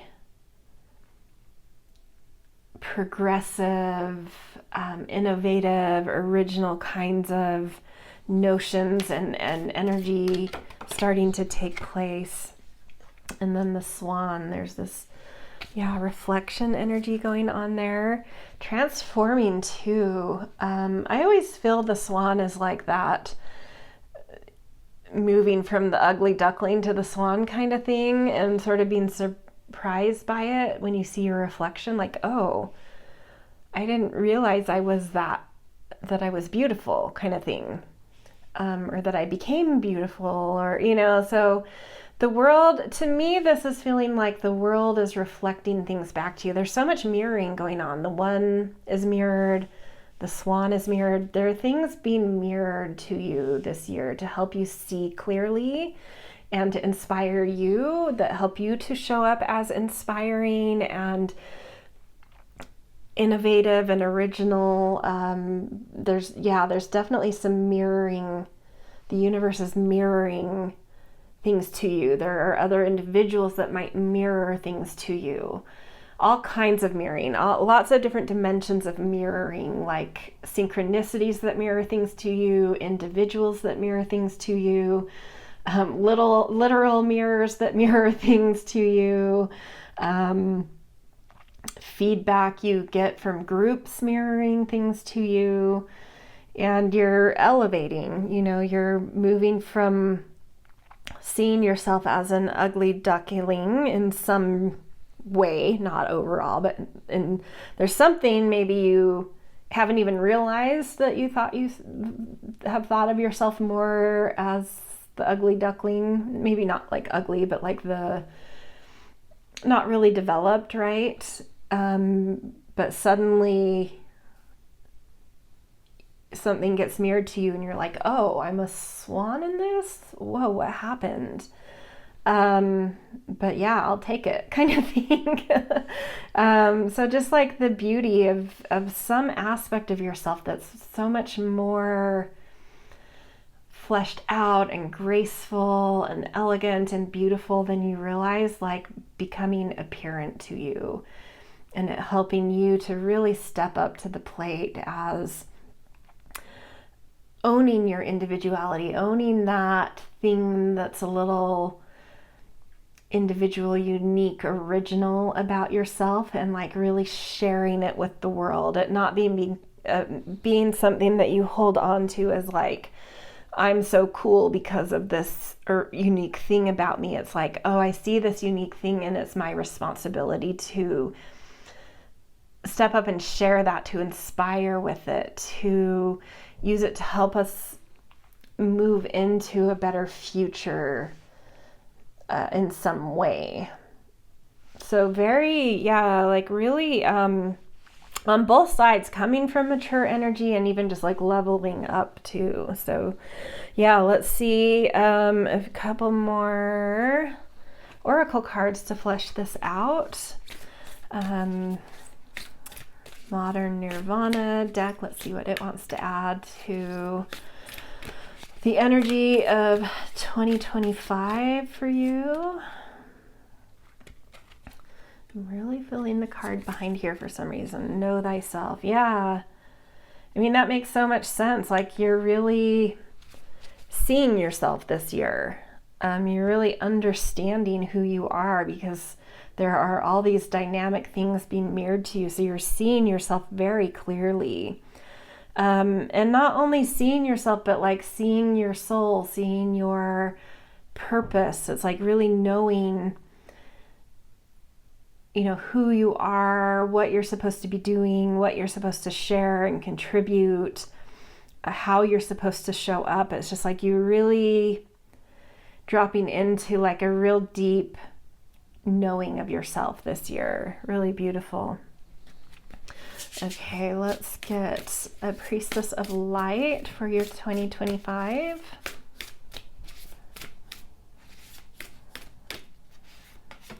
Sticking out.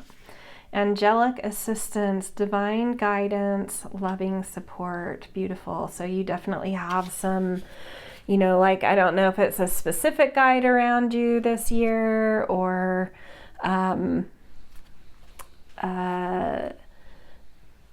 just generally some really beautiful divine guiding energy around you. If there's like a specific guide you work with, like they're really stepping up this year, if you're not really in touch with that kind of thing, just kind of know there's a lot of like, yeah, guidance energy around you. And that might be one of the things that's really helping you to see yourself so much more clearly and so much more beautifully, and really stepping into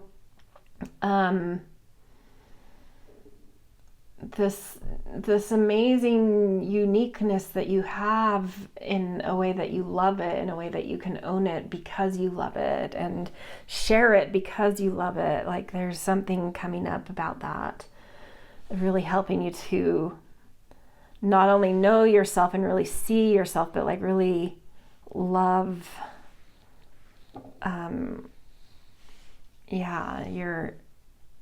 your energy in a whole new way. Okay, let's get one more overarching card for the year. So we're going to look at a Sacred Destiny card.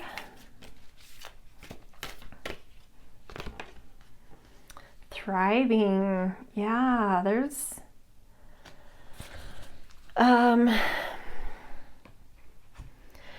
it's always amazing when you do feel really strong in knowing yourself and knowing who you are and seeing yourself in a beautiful way. Like, it's just like this natural gateway to thriving, right?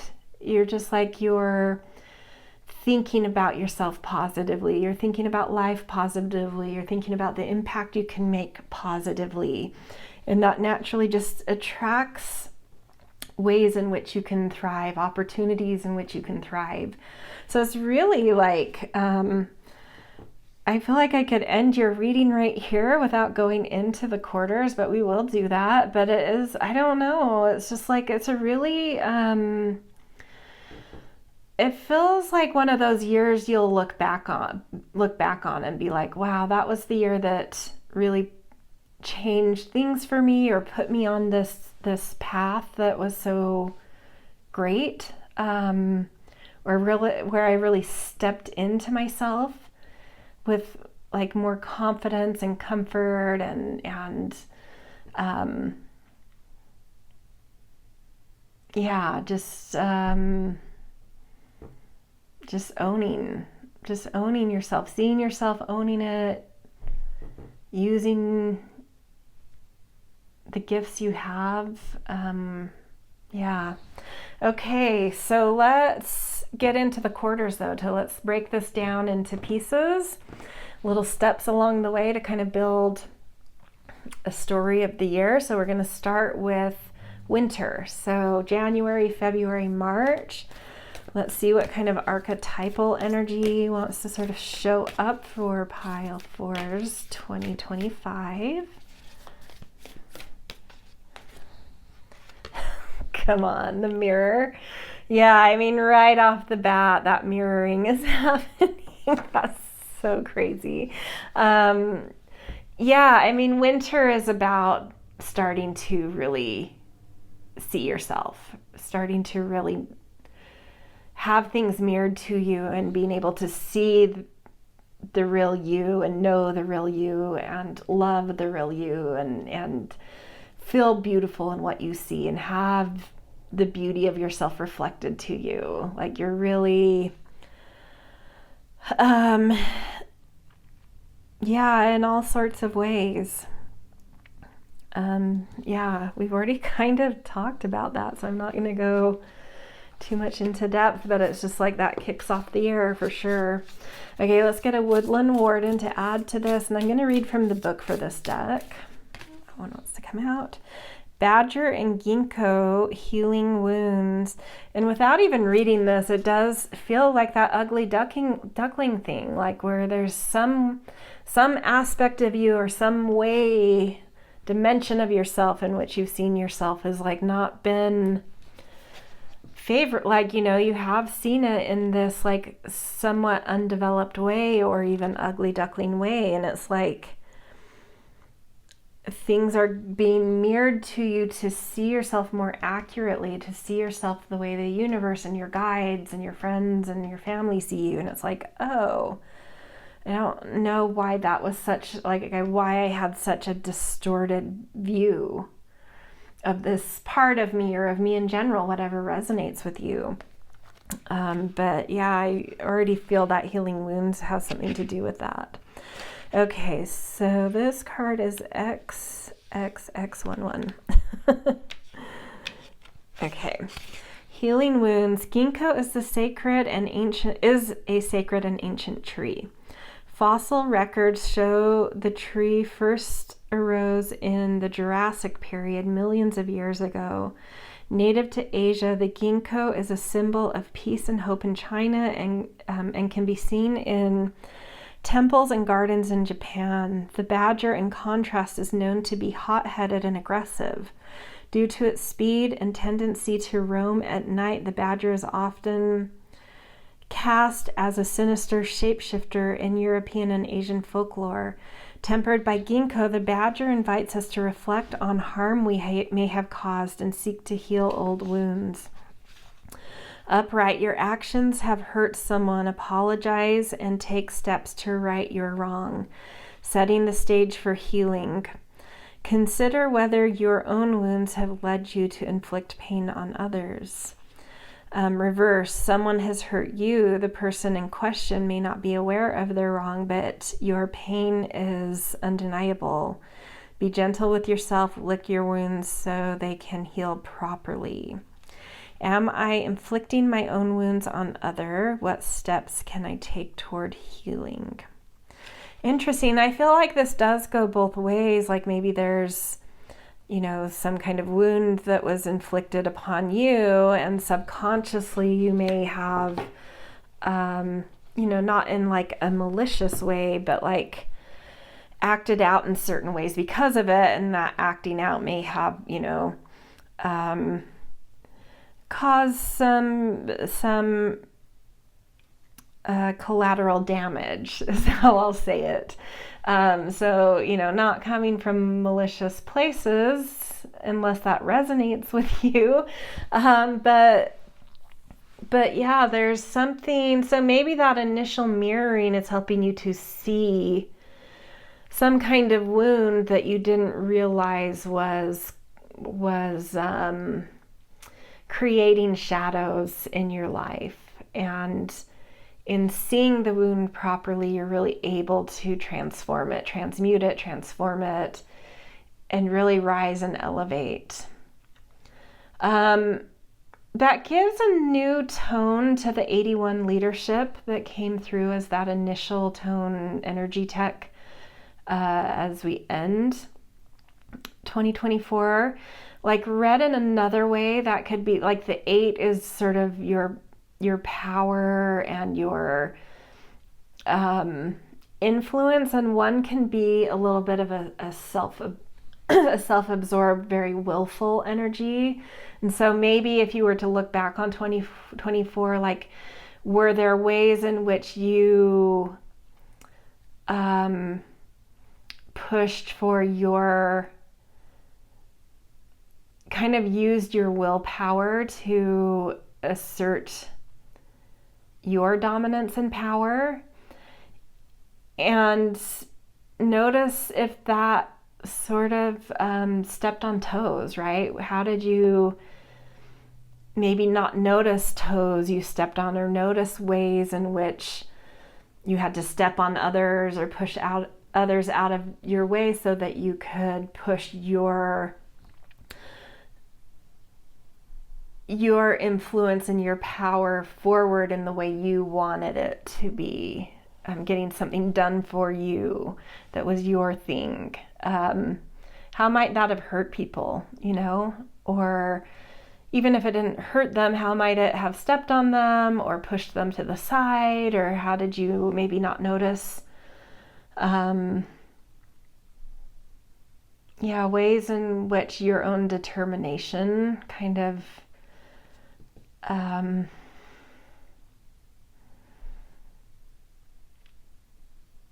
was impacting others? I think that's probably a good way to phrase that. That rabbit is showing up too with it. So I really don't get the impression there was anything malicious here, or about you. I think you're quite sensitive, like a very sensitive, compassionate person.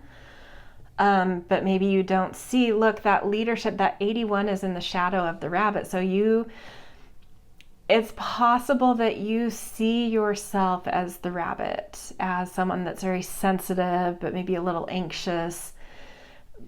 But there's this side of you that's right in your shadow, and it's hard for you to see, that can be a little bit bullyish, a little, not a bully, but like a little bit like determined and forceful and getting your way in things. And you don't maybe always see how it impacts people. And so that makes sense with like the ugly duckling thing coming up too, where it's like there may be ways people respond and react to you that you don't understand, and you think that they're the ones being kind of like bullies, right? But actually they're responding to your own kind of forceful will that you haven't always seen, or don't, it's right in your shadow, so you don't always see it. And it may have just been something in 2024, or it may be something in general. And so the way people might respond and react to you might make you feel like an ugly duckling, which then reinforces you needing to like,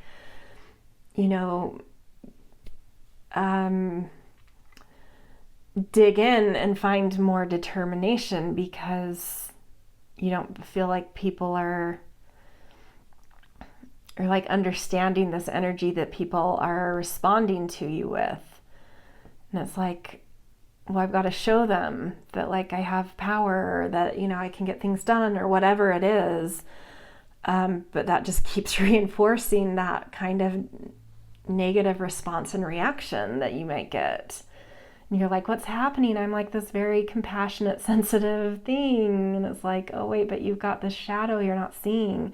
So I feel like whether it was just during this year this happened in 2024, or if it's something more about you, something will mirror to you to help you to see this in winter, and to be able to heal that. When you become aware of it, you can be like, oh, you can catch it, like, oh wow, I see now, like when I start to dominate, when I start to push my willpower forward and not always notice how that's impacting other people. Like I can see that now, so I can pause and be more sensitive about it. Like really tune into my rabbit in the way that I'm pushing things forward with a little bit more sensitivity and awareness, instead of this thing happening in my shadow. I'm able to integrate that shadow and now use my leadership and my determination and my power in a way that's a little bit more aware, a little bit more sensitive to how others are impacted by that power I have. I see it now. And so once you get a hold of it, right, once you see it and you integrate it and you're now able to be a leader through the rabbit versus a shadow leader, you start being treated like a swan, because it's just like such a huge elevation of that leadership energy, of that determined, able to make waves energy. When you do that with awareness of your impact and awareness of others, it gets such positive results because people feel seen. People don't feel trampled over and stepped on and pushed out of the way, and they feel heard and seen and included, and reflect back to you the power of your leadership. And so you start to see yourself as the swan versus the ugly duckling. So I don't know, if this doesn't resonate with you, you may want to try another pile. But because this is a shadow, if you do resonate with people like responding to you in ways that you don't understand, maybe stick in here with this.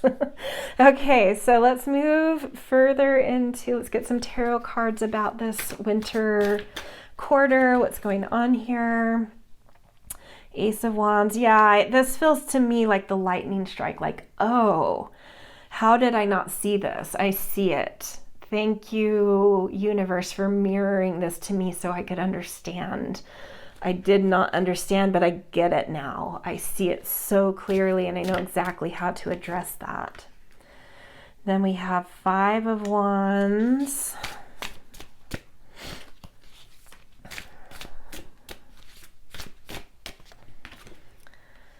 And Six of Swords. There's still some competitive energy coming up here. It feels like that it feels like a test though, like something's going to come up where you need to use that leadership energy, that determination, that willpower. But because you've been shown the shadow of how this is used by you, and I'm not saying that all of the leadership is used in that way, but there's a shadow with it that's not seen, but you get to see it really early in the year in winter. And then a new test comes up where it's like time to use that leadership quality again, but like, can you do it now with more awareness and sensitivity, more channeled through the rabbit rather than in the shadow of the rabbit? And it shows that like you are getting it. And then this Six of Swords is like moving to calmer shores. And so you see pretty immediately by like integrating that shadow and using leadership with a lot more awareness that it's taking you to a whole different kind of shoreline that's much calmer, where the impact and the results of your leadership power are so much more smooth. And you're like, whoa, like, yeah, I wish I'd known this a lot sooner. I don't know why that came out of my mouth. That was like something came out of me. I don't know, that's what came out of me. I wish I'd seen that sooner, but no time like the present, right? And the good news is like, yeah, it's like you see it, you get tested, and you see the result of using that leadership with awareness like so quickly. Winter really helps you to like see, reintegrate, reframe, and show up in a different way so quickly. Yeah, this happens very fast, and you're going to see very, very different results. Okay, let's get you for winter an angel and ancestor message.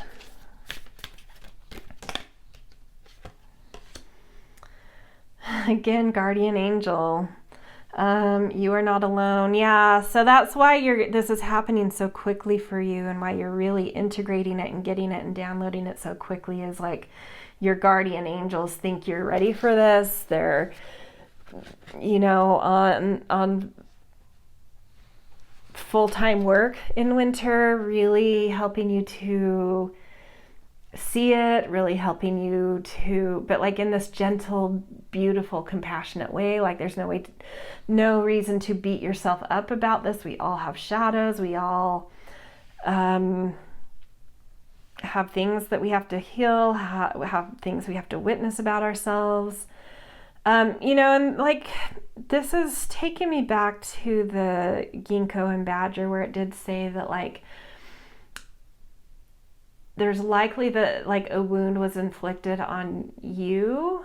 Someone else's shadow of domineering and leadership may have been inflicted on you.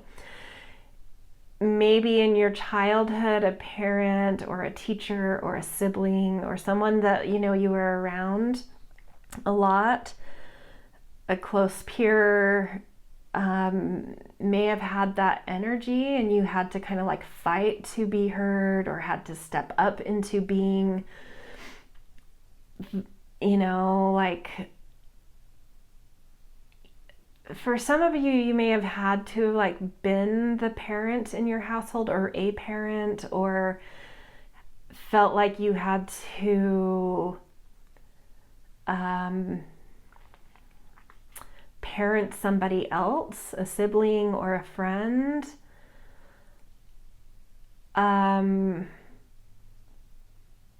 It's like you were adultified or something early.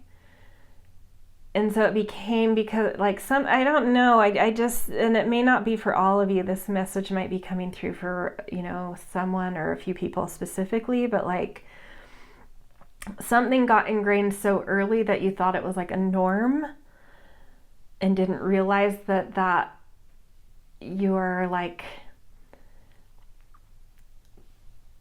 show up in an energy with your leadership that feels parenting to others, and that feels patronizing because they might be your peers, or they're like, you're not my father, you're not my mother, you don't have that kind of authority over me, you aren't even my authority, or something, that kind of thing. But it like got so ingrained so early that like you don't see it as weird, you don't see it as not the norm, it's just what it was to you.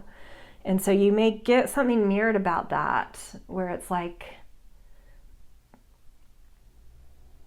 well, even if that's not your story, there's something I think that got ingrained very early in your life of like why you had to have some kind of leadership energy that wasn't the norm. So then when you became an adult and used that same leadership energy, people aren't responding to it well, because it came from a place of having to do it instead of like earning it and developing it. I hope that makes sense, and that might just be for a few people, but I do think for a lot of you there was some kind of wound you have to see about like when and why you stepped into some sort of leadership energy, and how it's not the norm. And so now as an adult you might have to reframe what leadership means.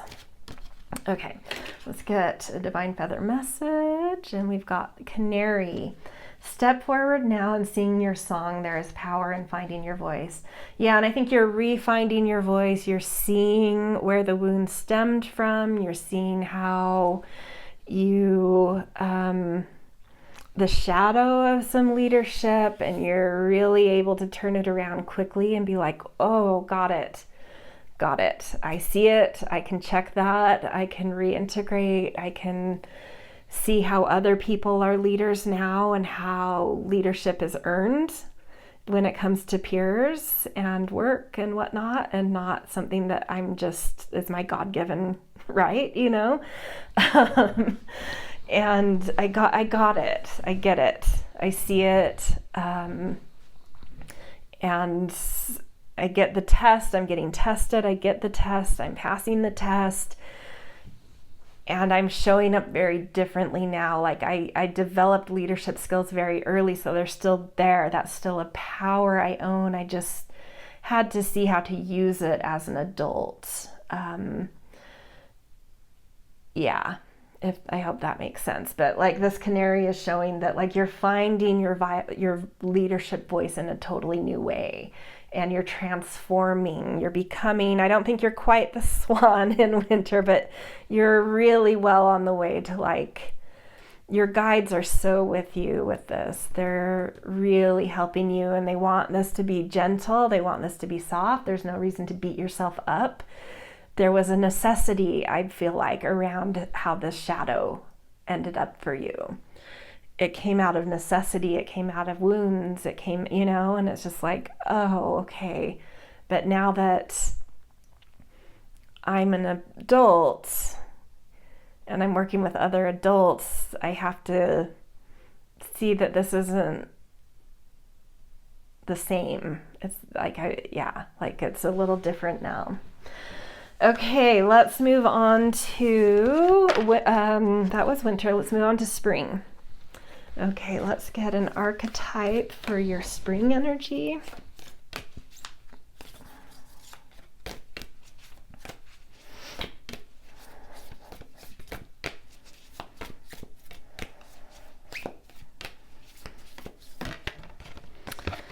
Forest, okay. I'm gonna get the Woodland Warden for this first, because the first thing that came to mind feels like quite a departure from where we've been, so I don't know, I need more context. Okay, so Woodland Warden for spring 2025 for pile 4. That one wants to come out. We've got Snake and Firms starting over. Okay, I think let's read for the snake, but I think I like that it's fern because that feels very forest too. I think I know where this might be coming from. Hold on one second. Let's see, XX1V. Okay, starting over. The snake and fern calls us to start anew. Regularly shedding its skin, the snake is a symbol of rebirth and transformative healing. And in many cultures, the fern is associated with new life and new beginnings. To the Maori of New Zealand, an image of the unfurling silver fern frond, or koru, is a central motif indicating growth and a return to one's origins. Together, the snake and fern inspire confidence as we start over or embark along a new path. Upright, a rebirth is imminent, summoning the magical protection of the fern and wriggle free of old trappings. I love this for you guys. Reverse, you may be feeling meek or fearful in the face of necessary change. Remember that all things must come to an end, and endings needn't be sorrowful. As a snake loses its skin, revealing a new layer of healthy scales, you too must shed what no longer serves. Can I grow by returning to my point of origin? Who or what protects me when I shed my skin and become vulnerable? Returning to my point of origin. And I already felt like there's an origin story to this shadow. And I think you see that origin story in spring, and I think there's tests and you integrate. I kind of want to walk back some of what I said in spring, where it's like there were tests and you pass them and it's all hunky-dory and integrated. I think you see it. You see the shadow, you see the test, you see that there's work to do, in winter, because then in spring, this is showing that you are starting over with developing this kind of powerful leadership energy. It's interesting because we haven't even made it to the swan, and the sort of that like inspired individuation sort of energy that 2025 wants to move you towards, because there's just like a lot of healing work to confront up front in the first half of the year. So you're seeing it through tests, you're seeing it through mirroring, and you're getting it, and you're like, okay, I need to go. That Six of Swords to me now is like, okay, I need to move to cleaner, like better shores. I need to leave this in the past. So now I'm, moving on. I'm going to go on this journey to learn how to integrate this shadow, to understand the origin better, and to start over, to understand what powerful leadership is supposed to mean, how it's supposed to act, how it's supposed to show up. But like, yeah, I kind of have to like go back to the beginning with it. And so you get that opportunity in spring. The forest in like a heroine's journey is somewhat at the start of stepping into the new world.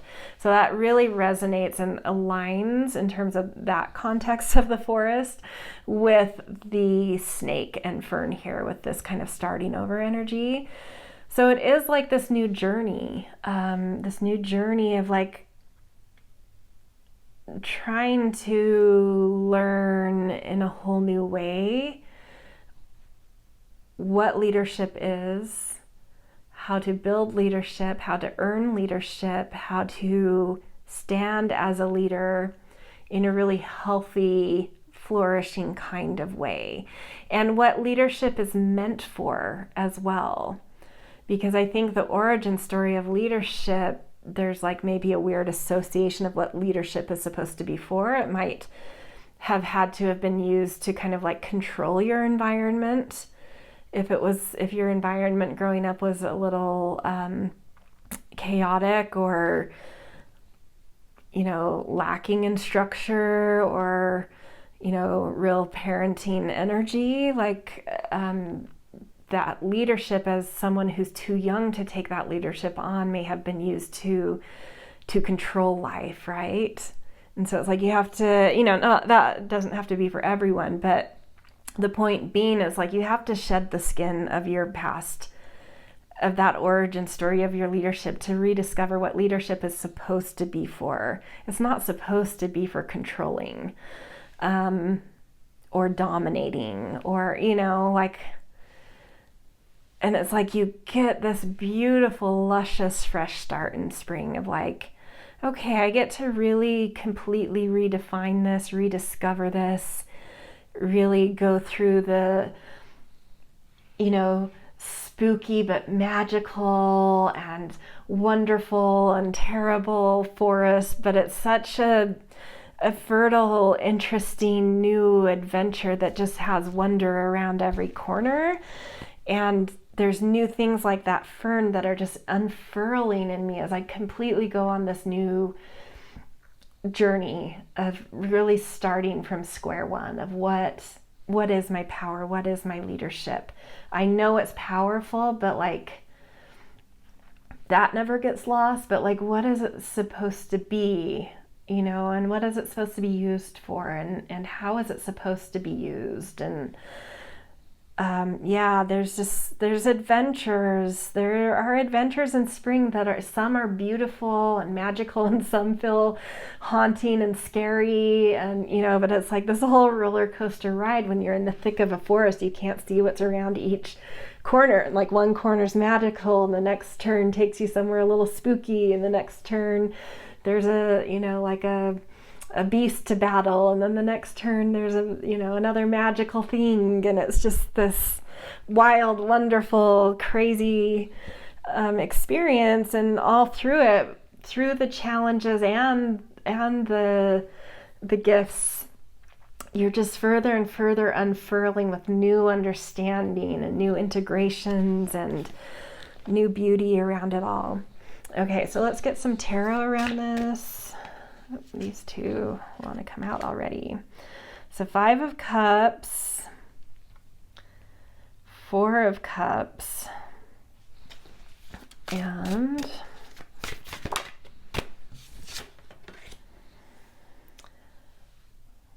Four of Discs. Okay. Definitely with that Five of Cups, you are going to run into some ghosts of the past. Things that have haunted, that haunt you, you're going to have to face in the forest. These to me are all different things you're going to, like giving you some little clues about things you're going to, come across in your little journey through the forest. So there will be some ghosts from from your past to witness and talk to and understand how to let go of them. They may initially appear as like haunting and spooky, but when we befriend our ghosts, we find a way to release them. And then we've got Four of Cups, which can be a little bit depressive. Like I feel like you come across a cave somewhere in the forest and you kind of like burrow in there because you're like, am I strong enough for this? I don't know if I'm strong enough for this. So I'm going to find a cave to get a full day and night of sleep just to kind of contemplate, gather myself, find the courage I need. So I feel like there's maybe a lot of things that feel scary out there and you find some cave to like hide in and protect yourself. But eventually you have to come out of the cave and then we confront the Four of Discs, and it's sort of like this thing of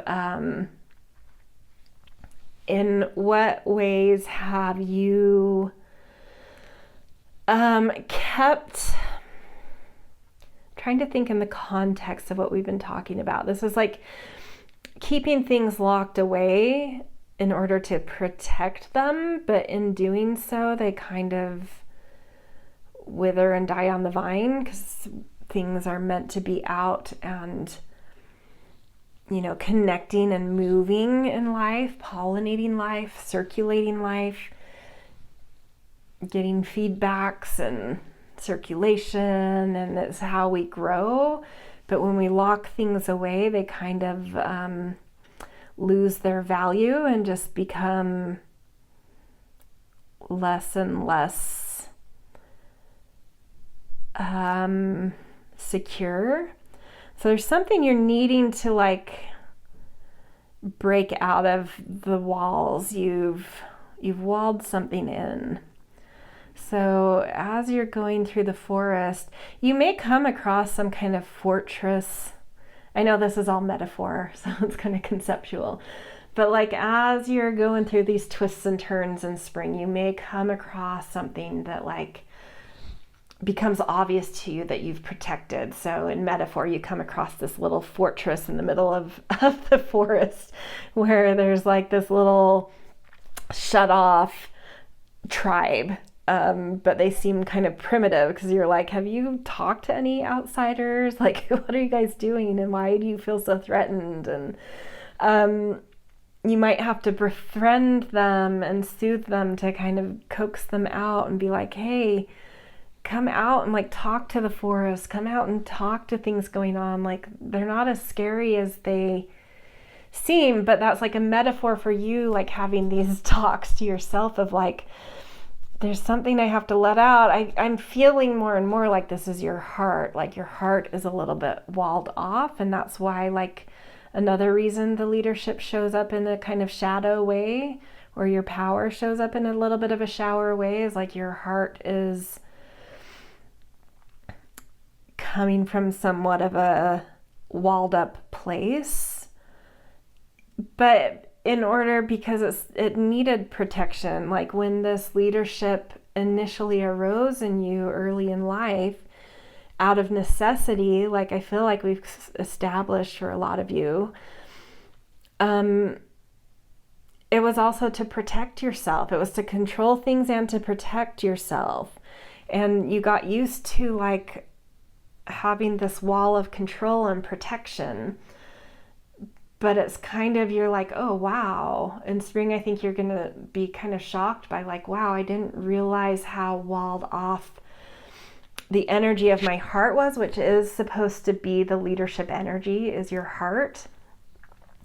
And so like seeing like, oh, that power I have was coming from kind of a walled off place, kind of an out of touch place, and from this place that got locked in a certain pattern in childhood.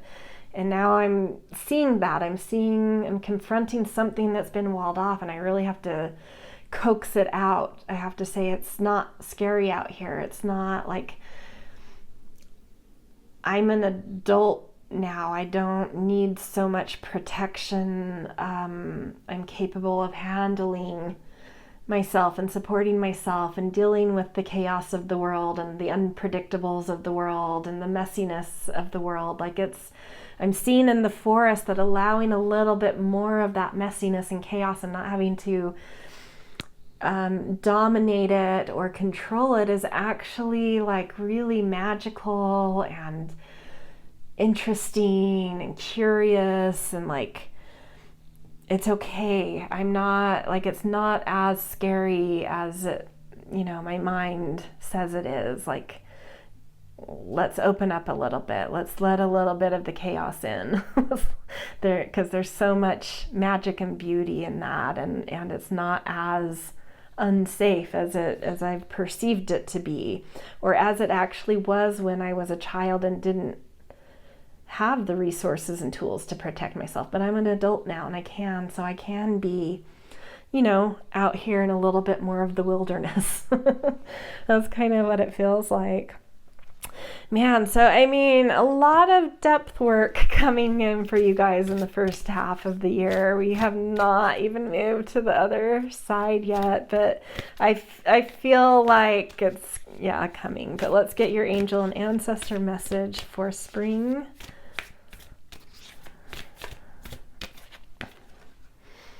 Medicine mother, honor your inner knowing. Yeah, you're really getting in touch with like your intuition and that rebirth of the snake that's coming through in spring. You're having new kinds of intuition, new kinds of inner knowings. You're even, as you jailbreak your heart and some fears and some control,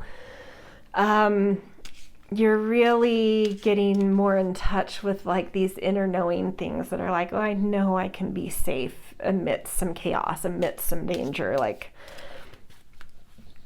my inner knowing is very wise, and it will give me the spidey sense of like paths not to turn on in the forest. There's subtle senses that I have that can also be accessed when I'm not trapped in a little box.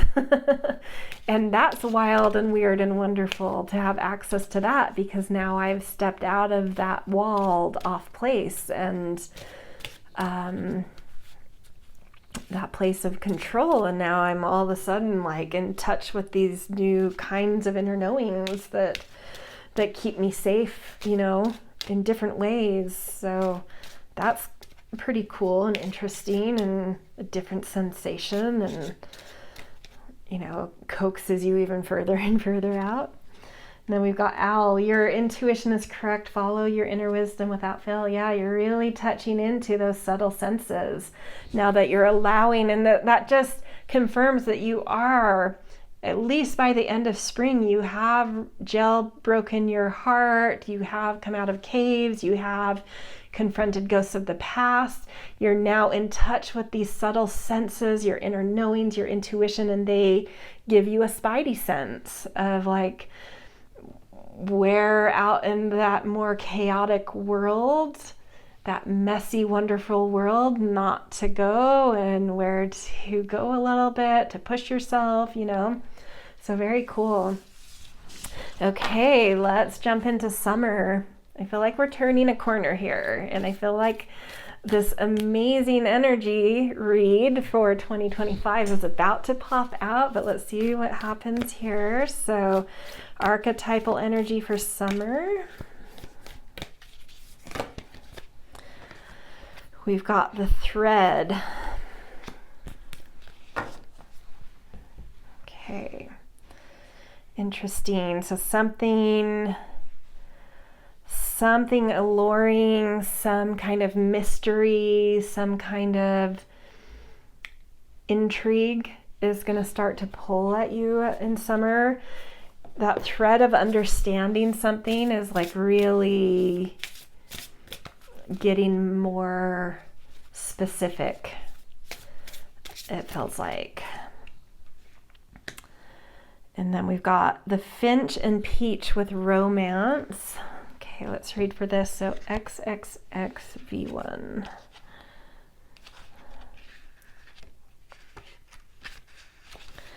Okay, romance. Love is in the air when the finch and peach appears. The peach, a sweetly scented, heart-shaped fruit, has long been associated with fertility, sexuality, and love, and the lively finch symbolizes exuberance, enthusiasm, and excitement.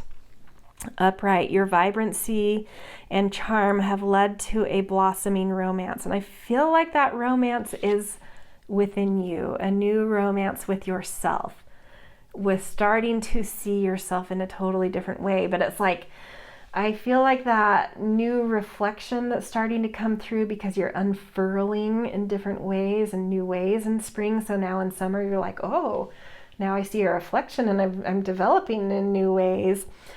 And you start to feel romantic about yourself. But it's like you get little glimpses. There's like not quite that big, full scale quality mirror yet. You're pulling at the thread of it, seeing little bits and pieces of it here and there, but it's having you feeling more and more romantic about yourself and elegant about yourself and life and your capacity and your uniqueness and your, you know, those origin stories that, you know, do cause wounds, but when we confront them and integrate them and heal them, make us that unique, special individual that we could only be by having had those wounds, you know? Okay, so upright, okay. Be open to and accepting of new love's many delights.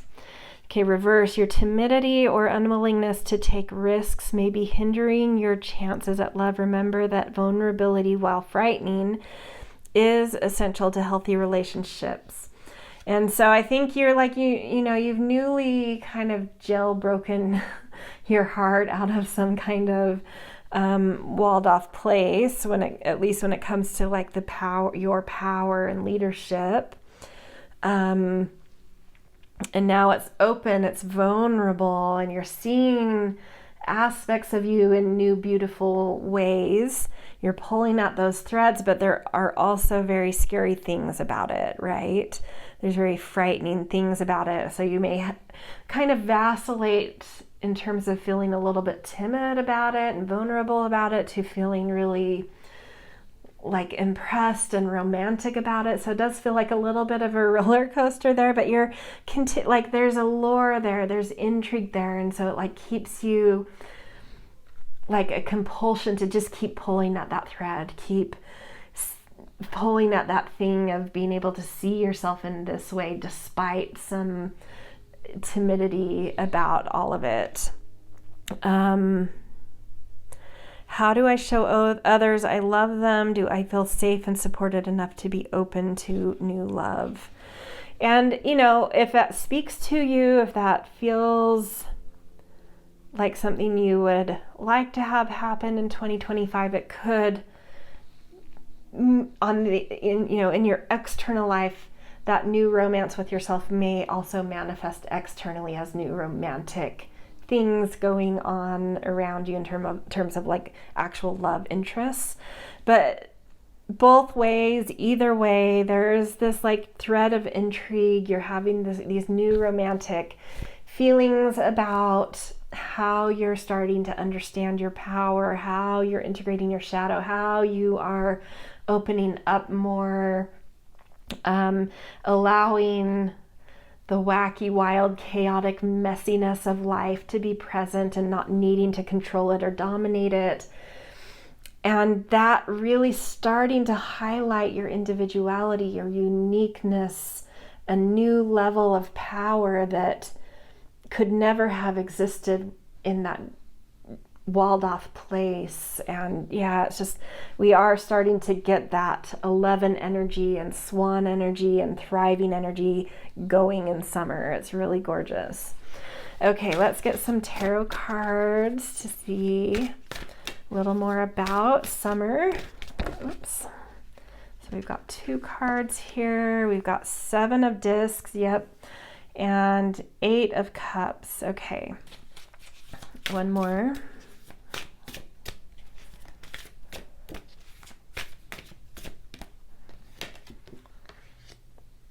Prince of Cups. Okay, I like what I'm seeing here. So you are starting to plant new seeds, cultivating new seeds of like really wanting to develop this originality, this individuality, this inspiring sense of self that's more open, and this more beautiful reflection and understanding of yourself, and others starting to reflect that back to you. You're really working to cultivate that in a responsible, slow, steady, thorough, long haul way. Like, oh, this is very meaningful to me, so I'm going to do this, you know, thoroughly and valuably, and really care about how I'm newly developing these new qualities coming through.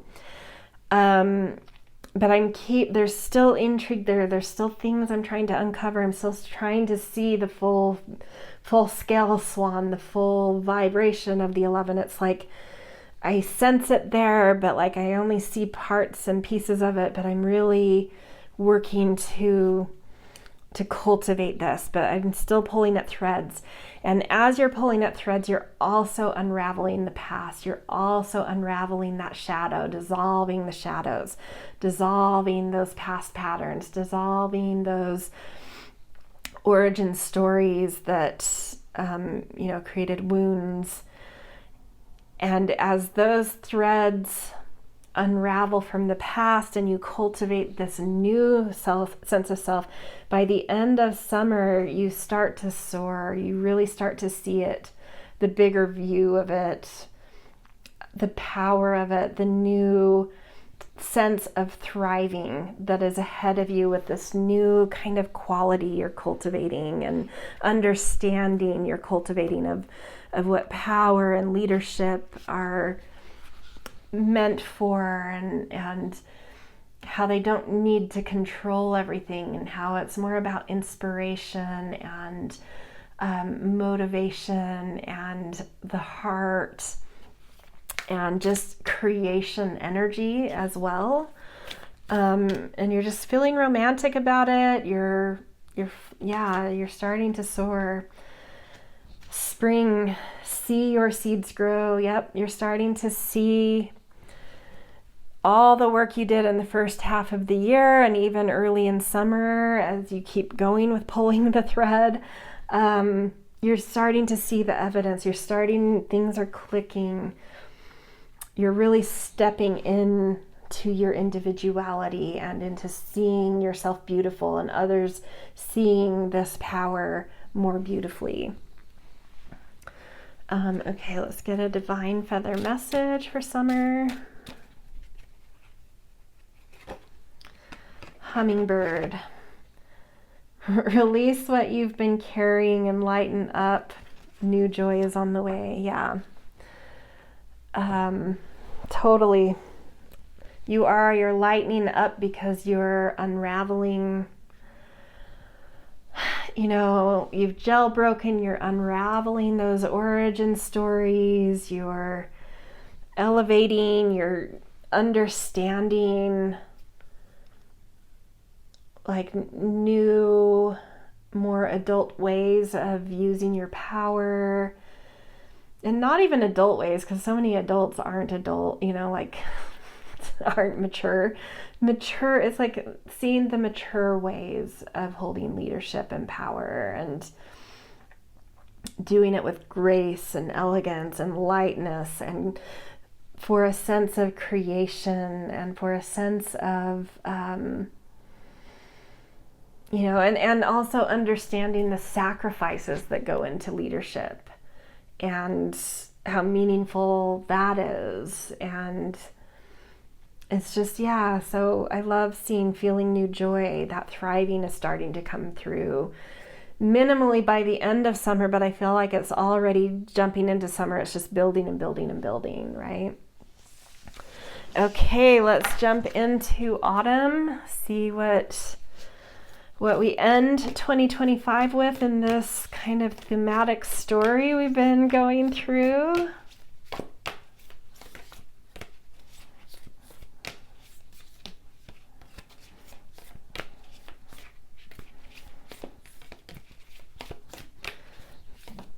Okay, so archetype energy for autumn 2025. The vessel. Yeah, I definitely feel like you suddenly have a new kind of container, but it's opened. You know, it's an open container, an open vessel that carries the sustenance that others need. That is what leadership is, not walling things off and controlling them, right? It's actually like an offering and a vessel to hold things, to bring offering, to share things, to share your heart, it's more of a vessel than a fortress. And you're getting it. You're showing up in a very new way. Really gorgeous. Okay, let's get a woodland warden. And that vessel, it's like you know now the shape and size and purpose of the vessel, of the power and leadership, because you've seen that originality. You've seen your uniqueness and your grace and beauty. And it's like, I know exactly the vessel of leadership that I am, and the offering I have, and the creative energy I offer.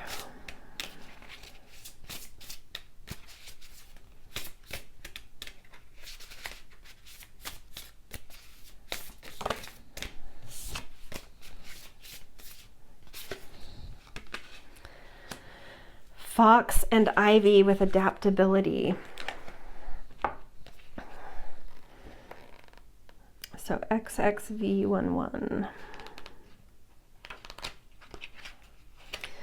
Okay, adaptability. Foxes are cunning, quick thinking, and clever. When paired with ivy, a hardy plant that flourishes, thriving, even in harsh environments, the fox reminds us to apply our cleverness toward adaptability.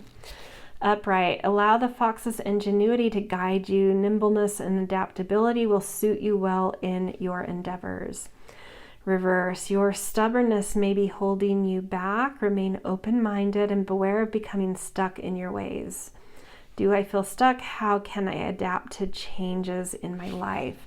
This feels like molding the vessel, like you in autumn are becoming like the potter, you know, like trying to mold it. And there may be these old patternings that I keep wanting to close off the vessel. And it's like, no, dig it back out. Let's feel into this. What's happening? What is my, I feel my individuality. I feel my originality. I'm seeing my swan. Like, let that guide how I'm shaping this vessel of my power and my leadership, and stay open-minded. This is still developing. It's still, finding its right expression, its right resonance, its right way of showing up.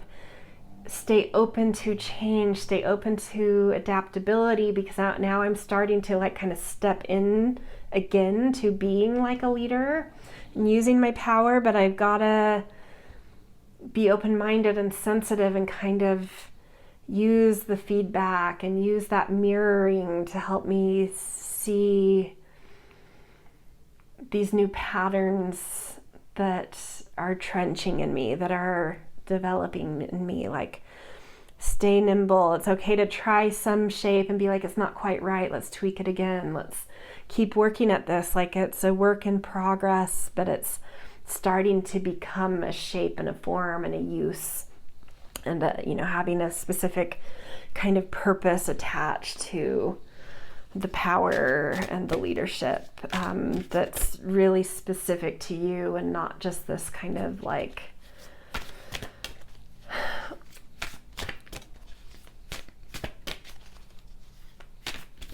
overarching thing that keeps my life safe,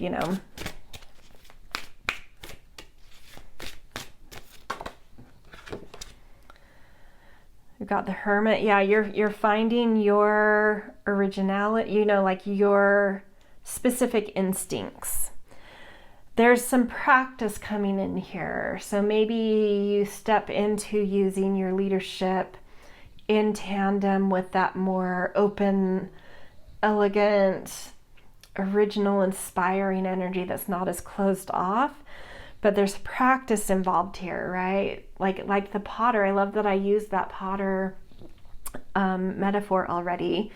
It takes practice to even be able to make a bowl, let alone a really specifically designed bowl. It takes practice, but through that practice, you're starting to find your instincts. You're starting to find your particular rhythm, your unique beat, your specificity. You're starting to find skill and talent in this new quality of self and power that's arising.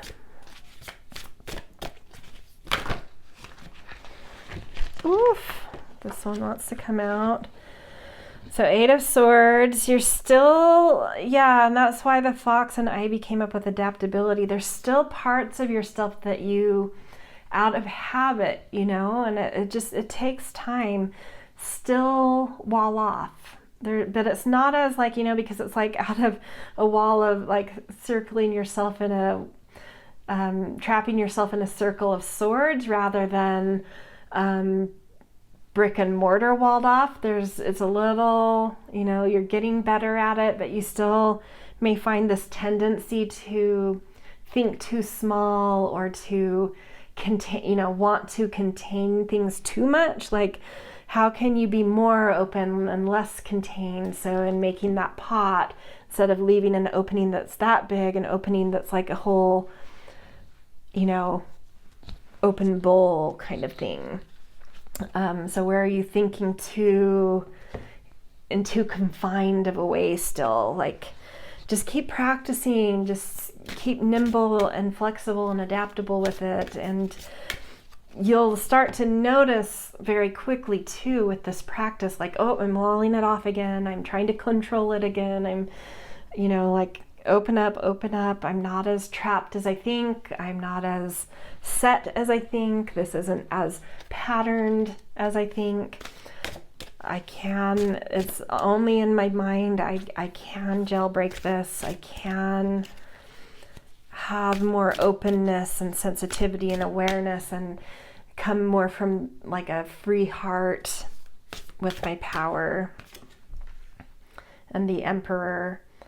Yeah, new order is coming in though. This is showing that like at least by the end of autumn, you're really standing in your power. It's like you get it. You've really stayed adaptable in autumn. You've really been nimble and open-minded, but still practicing and focusing and catching those old mistakes or old patterning. And by the end of autumn, it's like you really, I love the culmination of this story. It's like you really start to sit in your throne of a new kind of leadership. Literally, the Emperor is like the thing that brings in the new order. And so it's like a new emperor is here versus the old emperor. The old emperor was in your shadow. The new one is very aware, very heart-driven, very open and giving and sacrificing and in this much more elevated, mature, inspiring, graceful quality of energy. Gorgeous, gorgeous. Okay, let's get your last angel and ancestor message. So for autumn this time, this one, White Witch, be the light. Yep. You are remolding. You are now not that like a witch showed up at all before, but like if the shadow leader or shadow emperor, it would have been like the dark witch, and now you have found a way to be the white witch, right? You've got it. You've really, really got it. You've done such impressive, you will do so. I'm speaking as if like time bent and I was already there. That's how like real this feels to me. Like I was speaking from the end of 2025. I'm like, you did such great work. I'm just going to stay there. I don't know. I'm coming from a bent space and time, and it's like, you did such great work. And then we've got Loon. Pay attention to your dream time. Messages of guidance are drifting in. Again, showing that that guidance is so around you this whole time. You're not doing this work alone. You have at least a really caring, specific guide that has this vision for you. They can see you as the white witch, and they're like, we just need to, like, I need to them to see this shadow overlay, because that's not their real energy. It's a wound and a shadow, and it's only an overlay. It's not their actual power. Their actual power is this white witch, be the light. And they're at this exactly right place, and the energies are exactly right in 2025 that I know how to help them to clear off that overlay and to step in to their actual resonance here. What is them? We just need to see that wound and that overlay and clean it off and uproot it out and set this free, right?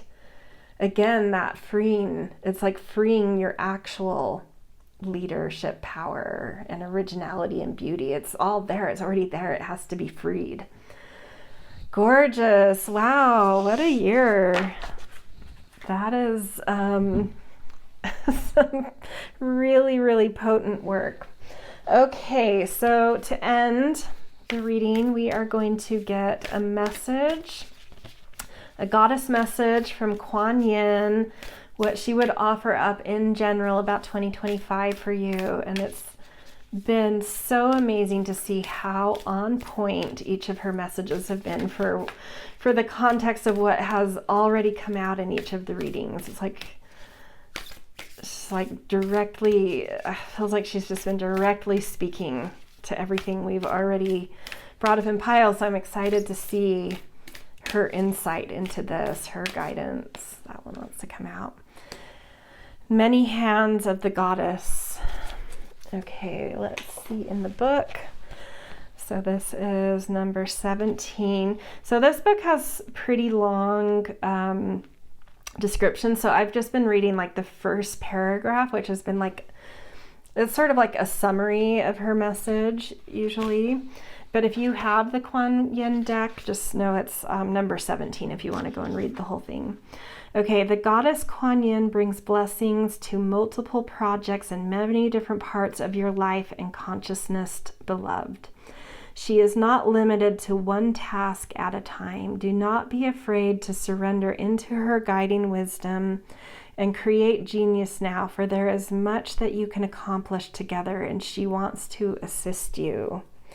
Ooh, I love that. It definitely shows that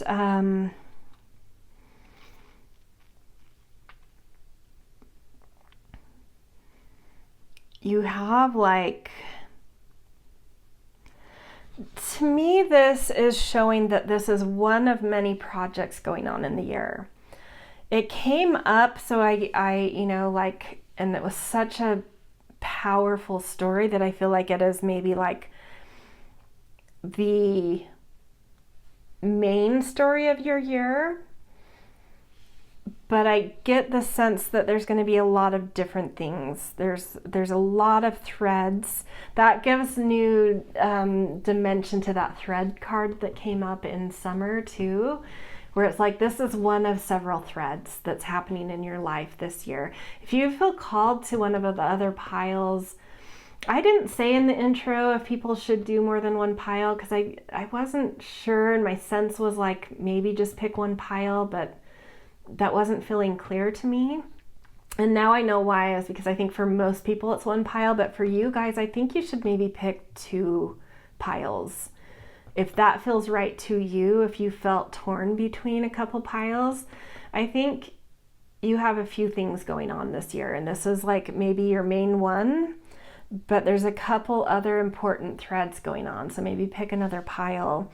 And even beyond the piles, there's probably maybe you already have projects in the work, things going on, and it's like this guiding, beautiful energy that is around you is helping you to hold it all, to multitask, to kind of have multiples of yourself to deal with all the different things you're sort of juggling this year. Which makes sense because a lot of this work is a lot of kind of like shadow work. So it's not a lot of like out in the world work until the very end. So it makes sense that there's like, while you're doing that kind of stuff, life goes on, right? So there's other things happening. So this does like indicate life goes on. This isn't like life stops and you're just working on this and it's totally consuming. It is a big thread. It is a big deal, but it's these inner states. It's this shadow work. It's not out in the world stuff until you show up in a different way and things start having different outcomes, but like we get there in autumn. But yeah, it's just like, life goes on. You're still going to be busy. You're still going to be able to juggle several things at once while this is happening.